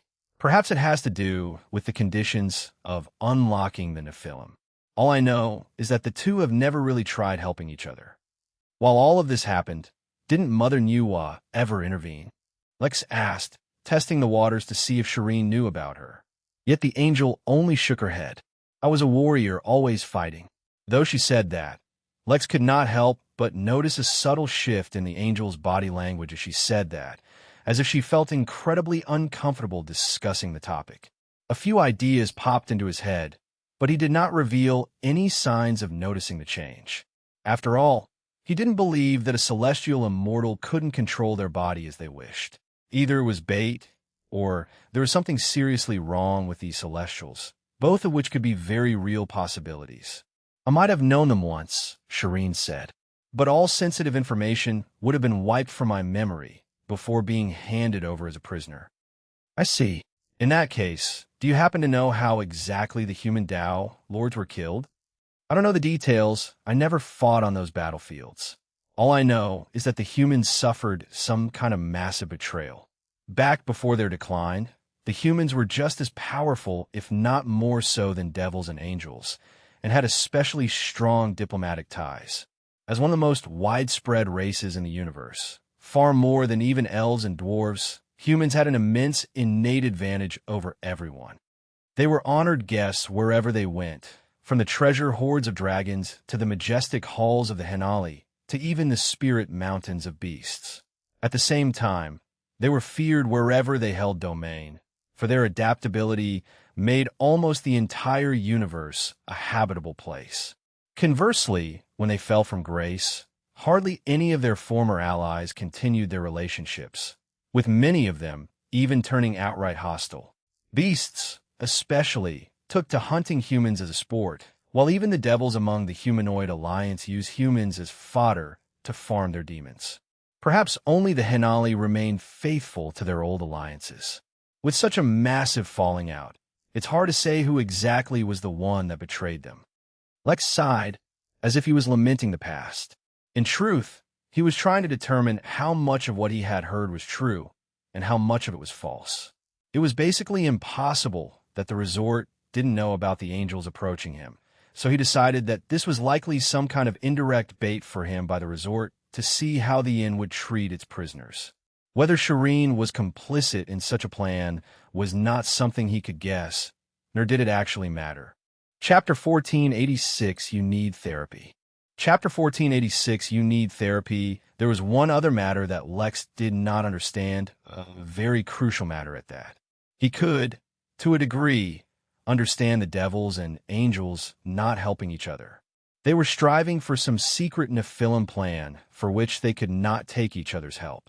But why didn't the other races within the humanoid alliance help each other? In fact, they almost seemed especially racist towards each other, at least as far as Lex had experienced. For example, the devils especially liked to use humans to nurture their demons. The elves and dwarfs hated each other with a passion. The celestials seemed to have an extreme superiority complex. Meanwhile, the humans were down on their luck, and the fairies literally had their entire race cursed to be slaves or servants. How could they be called an alliance if they literally did not help each other? Also, how could the human race be betrayed, yet the other races not be? Why didn't the Celestials, who seemed to be the leaders of the alliance, coordinate between the races more? Then again, it was just an alliance, and that did not mean they had to experience weal and woe together. There could be all kinds of alliances, so as long as they ensured basic survival of each other, it was good enough.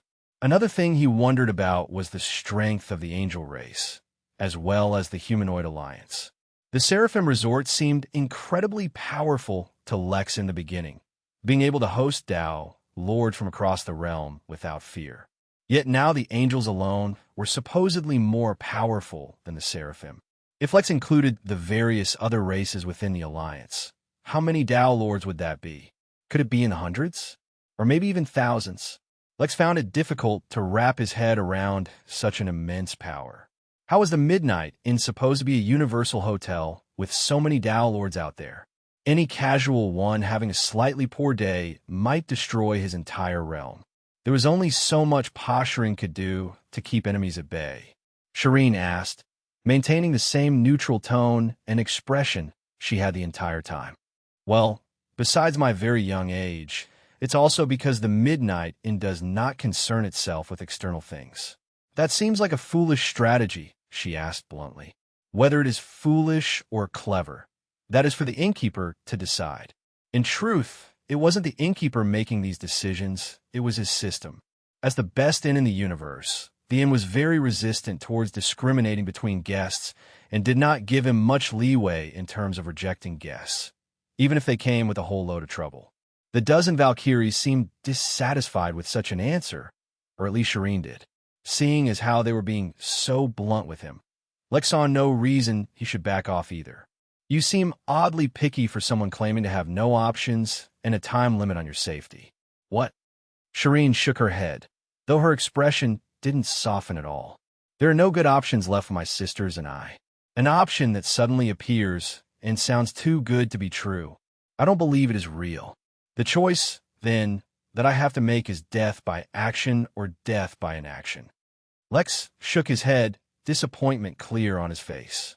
You are too cynical. For now, everything is speculation on your part, and there are too many ways in which the future could change, yet you have already decided that for you the future only holds death. The only thing certain in life is death, Shireen said, getting ready to leave. Oh man, you need some serious therapy, Lex said, disagreeing with her. What's the big deal if you die? What's so great about it if you don't? You should live a life actually worth living, enjoying yourself, and seeking fulfillment in your actions. Of course, given your situation, it's not exactly fitting to just kick up your feet and relax. No doubt, life as a prisoner isn't exactly how you'd prefer to spend your time. Lex tossed golden keys towards the angels. It won't work now, but when the inn is open, you can use the keys to get there. If the seraphim find a way to block the keys, then the inn will also find a way to unblock them. As for what you decide to do, or choose to believe, that's entirely up to you. It was ironic that Lex was convincing them to trust the inn more when he was actually really concerned about them bringing trouble his way by coming. But what could he do? He'd learnt long ago that ignoring the system's mandate of constantly promoting the inn got him very troublesome quests. Before he left, however, Lex took a quick glance at their karma. Chapter 1487 Aerial Pegasus Polo. Chapter 1487 Aerial Pegasus Polo. Now, Lex's comprehension of karma was severely lacking, and even the technique to view contractual karma that he hadn't mastered yet. It was oddly refreshing to finally encounter techniques he didn't instantly master, though he knew it was stupid to think that way. His ability to instantly master defensive techniques had helped him survive countless dangers, and his ability to quickly master other offensive techniques only made his life much easier. The first time he encountered real trouble with learning a technique was when they dealt with something Lex had labeled mystic principles, mostly because it was easy to remember and it also adequately defined what was happening. They exchanged the normal, fundamental principles of reality, as Lex understood them, and replaced them with more mystical principles. Things like using emotions to generate heat, or willpower to make his sword sharper, or indigestion to make his brain work faster all adhere to mystic principles. There seemed to be no fundamental connection between the two, but it worked. Of course, Lex eventually learned that as well as he experienced more of the universe and gained newer perspectives. Now though, with techniques related to karma, it was just plain difficult to learn.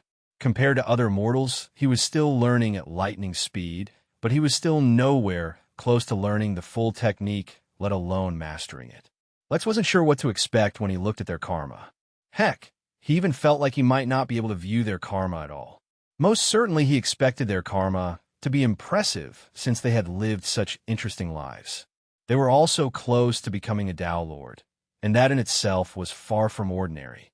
What he hadn't expected was that a majority of all their karma was entirely tied up with Edgar Temple. His mastery over the technique was too limited, and his targets far more powerful than himself, so he couldn't make out the details of that karma. Was it there simply because they had spent so much time here, or was it here because they were imprisoned here, or something else entirely? More importantly, why did they have so much contractual karma with the Edgar Temple? Did it have something to do with the way the temple harvested the guests' positive emotions? Lex did not ponder on this for long, instead moving away and exiting his flow state. He had a few hours before he received heaven's guidance, whatever that was, so he wanted to explore this place as much as he could. There were countless other guests all around, and though he was tempted, he refrained from peeking at their karma. Lex didn't think he could do so without arousing attention, for he could feel any time anyone even looked at him. No one tried to probe him, but it was entirely natural to look at someone new entering the area. He also finally saw some Elysians. They were a sub-race of seraphim, and were generally considered protectors of heaven. They had less individuality, and focused more on protecting and nurturing their associated heaven than any personal pursuits. In the resort, they acted more like workers or waitstaff and seemed almost robotic in nature. He saw many other races as well, most of whom he could not clearly identify or even understand. There were even races that had no distinct features of body parts, appearing as various shapes. Lex didn't want to ignorantly declare all these races as beasts, but he really had a tough time distinguishing which one was a beast and which wasn't. Back when he started out cultivating, he could easily identify them, as anything that looked similar to an animal was declared a beast by him. Now, though, he couldn't really do that, for so many of them looked nothing like any animal he had ever seen. The only thing they all had in common was their dependence on bloodlines to cultivate, as far as Lex could tell. Yet that didn't really help him in identifying them from appearance. Unsure of how exactly to start up a conversation with the other guests here, all seemed pretty busy with their own affairs. Lex did the only reasonable thing. He went to a bar, or more specifically, he went to a large, hovering bar above a lake of shining liquid where a crowd of observers were watching a game of aerial Pegasus polo, which was exactly as it sounded, and was surprisingly entertaining to watch. There were 9 members in each team, each of them holding a different weapon. No, those were probably specialized polo sticks and just coincidentally looked like spears and halberds and hammers. He also ignored that the ball they were all pummeling occasionally, while taking a break from trying to kill each other, was constantly cursing at anyone who hit it. Nothing ever harmed the ball, it was too tough for that. But the more it swore, the harder it was beaten. Quite entertaining. This seems like a lot of fun, Lex said as he approached a particularly excited group of daffodils. It's aerial Pegasus polo. What's there to explain? The ball is a spiritual treasure made from Nephrin jade, so it's almost indestructible and does not accumulate damage. However, every time one of them hits the ball, their weapon gains a charge which increases its power. If they use that weapon to attack another player, they lose that charge. The game continues until someone accumulates enough charge on their weapon to shatter the ball in a single hit. Naturally, shattering the ball gives many points, but that does not mean whoever shattered the ball is the automatic victor. Things like accumulated charge, airtime, opponents defeated all contribute to the points. It's really quite fun. Sounds like fun. Lex asked. Chapter 1488, Another Lotus. Chapter 1488, Another Lotus. The daffodil looked towards Lex. At least, that's what he assumed was happening, since the flower didn't have eyes or lips or anything like that. Instead, it just faced the front of its flower towards Lex and seemed to study him. In theory, anyone can play, but in practice it's not so simple. First of all, you would need a team, and then you'd need that team to be sufficiently qualified. Although the matches here in Edgar Temple are just exhibition matches, to even get invited, the team needs to have won a number of matches previously in reputable stadiums. Preferably, you need a few championships under your belt as well. Going back even further, To be able to play in any stadium requires that your team have already played and won in smaller, locally recognized tournaments that have a history of at least 100 years. Now, technically anyone can fulfill those requirements and get an opportunity to play here. In practice, though, only the elite of the elite gets such an opportunity.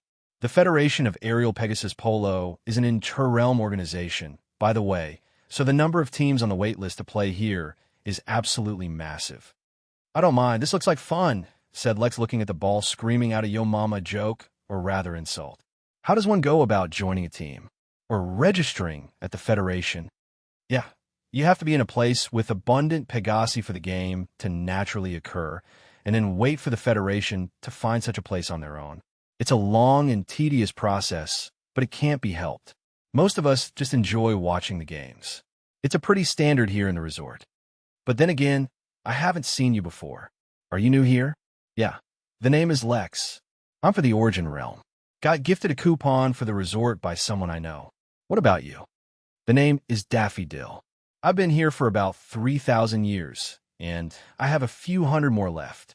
The place I'm from is experiencing a violent revolution, so I just hopped on over to the resort to sit it out. Yeah, war, what is it good for, am I right? Say, Daffy, since you've been here a while, do you mind giving me any tips on things I should try out? Oh, Heaven's Guidance and the Holy Baptism. You should get those two as soon as possible. They're the best. It's quite unfortunate that you can only experience both only once during your lifetime, or I'd spend all my money to just constantly visit those two. 2 weeks is not really a lot of time, so you'll miss out on some great options, but maybe take some time to stroll through the gardens. As the conversation continued, Lex discovered that Daffy was actually a deity plant, one that required no worship or followers to produce its own divine energy. As such, he had a huge discount coming to the resort. Speaking of which, Lex had learned that heavens were just upgraded gardens in essence. The Seraphim Resort was a resort built inside Eden, a heaven that encompassed an entire realm. Considering that he needed to build a heaven within the inn in a relatively short amount of time, he should really learn as much about this place as he could. Daffy, who was quite social, was more than happy to introduce the area to Lex and explain to him how plants such as himself were huge contributors to the environments within a heaven.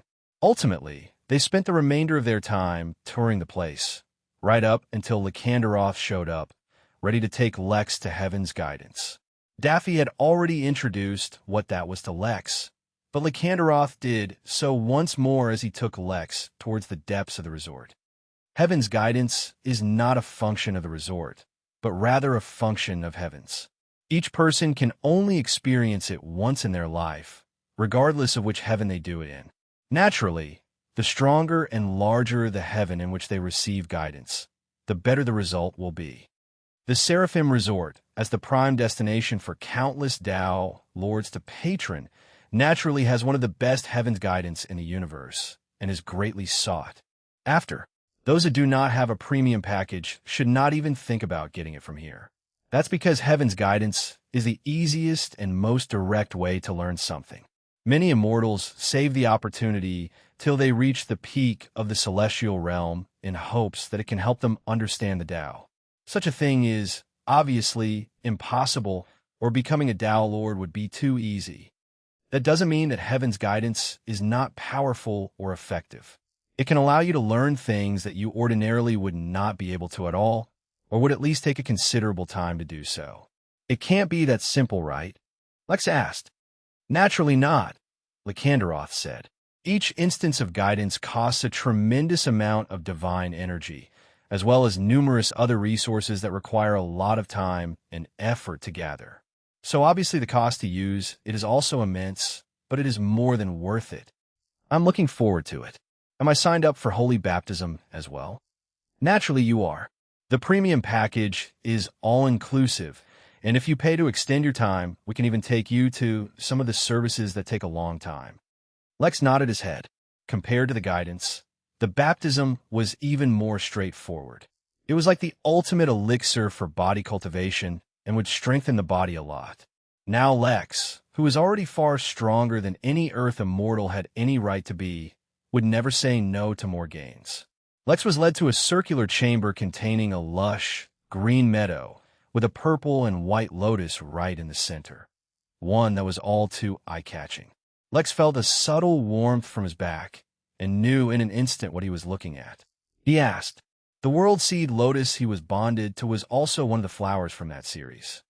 You have a good eye. Most guests have never even heard of this series. Lex wanted to ask if he could take the brimming dream lotus as well, but had a feeling that such a thing was not included in the premium package. Still, it was rare for the lotus on his back to show a reaction to something, so he would try to get his hands on it. But first, the guidance. There was no need to delay a good thing for any reason. Please sit on the lotus cross-legged and enter a meditative state. Lex took off his shoes because he didn't feel right stepping on the lotus with them. Then again, sitting on it was technically not much better, so he did the only justifiable thing and pushed those thoughts out of his mind. With his eyes closed, Lex allowed his mind to relax a bit, his many thoughts wandering. He could feel a barrier slowly erect itself between Lex and Jack, isolating their experiences from each other for a while, though they could still feel each other's presence. A lotus tattoo began to bloom on his back, though it did not grow, nor did it transfer any powers to Lex. At first, Lex thought the tattoo was just there and wouldn't do anything. But how could that be? Good old Lotus had never failed to contribute a great amount to Lex's growth, and it wouldn't start now. It began channeling some energy from itself down into the lotus below Lex, making its effect stronger. Before Lex even realized it, he fell into a trance as a bright light shone down on him. What do you want to learn about?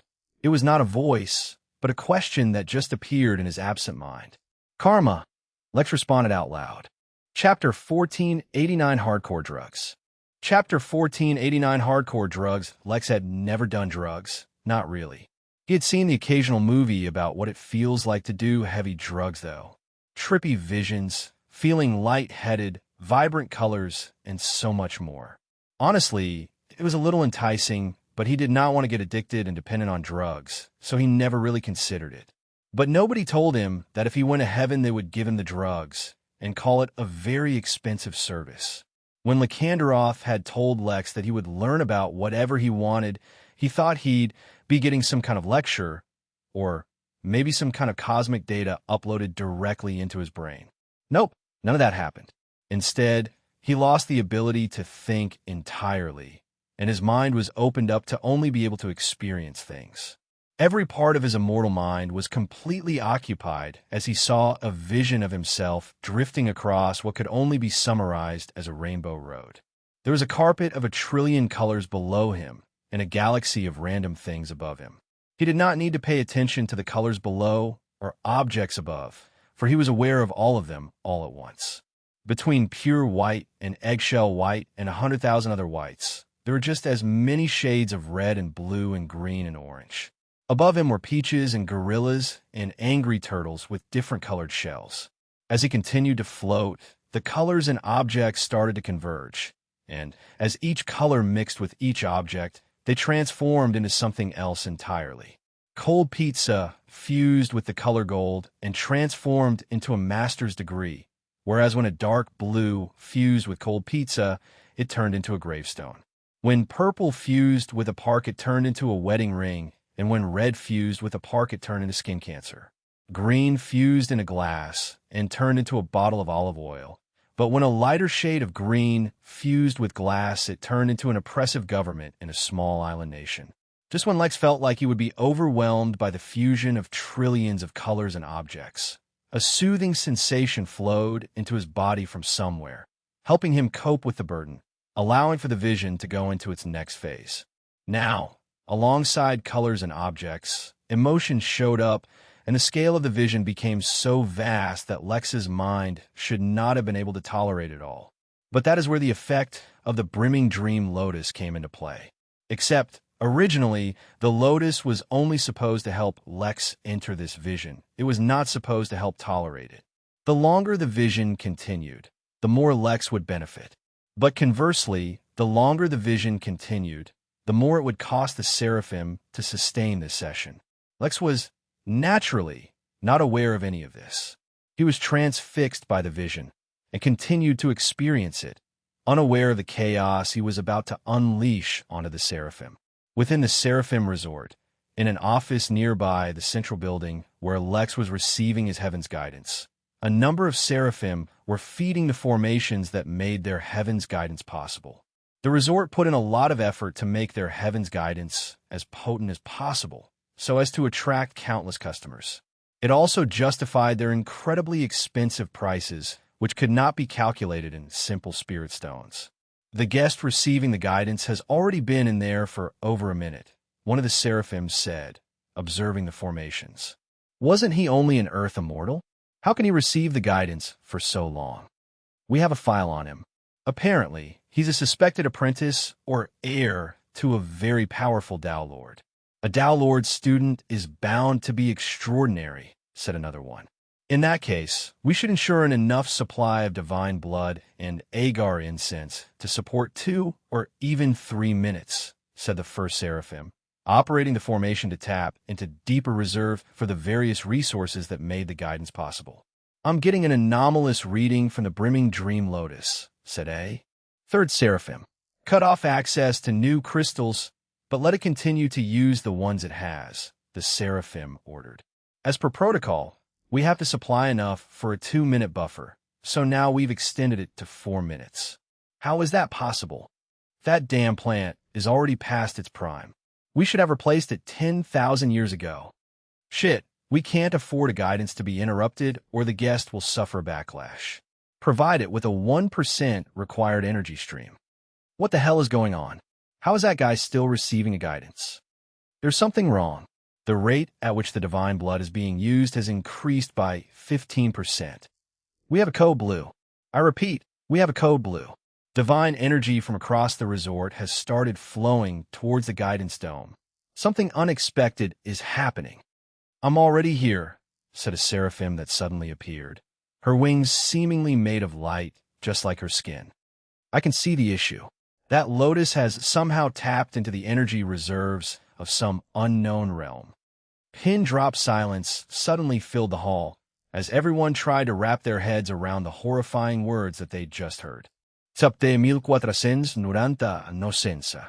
Chapter 1490 No Sense. The guidance dome is under the protection of heaven itself, the Tao Lord said in a solemn voice. Even Tao Lords cannot interfere without interrupting the guidance. In fact, if a Tao Lord tries to interfere, they will suffer a backlash. Heaven's guidance is no joke. I want to find out who the hell does maintenance. Somewhere else in the resort, a janitor who was about to enjoy his lunch suddenly went pale. For some reason, he had a very bad feeling he couldn't explain. Asked one of the Seraphim in the office. For a moment the Tao Lord did not respond, but then shook her head. The one who paid for this premium package is the governor of the Origin Realm. We cannot afford to offend the Henali like this. Tap into our resource reserves for the next 100 years. As the rest of the Seraphim ran around like frightened mice, the Tao Lord thought of the irony of the situation. She remembered how long ago natural guidances used to last for hours or even days. But in an effort to improve the efficiency and potency of the guidance, numerous ingenious ways had been created to make it more powerful. Yet as a result, those undergoing guidance couldn't tolerate the immense pressure it caused their psyche. This was because each guidance was specifically designed for the person undergoing it, keeping their limitations within consideration. By increasing the potency of the guidance, they created an unexpected situation where no one was actually able to experience the whole guidance. It was still immensely useful, but as a result, trillions of generations never knew what the full effects of the guidance actually felt like, except for a chosen few with exceptional backgrounds and connections. Now, there was an inadvertent chance that this random human would become the first being in the universe to experience the full guidance at maximum efficiency and potency. The Seraphim really wanted to look into how that was possible, but she also did not want to offend Huron Koken, the governor of the Origin Realm. He was not such a friendly guy, and the Henali were genuinely one of the most powerful forces in the universe. The Seraphim Tao Lord suddenly frowned. Wait, why was it a human who experienced this instead of the Henali? Was this a hint from the Henali that they were supporting the human race? Was something unexpected about to happen? You all ensure that this guidance is not interrupted no matter what, the Tao Lord said, before teleporting away. The Seraphim needed to have an emergency meeting to discuss their future. Meanwhile, within the guidance dome, the lotus that appeared on Lex's back was slowly channeling energy from its body into the lotus Lex was sitting on. With the energy from a midnight realm at his disposal, the brimming dream lotus not only ensured that Lex's trance was as deep as possible, it also ensured that Lex would stay completely protected, suffering no strain whatsoever. But it was not just the lotus keeping Lex free of his strain. His domination self-activated, and so did his Empyrean resonance physique, affecting only himself. Domination was directly linked to his heart, so it made sense that it was stirred when Lex was under pressure, but his physique was special. In fact, it affected other humanoid races, but hardly had any influence at all on himself. This was because it was already a mutation of his original physique, which only helped evolve other humans. So there was no reason for his physique to activate, except that Heaven Guidance took every aspect of Lex into consideration when it began his guidance. That included parts of himself, even he might not be aware of or understand completely. Time flowed by minute, robbing the Seraphim of resources many times the entire cumulative MP that the Inn had ever collected, yet Lex had no knowledge of it.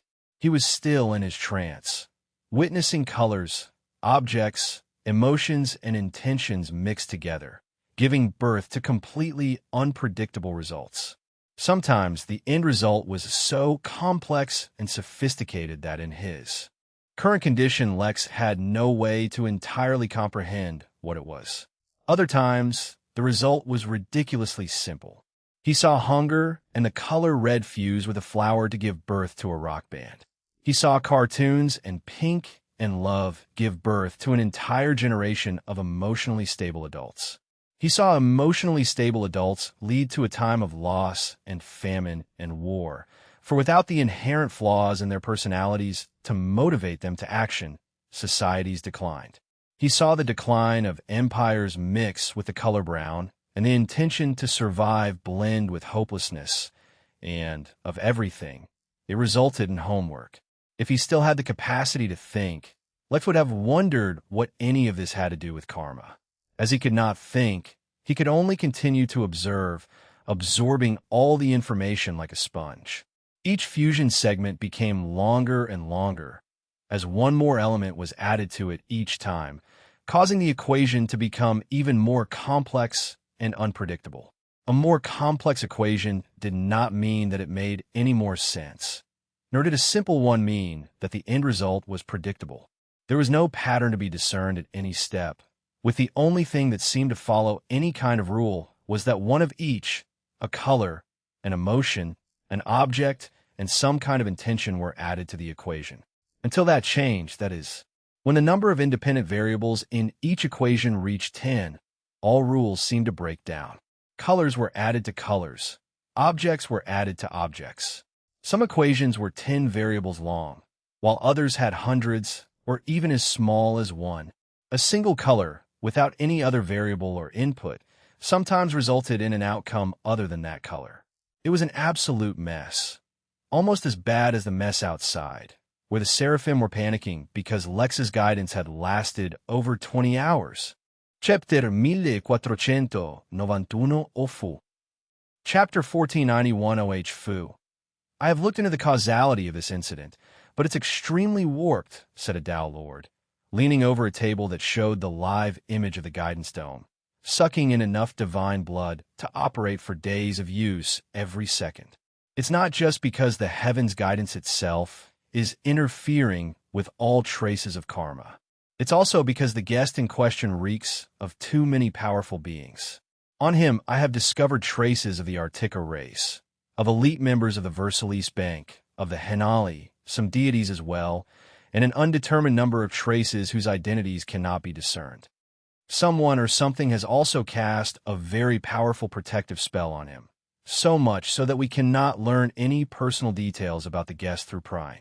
In fact, the only reason we can even tell that there is a powerful spell to begin with is because it revealed itself when several of our Tao Lords tried to divine his past. Silence. A deafening silence filled the room with over 20 Tao Lords, each of them appearing increasingly solemn as time went by. This was no longer about the astronomical wealth that the Seraphim was losing each and every second, although that was painful as well. No, it was clear to them now that someone had made a move against them, yet not only did they not understand who was the one making the move, they didn't understand why either. They had dissected the situation in every way possible. They looked at Lex as a human. If the Humanoid Alliance was making a move, then the move was premature. The conflict between them was still subtle and didn't call for such a blatant offense. If this was their first move, they would only fall to a disadvantage by provoking open hostilities at a time when the angels weren't ready to lay claim to the realm. If it was the Henali, it made even less sense. The Henali had their hands full trying to mature the Origin realm and holding off other contenders for their realm. The Ventura Bank was also putting a lot of pressure on them, so there was no need to split their resources in other places. The thought of the Midnight in making a move against them was even more absurd. There was simply no reason for them to compete with one another, for there was no shortage of guests for resorts and inns. Besides, a lone Tao Lord, no matter how powerful, should not be arrogant enough to offend an entire Congress of them. Besides, how exactly would a lone Tao Lord place such a powerful protection on Lex? It wasn't possible. This is not something we can ignore, and this is not something we can merely speculate on. None of the other Tao Lords spoke, so they were in agreement. With an exasperated sigh, one of the Tao Lords pushed a crystal out over the center of the table. It pulsed a few times, as if it were a beating heart. For a few hours the crystal continued to beat, during which time Lex remained entranced by the guidance. The Tao Lords did not lose their patience at the lack of reaction, though, for one of the most important things to remember was the alternating flow of time. It had been a few hours here, but it may not have been even 1 hour where the recipient of the call was. Eventually, though, the crystal stopped pulsing and instead began to morph into another shape altogether. Before their very eyes, the crystal turned into a living, breathing Henali. My, what a prestigious audience I have today, said Huron as he looked at the room full of Tao Lords, not in the least bit intimidated. Why would he be? He was just a projection of sorts. I certainly wasn't expecting this to happen when I woke up this morning. Woke up this morning? I'd be surprised if you slept at all within the last billion years, said one of the Seraphim. Well, someone woke up on the wrong side of the bed today. Huron continued with the sleep-themed metaphors, not really bothered by how agitated the Seraphim seemed. Excuse my colleague, Huron Koken, said another one of the Seraphim Tao Lords. He is just upset because of recent events. The reason we called you today was for a very specific piece of information. Huron's expression finally changed a little, though he was still in a playful and curious mood. Why wouldn't he be? Ever since Sanguis Pluvia had been exiled from the Origin realm, the stability of the realm was back on track to help it mature quickly. I could get into the very nitty-gritty details of Lex's life, if you wish to know. He was born and raised in my realm, after all. The Seraphim felt an urge to yell and curse at the shameless Henali, who had caused them to bleed out immensely. Instead, they explained the situation briefly. We suspect that someone wanted to use a person like him as an agent, enacting an insidious scheme. At the moment, we do not consider Henali to be conspiring against us, despite the fact that he came via your invite. I'll tell you what, Huron said, not fazed by the Seraphim's attempt to pressure him. The Tao Lords did not immediately answer. Each interaction between beings at their level had countless layers simply because of their ability to think on and plan on such a deep level. On the surface, it seemed like this was a normal request from Huron. They were the ones who called him, so it was only fair they respond to a request of his. Looked at from another angle, underneath the surface, this might be a way for Huron to receive an update on a plot he himself had prepared. It would let him know how things were going, and at what stage his plan had reached. This was, of course, assuming that this was all planned by Huron to begin with. But just as there was a different interpretation right beneath the surface, There were countless more the farther they looked. Hundreds of thousands of possibilities played out in their minds as the seraphim deliberated on how much information to share. But ultimately, it was all irrelevant. Their action, at the moment, would be dictated by their current need, not by any future threat. They were not afraid of threats. Rather, it was the unknown that was more intimidating. The guest you sent went for his heaven's guidance around a day ago. One of the seraphim finally spoke. It has now been 23 hours and 54 minutes, and he is still in there. Not only can we not identify why this anomaly is taking place, any attempts to investigate the guest himself, for whom might be using him, has revealed a protective barrier so powerful that a dozen Tao lords combined couldn't penetrate it. It was so well hidden that we would never have discovered it, if not for the fact that the barrier revealed itself as if to threaten us.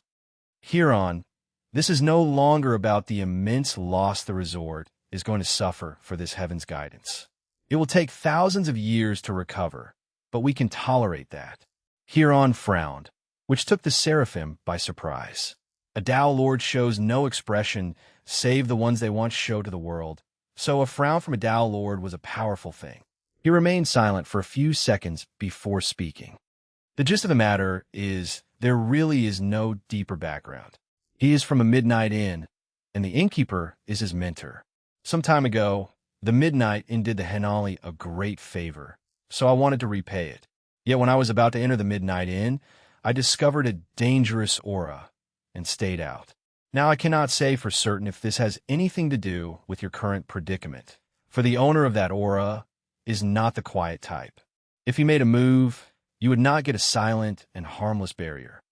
Who did the aura belong to? You need not worry about anything else. Huron just shrugged. It belonged to Wukong, or probably one of his clones. Who can say, really? Now I'm saying this for the record. Neither I, nor the Henali have any affiliation with Wukong, nor are we willing to get involved in any actions relating to him. Huron's crystal body shattered, leaving a room full of bewildered seraphim. Ulfu. Chapter 1492 Regret. Chapter 1492 Regret Lex, woefully ignorant of the impact of actions once again, finally reached the end of his guidance. The number of total types of variables had not changed. It remained 10. Yet now, each equation, using only those 10 variables, was a combination of hundreds or thousands of individual variables, let alone as an Earth immortal. Even if he had reached the heavenly immortal realm, Lex might not have been able to tolerate the immense mental burden of so much information being processed all at once. The brimming dream lotus played its part well, easily achieving what Lex himself could never have done. Then again, as a member of the Primordial Origin Lotus series, it only made sense for it to be incredibly formidable.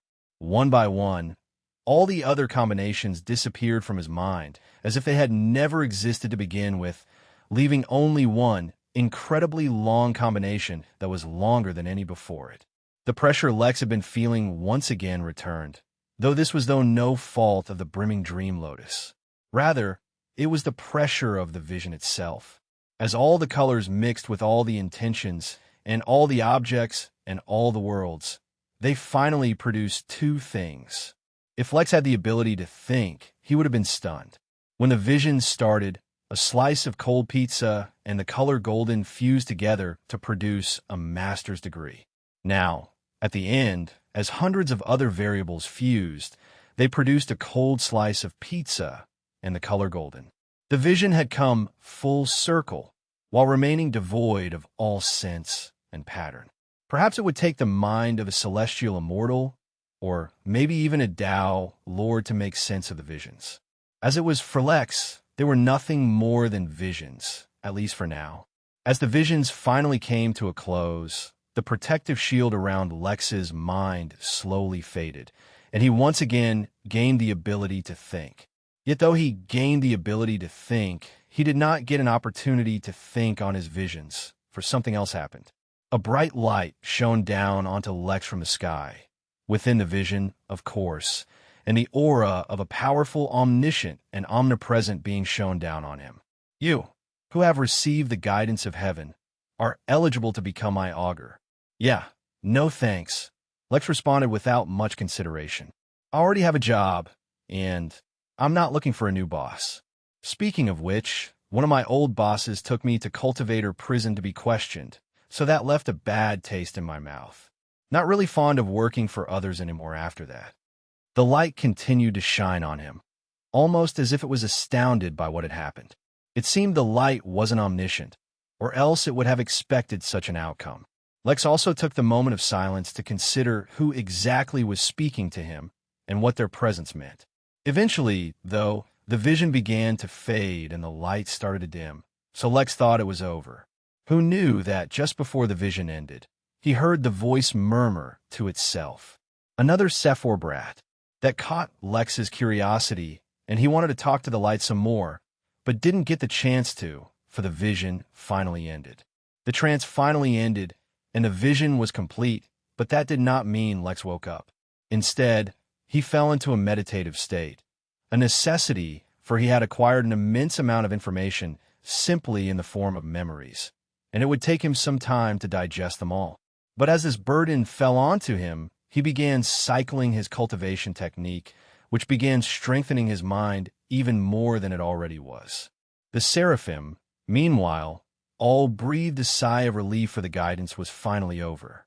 They probably wouldn't resume the guidance for another decade or so while they investigated the cause of what happened. It would probably take them a few thousand years to make up the cost for what had just happened. After all, Lex had been receiving his guidance for 5 days straight. Moreover, the rate of consumption of resources was far greater than ordinary.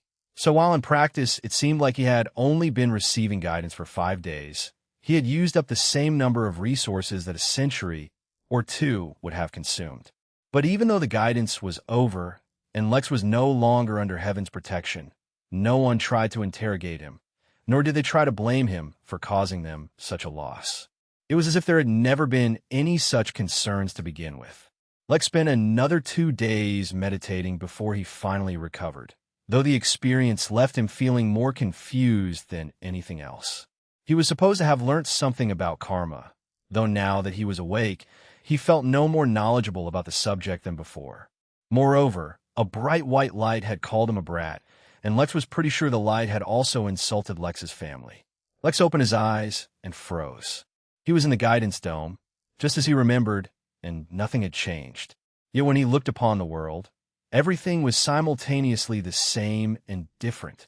It was as if his brain had developed new neural pathways, so that he could now see more and differently than before. There was no one save him in this room, yet every inch of it was absolutely stained with the influence of incalculable beings. Every single piece of tile had a history so complex, witnessing the change of ages within the dome, let alone everything it had witnessed before. It had once been in a spatial ring. It had once been a part of a mountain.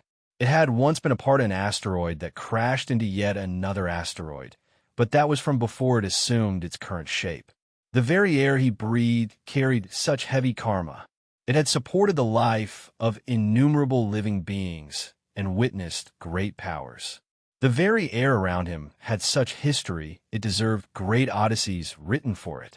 Lex looked down and saw the brimming lotus dream, and to it he saw such an immense karma of debt, one that he owed it.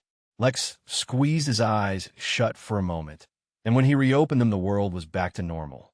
It had initially taken him by surprise, but having total mastery over himself, Lex immediately realized that he had gained an ability to see karma. Of course, he cannot see all karma. Rather, he had only gained the ability to see the weakest, most basic level karma that was almost entirely inconsequential. But by observing karma over a longer period of time, he would eventually learn more and more about it. Of course, he cannot see all karma.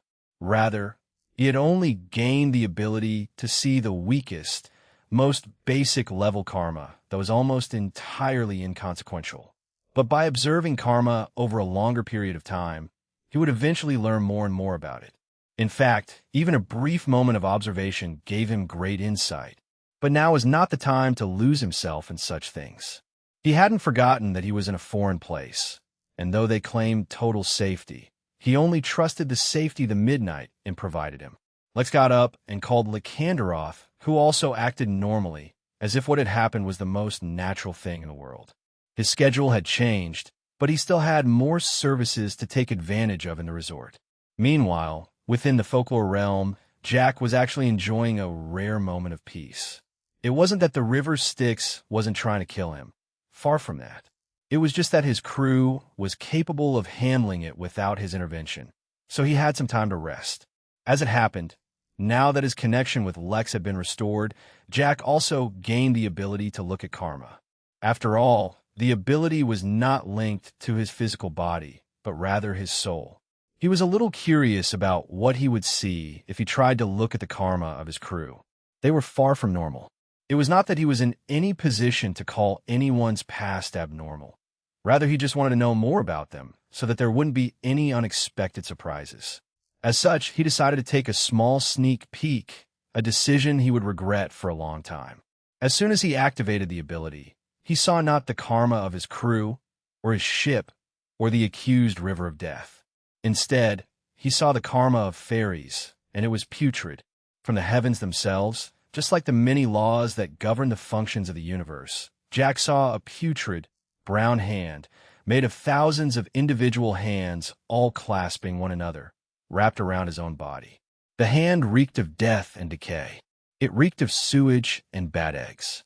It was every nauseating smell in existence, and it was somehow simultaneously worse as well.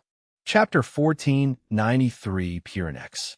Chapter 1493, Pyrenex, the only thing more revolting than the hand itself, a fusion of all that was rotten and disgusting, was the fact that it seemed to be slowly permeating into Jack somehow, infecting everything else. Jack could see that he had other karma as well. Obviously, there was karma between him and his crew members. There was karma between him and his ship. Heck, there were traces of karma between him and the numerous undead rising from the deathly waters of the river. The putrid hand was using him as a conduit to slowly infect all those other lines of karma as well, honing in on them and infecting them as well. The process was slow and required an immense amount of time. It was also steady and would eventually infect all that it touched. Jack had to close his eyes and lean over the side of his ship to retch. It had been a long time since Lex vomited, and technically speaking, Jack had never vomited at all. It was not a pleasant experience, to say the very least. He immediately deactivated the ability, but it was too late. Even with the ability turned off, even with his eyes closed, Jack could still smell the ever-present, rancid stench of decay covering his entire being. He opened his eyes, and indeed the vision had disappeared, yet the stench stayed with him. Jack asked out loud as he resisted the urge to vomit once more. He activated his fairy magic. With his fairy dust as the vessel, he channeled his intention into creating a barrier that would keep all smells away. But it didn't work. Jack tried healing his soul, but he was in perfect condition. He tried exorcising himself of any and all curses, and to his genuine surprise, actually removed a few curses that the river had silently applied onto him without his knowledge. But it did nothing for the smell.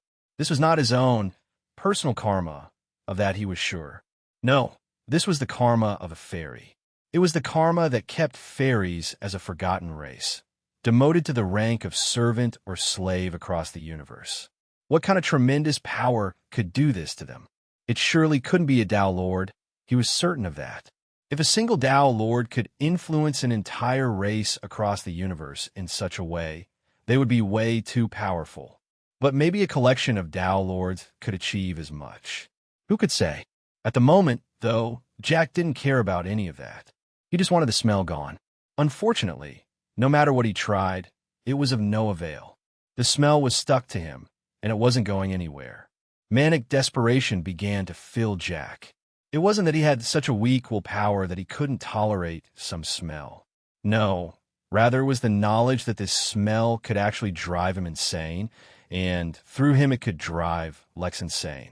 Although Lex and Jack had both taken some precautions to hide their connections from one another, it was far from foolproof. Ignoring their many other connections, just the fact that they both had the same soul, even if it was split in two, meant that powerful beings might be able to connect them together. There was also their karma towards each other. Someone who was adept at reading karma could surely find a connection. Much more importantly, the hand that was surrounding Jack's body was affecting everything else that was attached to him by karma. It was only a matter of time before it reached him, and that was not something Lex wanted to see. But even in desperation, Jack did not lose his mind completely. Though he himself did not have a way to remove the smell, they were almost at the end of the river. Or, to be more specific, since the river touched every place, they had almost reached the 7 dwarf dragons. Even if this hand hadn't been created by them, Jack would be surprised if 7 Dao lords couldn't fix his situation. "All right, guys, change of plans," Jack yelled with deep red eyes as he flew off the deck of the Jolly Rancher. "Practice is over." Even though the crew was in the midst of battle, they all sensed that something was amiss with their captain. Unfortunately, they did not have the luxury of turning and checking. They just hoped that whatever it was that had turned their usually relaxed captain into someone in a rush, it wasn't too difficult to handle. Jack also did not bother explaining. As a nascent-level fairy, who had the experience and knowledge of an Earth immortal and a deep understanding about various laws, Jack was much more powerful than he usually appeared. Although Jack could not directly influence laws, he knew more than sufficient ways to indirectly influence laws in his surroundings. He also knew a whole lot more about energies than before. The tiny fairy's body began to glow with a bright white light as Jack furiously flapped his wings, unleashing a tide of fairy dust, all of it quickly turning into flashes of light. Fairy dust was how fairies express their abilities, and it could take on all kinds of traits and abilities according to the fairy's intentions. More importantly, those traits could be transferred to anything that absorbed fairy dust. That is how he usually strengthened his ship or stopped it from turning into gold or crystal or golden crystals. What Jack was summoning right now was fairy dust attuned to Pyrenex, a type of spiritual energy that was generally very effective in cleansing curses and ill omens. Also, while not exactly the opposite of death, it negated death energy with great effectiveness, despite not having anything to do with vitality or life itself. That was fortunate, because both of those were a lot more expensive, energy consumption-wise, for Jack to attune his fairy dust to.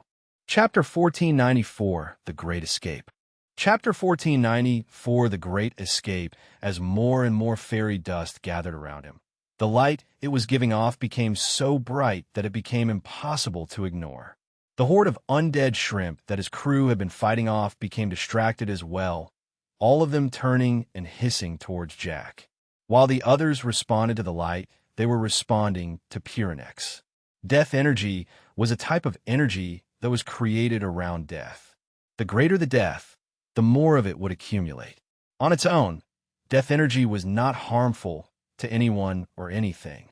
Mostly, death energy was just used to animate corpses and items, making it seem like they had come to life. Considering that some undead even seemed to have sentience, it was hard to argue that they hadn't been granted life. Lex, and therefore Jack, maintained the opinion that without a soul, anyone or anything wasn't truly alive.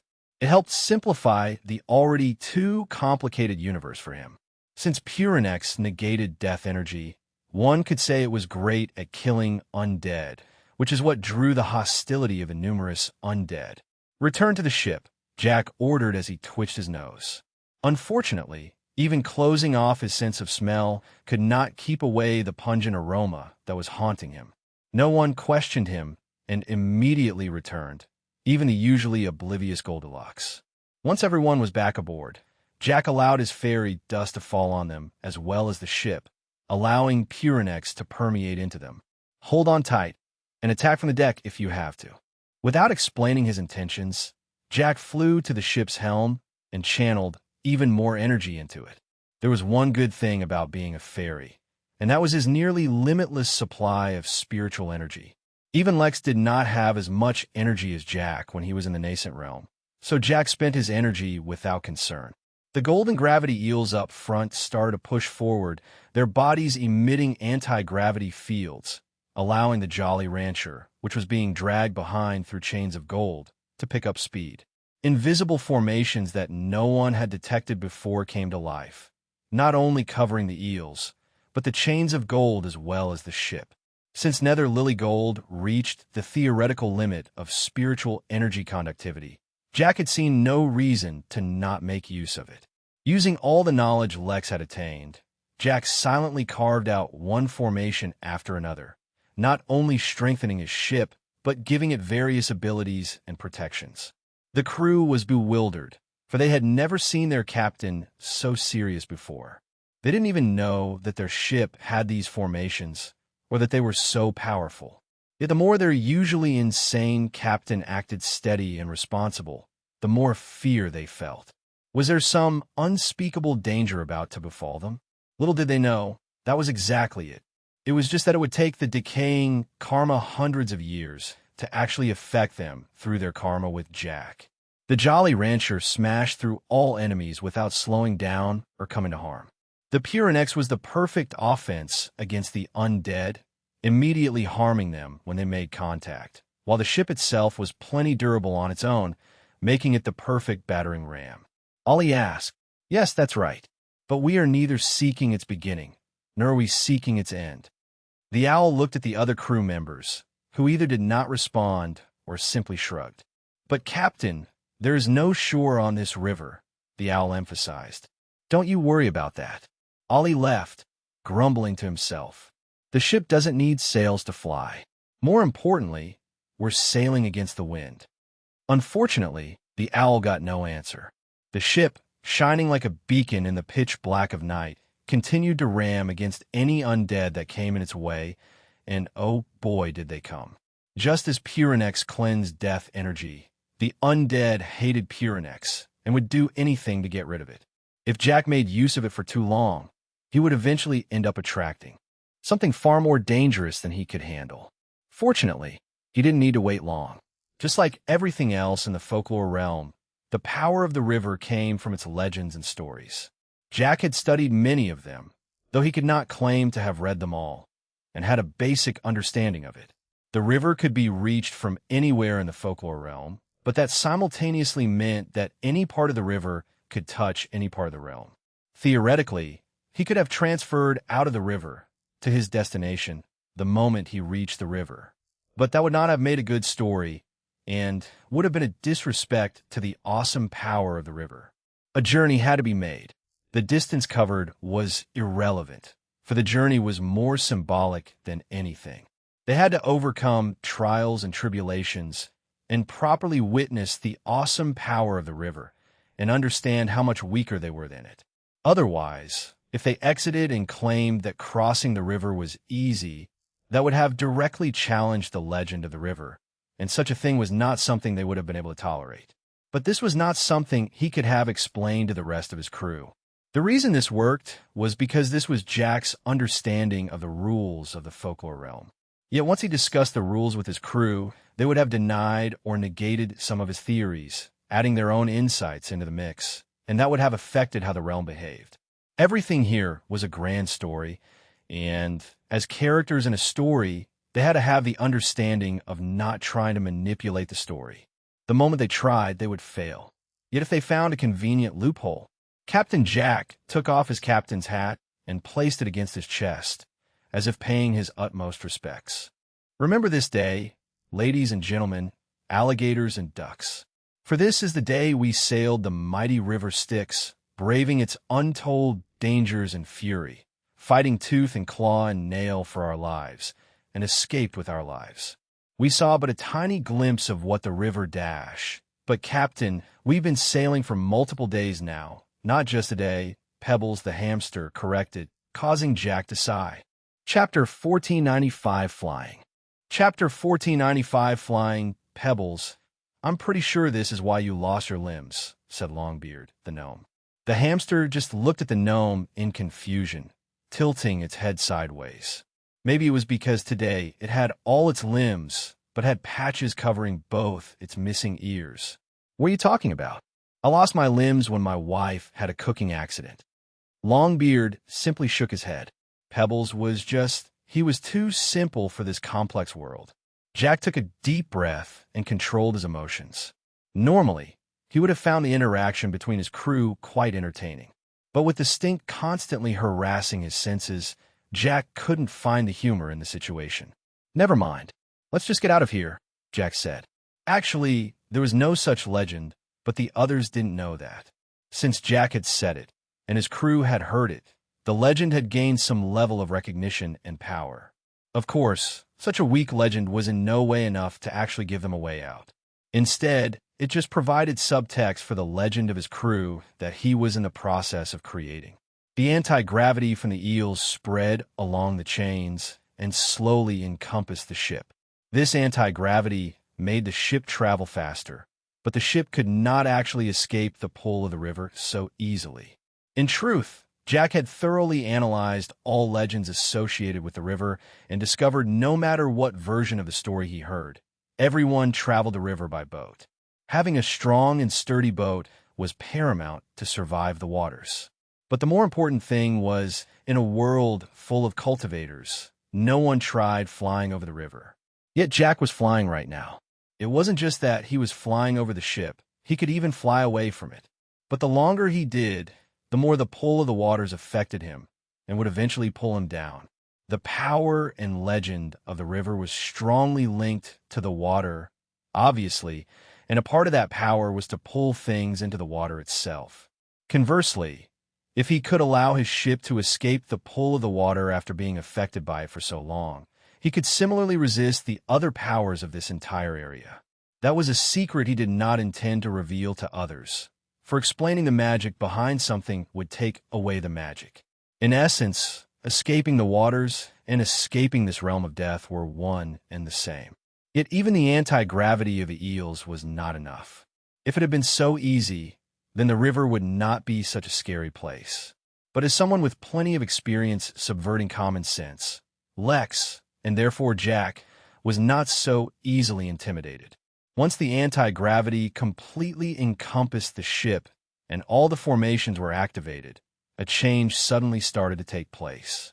The sails, which up until now had been nothing more than a decoration as far as anyone could tell, started to change and spread out, looking almost identical to Jack's fairy wings.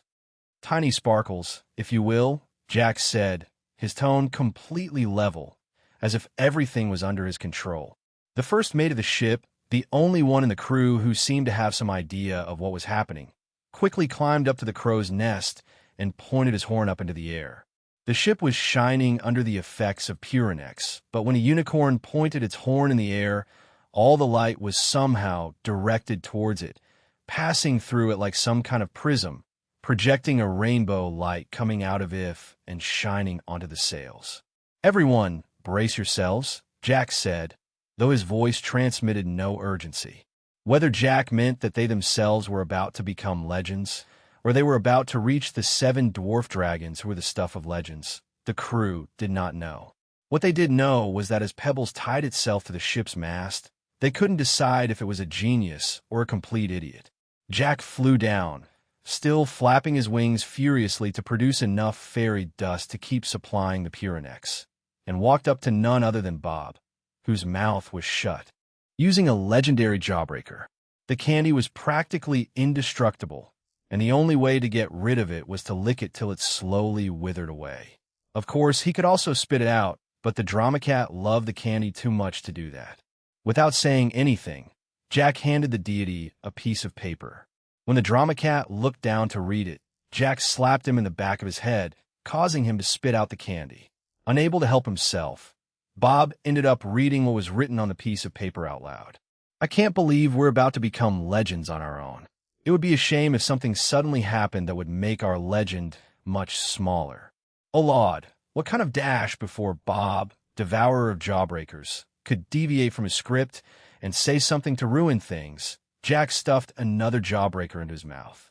As it happened, at that very moment, a veil tore open in the sky, right above them, and a lone figure jumped down into the waters of the river. Too preoccupied with his escape, Jack just caught a glance of the figure and recognized that it was a mermaid. Who the figure was didn't matter. There was an opening in the realm, which meant that they didn't need to tear through the veil of the river SBHYNX and could just quickly go through the opening. Jack roared as he channeled all his remaining energy into the ship, flapping both his own wings and the wings of the ship.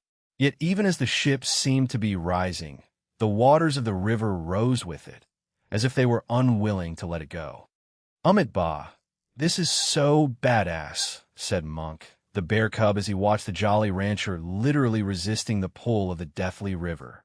Ollie, feeling useless, grabbed onto the railing of the ship and started to flap upwards. As a nascent realm cultivator himself, his physical strength was nothing to scoff at, and his assistance was not insignificant. Goldilocks, intrigued by the actions of its avian cousin, also began flapping its wings, producing specks of gold glitter that spread around the ship. Jack felt a ripple of fear in his heart, one produced naturally and organically, an instinct of his body, as he looked at the glittering gold, yet he did not have the time or mind to wonder why it was. The gold dust didn't touch the ship, and instead went around it and into the water, as if it had encountered something even more repulsive than Pyrenex.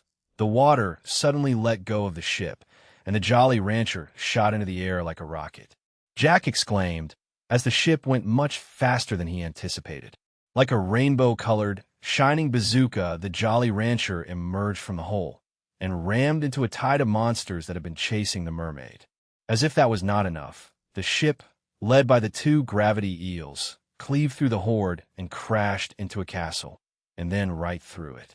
The entire crew suddenly felt their hair stand on end as countless monsters, each one of them incredibly powerful, suddenly looked towards them, anger and fury practically pouring out of their eyes.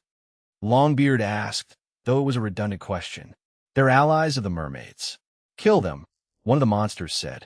"Ollie, catch someone so we can get directions," Jack yelled as he deactivated the ship's wings and stopped producing Pyrenex. A mere horde of monsters was not enough for them to go all out. The shadow Talon dove into the shadows and would not fail to capture its prey. Meanwhile, the Jolly Rancher took to the skies. Jack resisted the urge to vomit, yet it was much harder than he expected. Even Lex, who was being bathed in luxury and pampered by the Seraphim services, was unable to enjoy a single moment due to how repulsive the smell was. "Oh," asked a voice in a whisper from right behind Jack. The fairy did not turn back to identify who was speaking. Instead, he simply answered. Chapter 1496, Uncomfortable Eye. Chapter 1496, Uncomfortable Eye. When a creepy voice starts whispering in your ear, it was basic instinct to immediately turn and investigate what or who was speaking. The best-case scenario was that a friend of yours was pranking, while the worst would have to be some kind of incredibly powerful monster. Or maybe it was something disgusting, though Jack couldn't imagine something more disgusting than the smell currently haunting him. In this given situation, though, Jack had the good sense not to immediately look back. One had to be incredibly careful in the cultivation world, and even more so in the folklore realm. He had heard too many horror stories, and knew well enough that the chances were high that if he turned to look, he might see something he shouldn't or wasn't qualified for.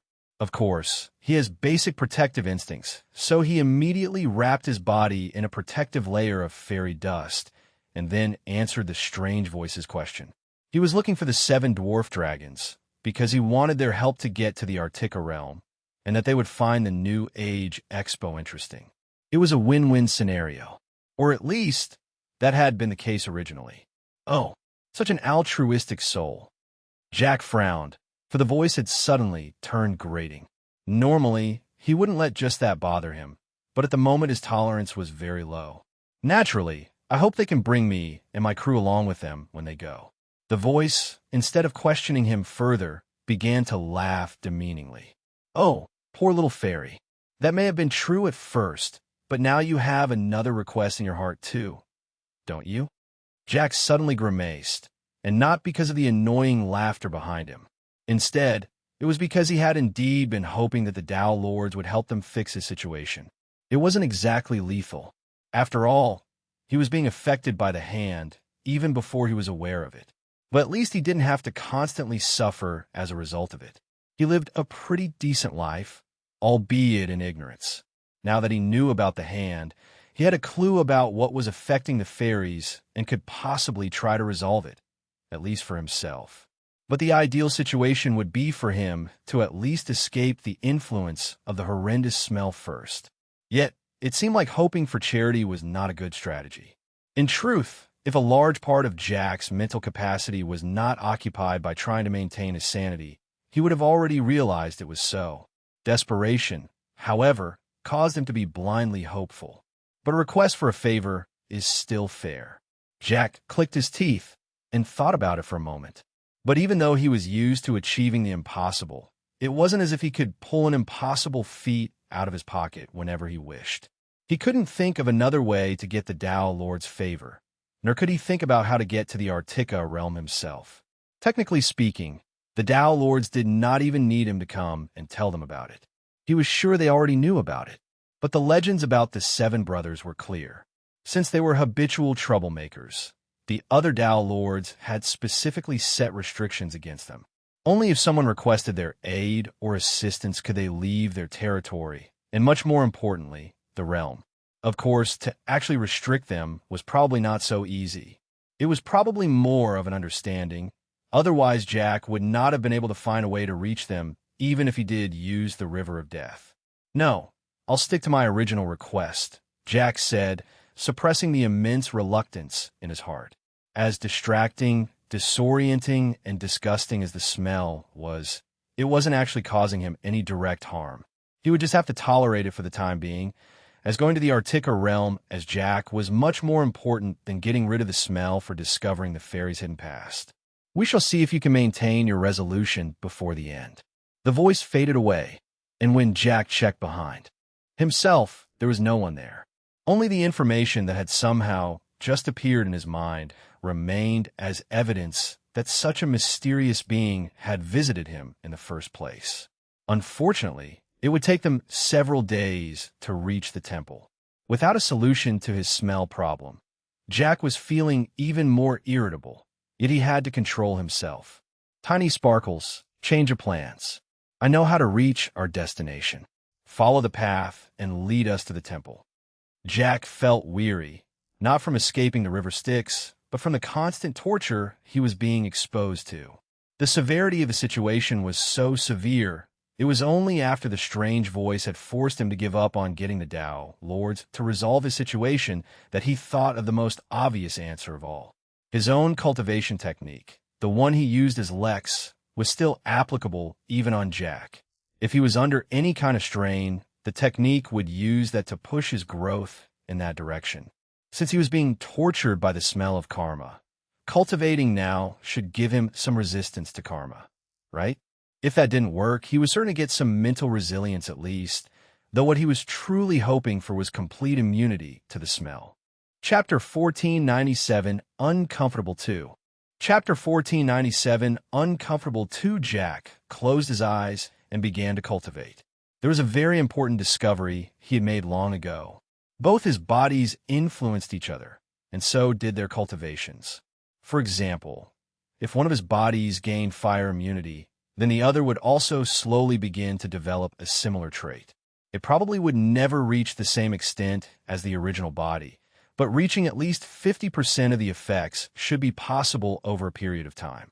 That is why Lex was always more than happy to enhance his strength, for his fairy body had started out as incredibly frail.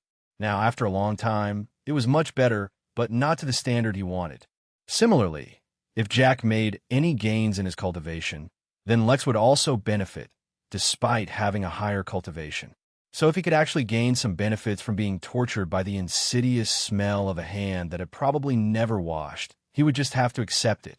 Jack lost himself in his cultivation, finally getting a reprieve from being tortured, while Lex was once again strolling around the Seraphim Resort, being led by Daffy the Daffodil.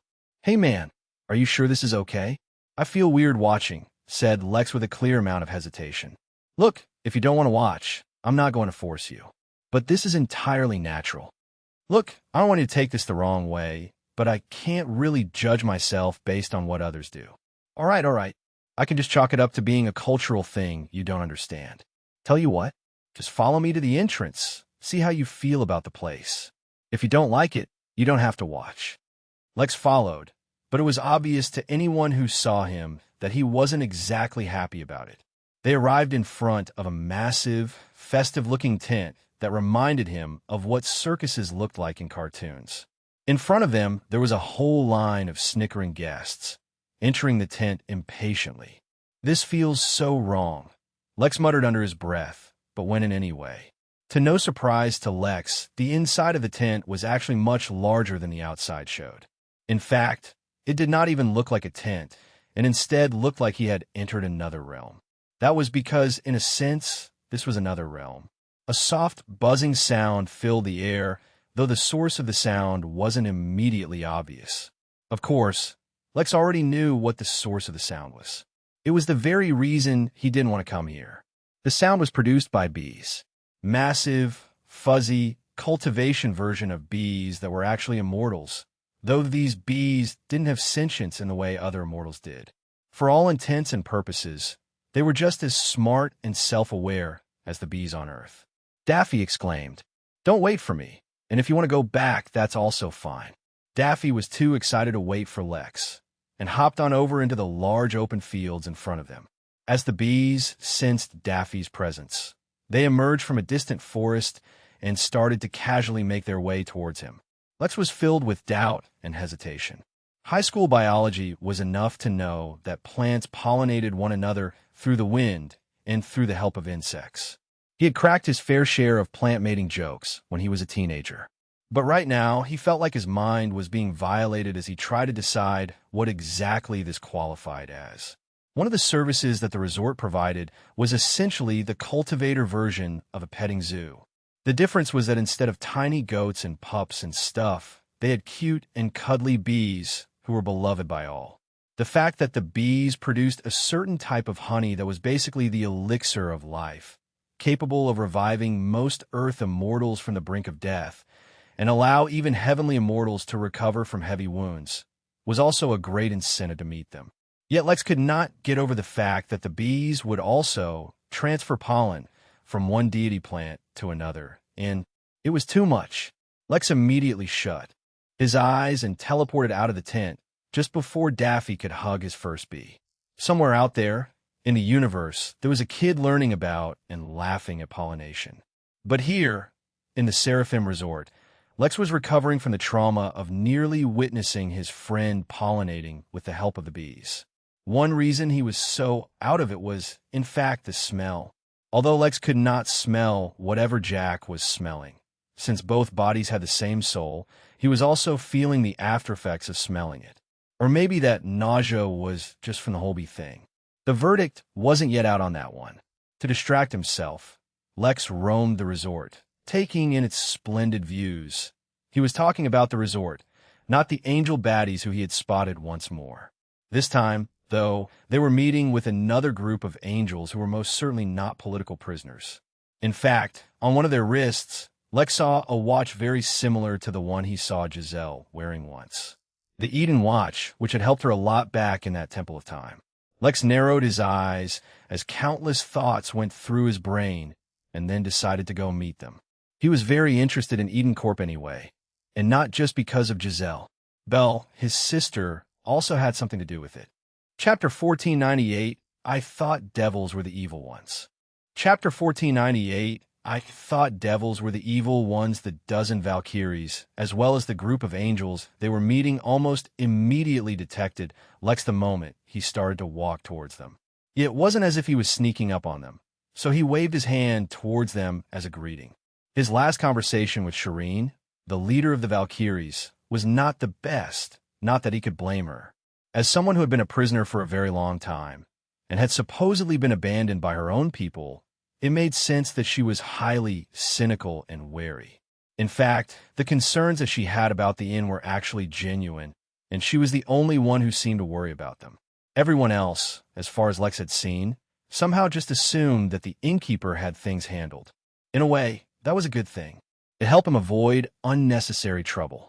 It was also a bad thing, because as the actual innkeeper, his ability to handle things was nowhere near what people assumed it might be. "Hey, Shireen.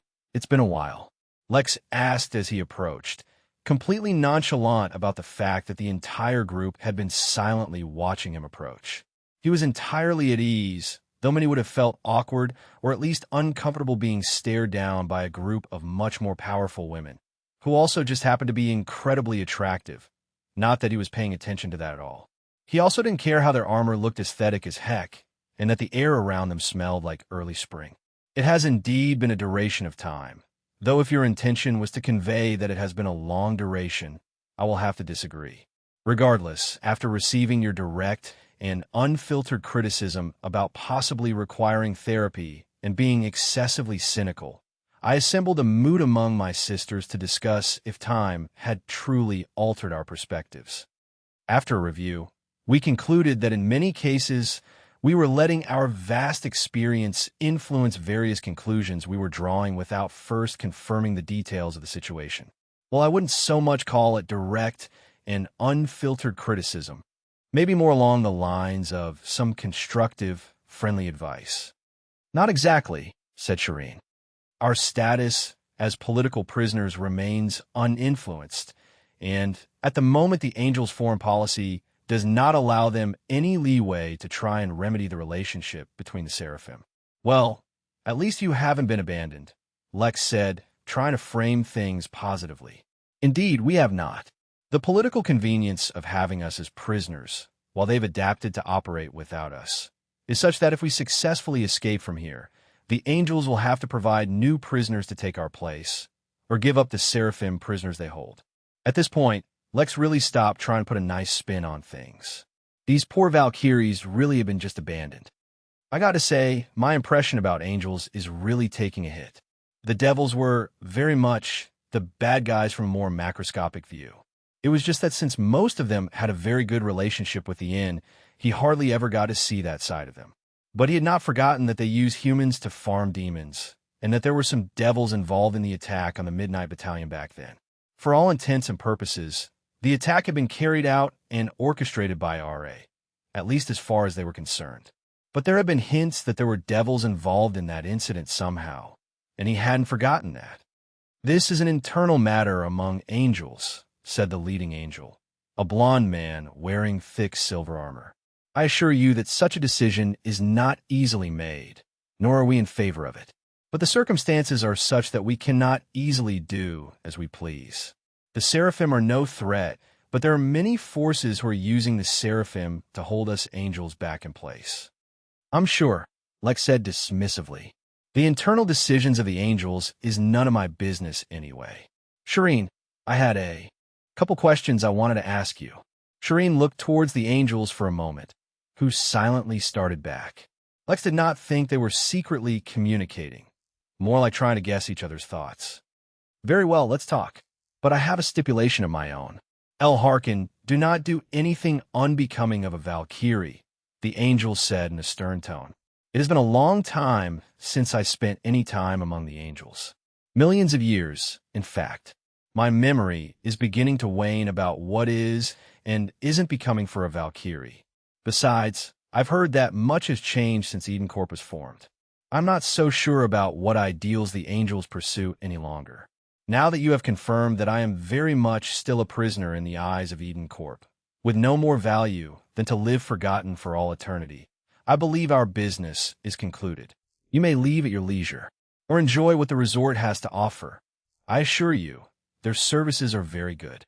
In a rare break from her character, Shireen actually winked at the Angel as she led Lex away so that they could talk in private. Were the Angel a cartoon, his face would have turned red and smoke would have come out of his ears due to anger. As it was, the Angel merely clenched his jaw and looked at Lex threateningly. No wonder the Devils captured a whole realm, but the Angels only got half, Lex whispered under his breath, fully aware that the Angel could hear him. In truth, he knew that there was a lot more to why things turn out that way than simply personal competence. But who asked that Angel to glare at Lex? Lex simply wanted to piss him off now. More importantly, he totally got why Belle fit in so well with Angels. She always had an attitude problem, even as a child. Of course, that attitude problem could be attributed to spending a lot of time with Damien, fully aware that her family was being pressured by the man and feeling the responsibility to fix it. But Lex wasn't exactly a psychologist. Who could say why Belle did what she did? Certainly not Lex. You actually seem like you're in a pretty good mood for someone who just told that her people more or less abandoned her, said Lex, though this time he had the tact to speak through spirit sense, so no one else would hear.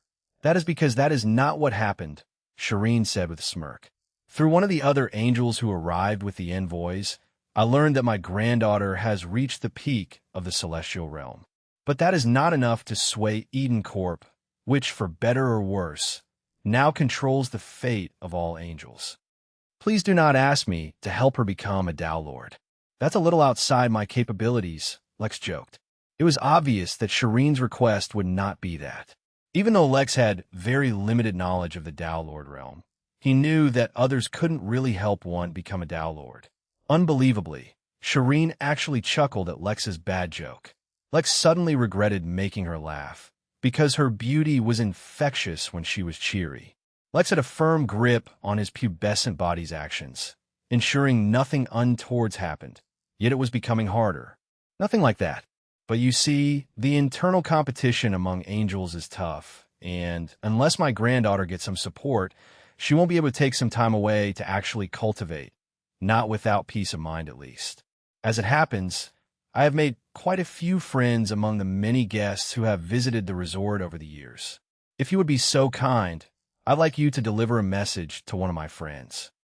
Chapter 1499 History Lesson I.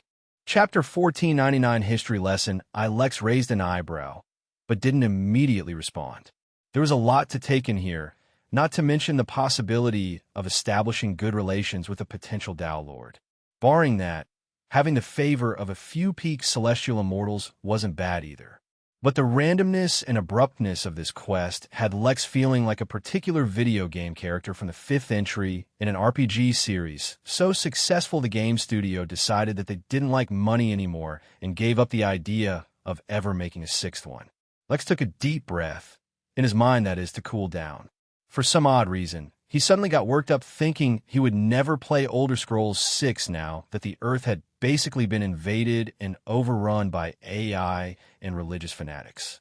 Though, to be fair, for a small period of time, even normal Earth could have accurately been described as overrun by AI and religious fanatics. He was getting sidetracked again.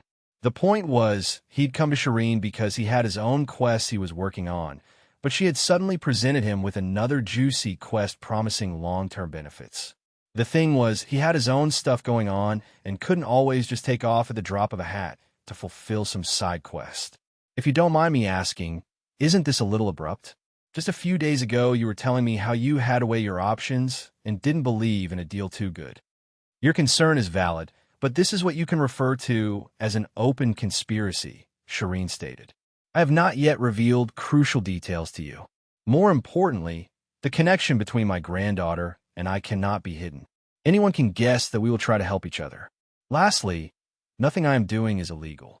Whether it's asking for your help in delivering a message or helping out my family using my own contacts, there's nothing wrong with it. Also, I find you trustworthy. Lex nodded. He did not think that was all there was to her decision. She was too pragmatic to take such a needless risk. That did not mean, however, that her request would put him in considerable danger, or at least that the danger would be targeting him specifically. He may or may not do her the favor. He hadn't decided yet. Let's hold off on this matter for a moment. I haven't decided yet whether or not to take you up on this offer. I'll need to know things like what's your timeline for having this completed and what kind of danger I can expect. Lex did not, for even a moment, consider that delivering the message would be an easy or simple task. If it were, she wouldn't need his help to do it. Any random postal service should have been enough. I have an alternative request for you as well in place of this, but as you said, let's hold off on that for now. Lex saw no reason to hold back, so he simply nodded. The first question I have for you is a historical one. Lex didn't want to directly ask the reason for why they were so suppressed, and instead wanted to ease into the topic.